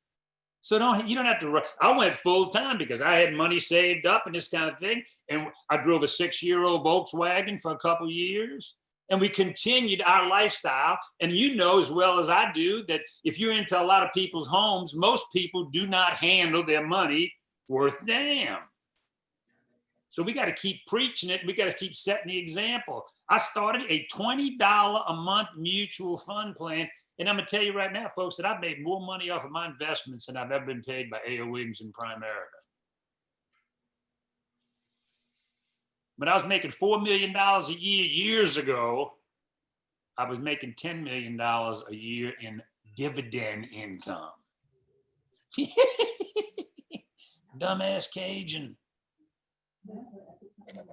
That was one of my great strengths in recruiting interviews when I was recruiting people. I just said, man, I'd spend an hour or two with them, and then I'd say, after you spend an hour or two with me, I know what you're thinking. If this dumbass can make this $100,000, I know I can. Of course, I get a kick out of all these people that still think I'm a dumbass. Ooh, you know what, man? You got to handle your money. You got to show up early and stay late. And you got to talk to lots and lots of people, not one a month if you're part-time. So, you know, we have a lot of people that leave after 2 or 3 sales or something like that. You part-time people, you new people, you young people, or people who are stuck at a place and it's frustrating. Hell, I've been there. But you got to turn it around by talking to lots and lots of people. Not one a month. Collapse time frames. You know, is it going to take a year or 5 years before you get really competent at this business? Art took me on 2 field training appointments. Of course, I was full time. And one of them we sold, and the other one, I couldn't even get a return. You know, he didn't give me the policies to analyze. And so I'm full-time. So how hard is it to learn how to do that presentation I had drawn out? Now we got these great 6-page, 4-page presentation booklets, all these visual aids and all this kind of stuff. Look, you got to talk to lots and lots of people. No, let's see. If you're at the convention, I got 7 minutes and my whole operation's falling apart here. This is what we do. We go out and have these itsy bitsy, teeny weeny, little bitty conversations with people every day in the attempt to set up an appointment with them, whether it's on the telephone, whether you're knocking on doors, whether it's warm market, whether it's cold market. This is what we do. 95% of your life should be doing this until you really got it rolling. You got to talk to lots of little bitty conversations in an attempt to set up an appointment with people. See, that's the starting point of everything. So 95% of your time and effort, most of us should be doing that. And if you knew you got to skip past this, 2-year orientation as a part-time purpose before we can get to you, you got to be smart. Look at the common. Don't look at the differences in the successful people in our business. You look at the common denominators. They're pretty smart people. They're smart enough to sit down and listen. What is it going to hurt to listen? All these dumbasses that say, well, no, I don't want you to come over. I'm too busy. I'm too busy being broke. You know, I love to talk to salespeople. They ain't going to twist my arm and get me to buy something I don't want to buy. I'm an adult. You young people, baby, what is it that's getting in the way? Why you're so busy? Why you're not plugging in every Saturday training? Come to every op meeting. Well, yeah, but I don't have anybody coming this week. So I don't care. Get your butt in there and you stand up there and listen to these people jack your butt up just like they jacked me up all morning this morning. And you're sitting there and you're going, damn it, I got to get somebody in here in front of these people. Because you see, you're staring right in the mug at a potential multi-million-dollar opportunity. In 6 years, I'm really mad at those 2 6-year million-dollar earners. I ought to smack them over. Took me 5 years to make RVP. Before you get great, you got to get good. Before you get good, you got to be bad. Your butt cannot skip being bad. You've been good. You've been bad at everything in your life before you got good at it. Sometimes it took you a long time because you didn't practice enough. Before you get bad, hell, you got to do something, right?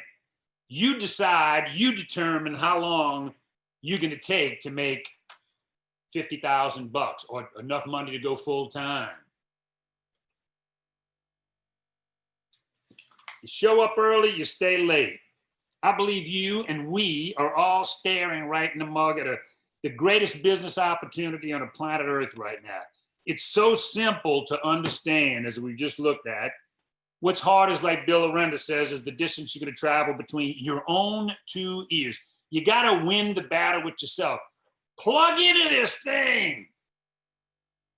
I'm begging you for your own benefit, because right now, here's the big virus going to put everybody out of business, and our business is going like this.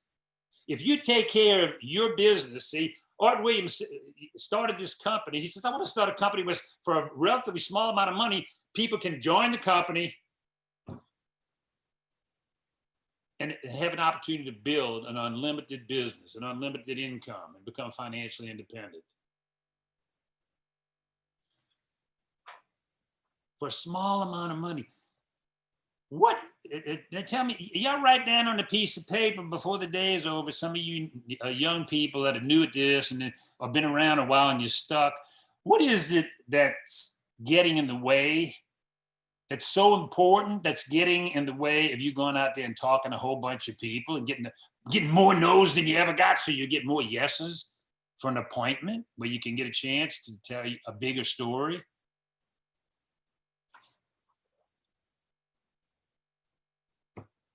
"95% of your time should be devoted to talking to people, trying to set up an appointment." You see, there's two ways you make money in this business, and both of them are called prospecting. Prospecting for sales and prospecting for recruits. There ain't no other way to make money in business. That's how all of us make our money in the business. And you might say, well, what about you, Buisson? You ain't been out there prospecting for sales and recruits for years. Wrong. You see, it's another thing you got to learn.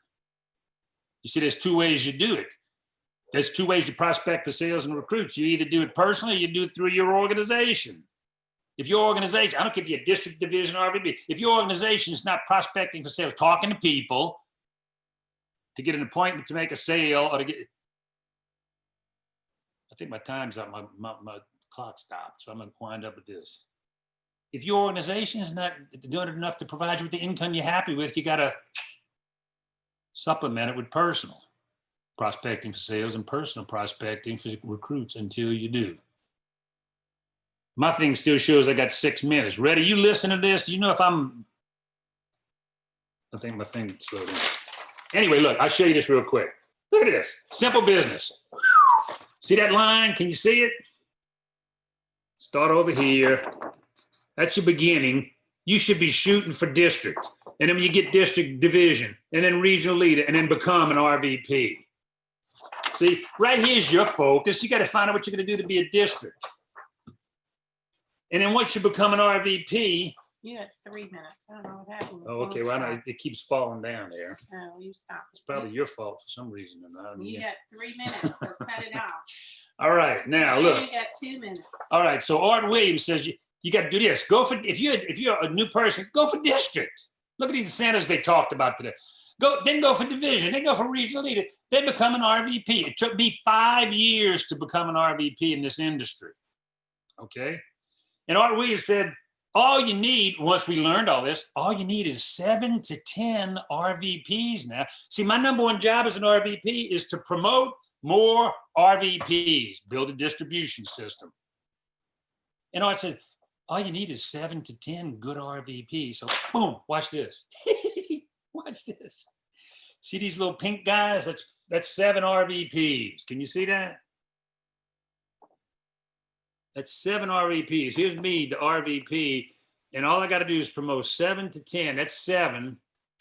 And then you see those RVPs have the same job. They got to produce RVP. You see all these little blocks and rectangles on there? That whole page is filled up. That's 250 RVPs. That means when I'm finished this, I just did this last night. Your time's up. When I'm finished with this, I got to go fill out 9 more pages like this to put all my RVPs on it. Because Red just got finished telling you we got 2,500. This is 250. So next time you hear this presentation, I'm going to flip through 10 pages of this. So, oh, that's scary, wasn't it?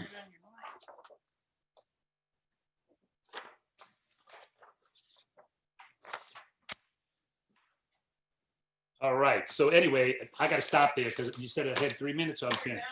All right. This has been a great session for me. It's got my butt all pumped up. I could have been playing golf this morning and doing all kind of other things, but what other multi-quintillionaire in the world would rather be here doing this? I've had more fun listening to you crazy fools.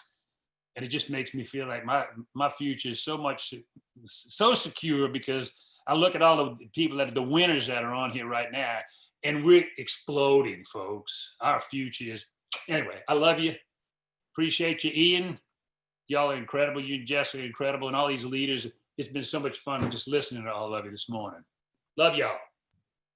Man, thank you so much, Bobby. That was, it was just so gracious and unbelievable. And I know that every single person on here today is just so honored to have you on, and for you and Red and the boys, Bo and Bobby Jr., we thank you guys for coming on and taking the time out of your, your weekend, that kind of thing, to pour into this group here. all over the country.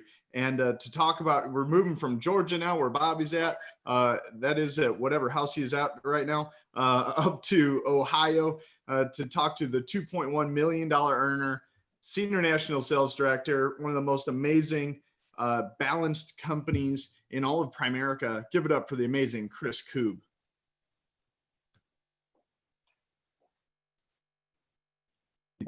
Okay, thank you guys. Thank you for the introduction. Bobby, I love it, man, as usual. I love it.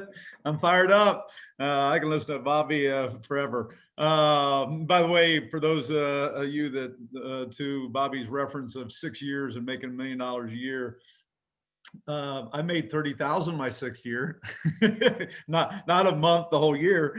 But anyway, hey, just wanted to congratulate all of you that are still on. You know, you get to be with the diehards, you get to be with the future VPs, you know, at the end, especially with Zoom. I think it's so easy to get distracted, as Bobby is talking about. And I just want to challenge you. You've got to go all in. Okay. If you want to have a great marriage, you got to go all in. Okay. If you want to be a great parent, you got to go all in. If you want to be great in anything, you got to go all in, and you're certainly going to have to go all in Primerica. Now, I'm not talking about you have to go full time, but the time, if you're part-time, for that time you're going to devote for to Primerica, whether it's 10 hours a week, 20 hours a week, you got to go all in. Okay. You don't stick your toe into something and get wealthy. And I'm just going to challenge you. When I talk about all in, I'm talking about getting rid of all the distractions. Okay. You have enough time, okay, to have a great family life, to have a great spiritual life. Okay. You know, do the things physically that you need to do to have you know, be in shape and all that stuff. Okay. And build a great Primerica business, but you don't have time for anything else. Okay. You don't have time for your brothers, cousins, friends, uncles, birthday. Okay. You don't have time for, you know, a bunch of video games. You don't have time for all that crap. Okay. You've got to decide, is a dream life worth working for a year, 2 years? Is it worth giving up those kind of things? Okay. I will tell you personally, you know, I was 22 years old and I said, I'm going to build a Primerica business and I'm going to build a real estate business. Okay. Well, you saw what happened. Okay. Now, you know, and the world hasn't changed. They were talking about dual or multiple sources of income 40 years ago and 30 years ago and 20 years ago. There's always somebody out there, okay, that makes money as an entertainer. It makes money by people listening to them, not by building something. Be careful who you listen to. Okay, the reason why Bobby's a multi-quintillionaire, okay, using his description, okay, he says he focused on one thing. Okay, you can't find, in fact, I tell our folks all the time, I hope I'm not being disrespectful to our Native Americans, but I tell folks all the time, Indian brave that chases 2 rabbits goes hungry. Now that 2 rabbits might be businesses, that might be other things, but you've got to chase one thing, okay? You go look at all the billionaires, all the first generation billionaires. They all, not some of them, not most of them, all of them got wealthy by building one business, one source of income. Now, once they had that one business, okay, so a lot of them diversified and, you know, and so on. You know, Elon Musk is a perfect example. Paychecks became, I think he's worth 300 million at that point. You got 300 million, you can expand and do all kinds of things, okay? But if you want to build wealth, find something. I'm recommending Primerica, but find something that you can build, okay, that will create wealth. And I think after today, if you haven't seen that, golly, I don't have much else. Okay. You know, I think you got to evaluate, you know, hopefully today you've evaluated Primerica, but you also got to evaluate what your options are. First, you got to evaluate, and I've heard a bunch of people talking about, you got to decide if you want a dream life first. Okay. I mean, there's lots of people, most people maybe would like to have one, but you don't just get one by wishing on the, you know, rubbing the lamp, or, you know, wishing on the Christmas star or whatever it is. Okay. You get a dream life by being willing to do what most people won't do. So I'm assuming that if you're on this call still, Facebook Live, Zoom, whatever, that you want a dream life, you have some focus, okay? You're somewhat tenacious, okay? Everybody else has dropped off and so on, okay? Well, you've got to put yourself in a position where you're not trading dollars for hours. There's no such thing as a dream life, okay? As you've heard today, trading dollars for hours. I mean, this is what kills me, okay? You could put on as one of your options, I'm gonna go back to school. No, you can't, okay? Granted, okay, there's no sense spending $100,000 a year to go back to school to learn a new career to gain $10,000 a year. That's dumb, okay? 5 years of your life. But even if you were to do that, you're still trading dollars for hours. I don't know anybody that says a dream life is me putting in more time. I don't know anybody that says a dream life is me having freedom of time, but not having any money. You got to have both. So going back to school for anything is double dumb if you want to have a dream life. What's another option? Well, you can go into some MLM. I mean, there's a gazillion of them now.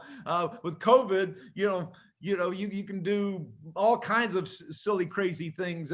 Most of them not on the fringes of legal, but I mean, let me just say this about those things. Okay, two things. Number one, most of them the FTC is going to shut down. Okay, you can just tell by their advertising and the way they do things and so on. And we've seen the FTC shut down so many multi-levels in the last 5 years. It's unbelievable. Okay, but the second challenge is, like, you go out there and work and get a client, you make like $5.55. Okay, there's no money in it. Okay, I don't want a home-based business. Okay, I want a Fortune 1000 company that I can work from my home. That's a big difference. I don't want some knick-knack crap, okay? Make no money, not tell anybody. I mean, no one thinks you're a real business. They think you're a hobby, okay? I want a business. I want a business that's going to be here for generations and generations. I want a business that everybody wants, everybody needs, that changes people's lives. That's having a dream life. You can't do that with MLMs. You can go buy a franchise. Well, number one, okay, if you're like me, you don't have any money. Okay, when I came here, I didn't have any money. Okay, well, what was I going to buy? With my $10.38. Okay, but if you did have enough money, or you want to borrow enough money to buy a franchise, what did you just do? You just bought a job. Okay, yeah, I don't know why anybody would buy a job. You can go get a job, okay, for free. Okay, you just bought a job. You're trading dollars for hours for the next 10, 15, 20 years. Okay, so that doesn't make any sense. The last one I'll give before I jump into my talk is real estate. I told you I was going to build this real estate empire, and I was going to build this Primerica empire. Okay, 6 years later, okay, I'm starving to death in both. Oh yeah, I had diversity of income. Okay, very little income from a couple different things. So here's about the thing about real estate. I own tens of millions of dollars in real estate now. Okay, but I waited till I got wealthy. I stopped all that. I'm getting wound up, almost spilled all my water. I stopped all that after my 6th year and said, Chris, you need to do what everybody has done that's built anything. You need to focus on one thing. Elizabeth and I got our income to $1 million a year. Then we hired somebody to buy or to take care of all our real estate. That's how we got tens of millions of dollars. Real estate is a way to build assets if you already have money. Okay. By the way, it's not a passive investment, so you better have big money. Or it's a way to make income if you're going to flip. The challenge is you can't do both of them at the same time. Primerica is the only place I've ever seen for average people to do the 3 things that are critical for a dream life, okay? Create massive income, have complete control of your time, and build wealth. You can do all 3 of those at the same time. That's what's magical about this. So let me just kind of wrap up by saying this, okay? I kind of want to tell you about a story about a young man, okay, that prior to Primerica had a few jobs, if you will. I wouldn't call any one of them, very relevant. He'd gone to college, spent 4 years in college, did everything that they kind of told him he was supposed to do. And this young man had an air of confidence, okay, that he would put on to the world, okay, peers and so on, like he had it together. But inside, he was scared to death, okay? Inside, he was unsure. Inside, he didn't necessarily have it together. And he tried a bunch of things, okay, and nothing just seemed to fit. Okay, he'd work hard and he would do what he's supposed to do, but it just didn't feel like, hey, this is what I want to do for the rest of my life. This is me. He wanted to be somebody that people respected. He wanted to do something that he felt like was important or was significant or respected or valued. He didn't want to be like everybody else. He just wanted a chance. And he came across this company called Primerica. Back then, obviously, it was A.L. Williams. And everything the company stood for just resonated with him. And he screwed up every day. Okay, golly. I think back, my poor vice president that had to deal with me. I screwed up every day. Everything this individual did turned out to be a disaster. You couldn't screw it up anywhere or any worse. But the company didn't fire him. Okay, he didn't do anything illegal. Okay, but the company didn't fire him. Logically, there wasn't any reason for him to stay. No money, no success, nobody following him, nothing. But he just couldn't shake it. Okay, he just wanted it to work with everything in me. His VP would encourage him and invest time in him when his VP shouldn't have. Okay, they would believe in him when he didn't believe in himself. They didn't have to. They were already very financially successful. They had lots of people they could invest time with, had teams and so on. But this funny thing happened. Over time, this individual started to believe maybe he could make it here. And he started to have a little bit of success. And felt like maybe he was making a difference. And then a few years later, he had become somebody he was proud of. He'd become somebody that his family was proud of. Before we recruited you, what were your dreams? Before Primerica, you're just driving along in the road, or you're sitting on a bench somewhere, or whatever. What were your dreams? What did you picture life to be? Maybe you pictured, a dream job, or maybe even no job. Okay, freedom of financial trouble, where no one could squeeze you. Okay, where you didn't have to suck up to anybody, where you didn't have that stress every week or every 2 weeks paying bills. Freedom to do what you want to do when you want to do it. Maybe freedom from a boss. Maybe freedom from somebody who could pull the rug out from under you. Freedom from the outside world, okay? Being able to affect you, being able to toss your world upside down. Be in a position where you didn't have to suck up to people, okay? You didn't have to play the politics. Be in a position where you could take a vacation anytime you wanted. I mean, to be fair, okay, if we're going to be honest with ourselves, you probably didn't dream it that good, did you? Okay, your brain wouldn't allow you to dream it that good because you didn't think that was possible. But it was some subset of that. Okay, it was something that maybe included a little bit of that. Maybe you even dreamed about owning your own business.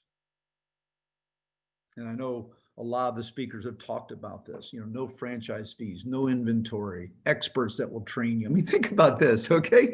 Is there any place on the planet you could go and have people make millions of dollars a year spending time with you, trying to teach you how to groom you, how to mentor you to have success?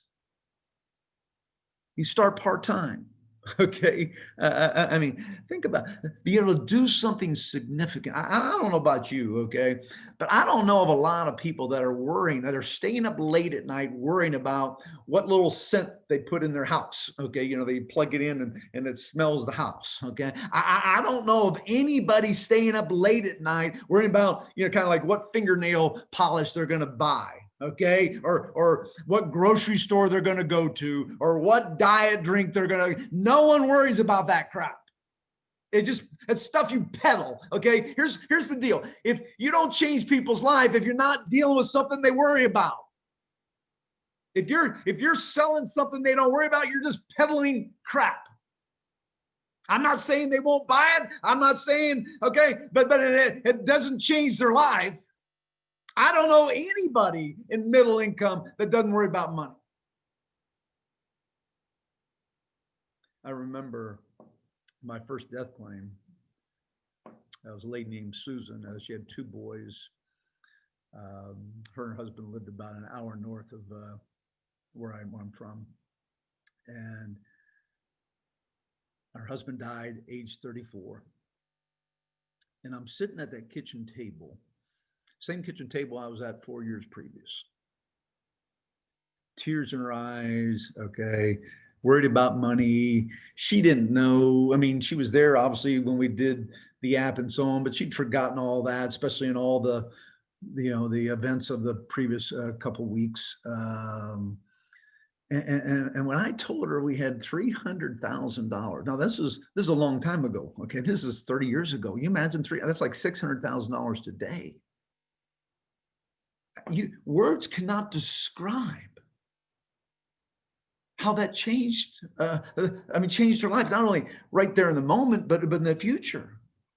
She didn't have to go to work, okay, to support those 2 boys. Okay, she could be the mom she wanted to be and not have to worry about money. That money, last time I checked, that money paid that family through all those years. And the last time I checked, after the kids were the 2 boys were raised, she still had over $1 million in there. Okay, it was her retirement after that. I remember a lady named Hazel. I told you guys about Hazel, I think in the first of the year, okay? But she had $150,000, which was equivalent of about $300,000 a day. And she was in a CD getting 2%. I mean, this is amazing. This is 30 years ago, and the banks still haven't changed, okay? I mean, they're still doing the same crap to people that they were doing 30 years ago. She was getting $300 a month from her investment, plus a $800 from Social Security. Starving to death, okay? Not doing anything. She couldn't even, not only could she not go see her grandkids, okay, she didn't even have the money to send them gifts. Can you imagine being a grandma and not being able to send your grandkids gifts, not be able to go see your grandkids? Not be able to do anything. I mean, I went to her apartment and the place was freezing. She didn't have the heat on, okay? I mean, it just pissed me off, okay? Banks do this to people. Financial companies do this to people. We were able to get her in a vehicle that paid her more money, okay? We took that $300 a month that she was getting from the banks and increased that to over $800. That's like $1,600 a month in today's dollars, plus Social Security. We increased the amount of money in today's dollars to her budget over $1,000 a month. And you know who was getting that $1,000 extra a month before? The banks. She started taking clogging lessons. She started flying to see her grandkids, getting them gifts. She started going on senior citizen trips, all kinds of stuff. She started living versus just existing. See, you wouldn't have dreamed it this good. If I'd talked to you prior to Primerica, and you'd have pictured your dream life, you wouldn't have dreamed it this good. No competition, okay? I mean, low overhead, 90% profit margin, the largest industry in the world. And be with the biggest, baddest company in that industry, okay? The most profitable industry in the world. Economic proof, inflation proof, pandemic proof. Now, people are still going to tell you no, okay? They're still going to do all that stuff. but you've got to know why you're here. You couldn't dream it this good. So I'm going to end with where I started. You're going to have to make a decision to focus. Here's what I figured out, okay? Ivan Earl, one of our great $1 million earners, said this and just connected with me, okay? The storms of life either are at your house, leaving your house, or on your way to your house. That's just life. You've got to have the ability for a short period of time to focus on building something that lasts. Focus on something that gives you a dream life. Not focus on the day-to-day, not focus on yourself, not focus on all this stuff swirling around. You understand? In today's Primerica, you could be just starting with us. In a year from now, be making 25 grand a month. If you're already with us, okay, and have any kind of training at all, you can be making 25 grand a month 6 months from now. Those of you that are already making big money, you could increase your income by 25 grand a month in the next 6 months. What would additional 25 grand a month do for getting toward your dream life? I mean, think of when in your life is this ever going to happen again? If it's not now, when? I get it. You got stuff going on. I get it. You know, you're busy, okay? But you were busy a year ago. You were busy 2 years ago. You were busy 4 months ago. Life goes by like that. You're saying there's only 4 more months left in this year? I was thinking about Whitney Houston died 8 years ago. I mean, if you'd asked me out of the blue, I'd say 4 years ago, maybe, I don't know, 5 years ago. Okay, Prince died 4 years ago. If you know, how long has it been since you've been in high school? It went by like that, didn't it? I mean, if you got kids, your first child was your first child born, like yesterday, right? It just goes by. And if you're not careful, you're going to reach the end of your days and it went by and you didn't do what you needed to do. Life is not a dress rehearsal, okay? You don't get a couple more shots. You either make it happen now or you might as well just pass on it. I'm challenging everybody. You got a shot at everything. I was going to say you have a shot at everything you've ever dreamed of. Okay, you got a shot at things that you never even thought possible, that you never even thought to dream of. Let's go make it happen. Appreciate y'all. Thanks.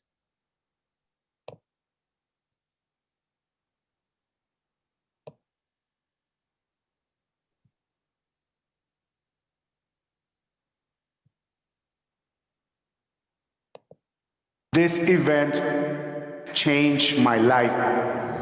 In life, you're going to be a recruiter or you're going to be recruited, yes? You're going to be a recruiter for your own goals and your own dreams, or you'll be recruited to go build somebody else's.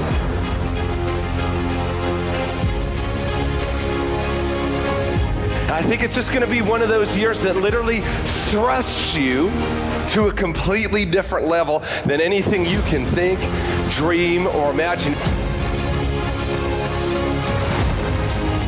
If you choose to win, this is the greatest time in the history of this company to chase greatness.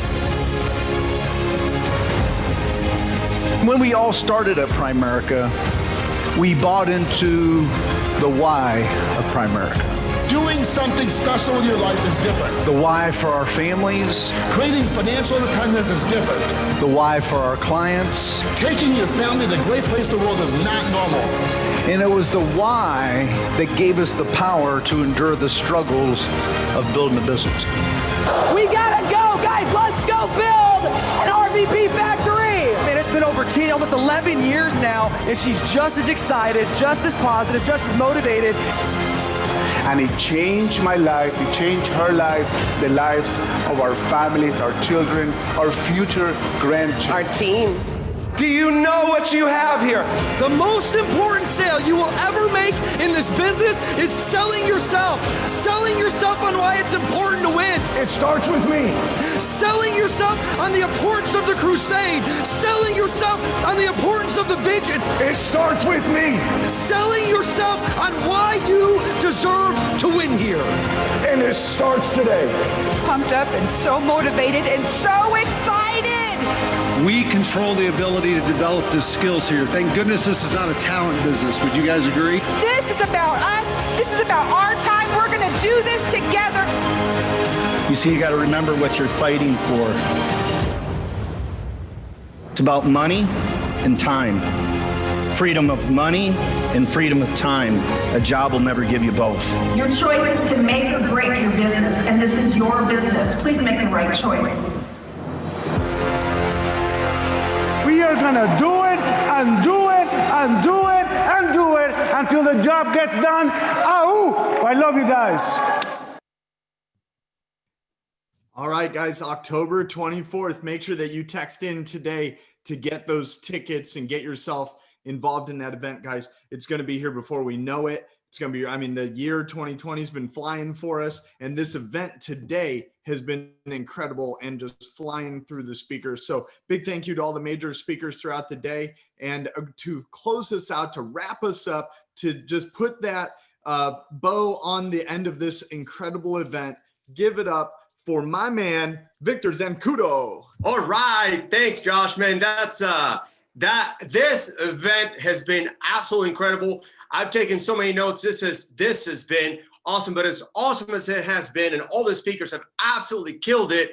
I want to invite you guys to the next event, right? Because the next event is the most important event. So as it's been shown already, guys, the next Midwest Builder School, Gus and Joanna Gonzalez, my people, right, from Venezuela, the Dominican Republic. I'm gonna be there. Rob and Whitney Cooper, guys, Gus and Johanna, they make over $1 million a year in this business. Rob and Whitney, they'll probably be at about $1 million by the next 6 to 10 months. Guys, these guys are gonna come and absolutely tear it up. And something that's even more incredible is the fact that the event's gonna be live. Guys, it's going to be live and in person. Who's excited about that? I'm fired up. So this is what's awesome. It's gonna be a one-day event. Guys, it's gonna be about 450 people, right? Because of social distancing, just making sure that we keep everybody safe. Guys, it's gonna be 450, it's gonna be live in Michigan at the awesome church at Grace Christian Church that we've been to. It's gonna be incredible. So here's how it's gonna work. Everyone who's bought a ticket, all the RVPs who bought a ticket for the previous event, for this event, guys, your tickets are gonna be honored, okay? So thank you, Ian, and thank you to the leadership for the Midwest Builder School. Tickets are gonna be honored. So if you got a ticket, you're in. That's incredible. All the recognition is gonna be live. Guys, listen, you've gotta be there because you gotta be recognized. You might as well go get your recognition. Now, we've gone without actual physical recognition for like 6 months. I'm having withdrawals, right?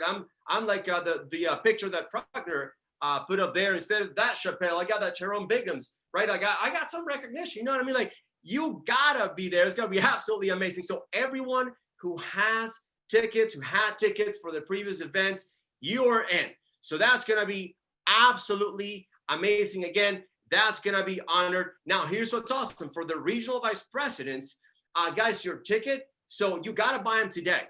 Everybody has to buy them today. The RVP tickets are gonna be $75 for a single, $150 for the partnership. Guys, that includes dinner with the winner. Now, this is amazing. It's a one-day event on Saturday, but we still got dinner with the winners that Friday beforehand for the regional vice presidents who get that. Guys, it's gonna be awesome. For the rest of you, guys, the below RVPs, the tickets go on sale today, and that ends tonight. So listen to me now. That ends, you don't wanna be left out, do you? I know that you don't. So you gotta get your tickets. So do me a favor right now, stop what you're doing, stop listening to me for like 2 seconds. And all you gotta do is text the letters MBS, as in Midwest Builders School. Even I can get that, to the number 484848. That's it. 484848. Text MBS and get your ticket right now, guys. The pre-sale ends today. Here's what's awesome. You guys didn't know, you've been competing already, because here's what's great. All the RVPs are gonna be live, right? They're gonna be there.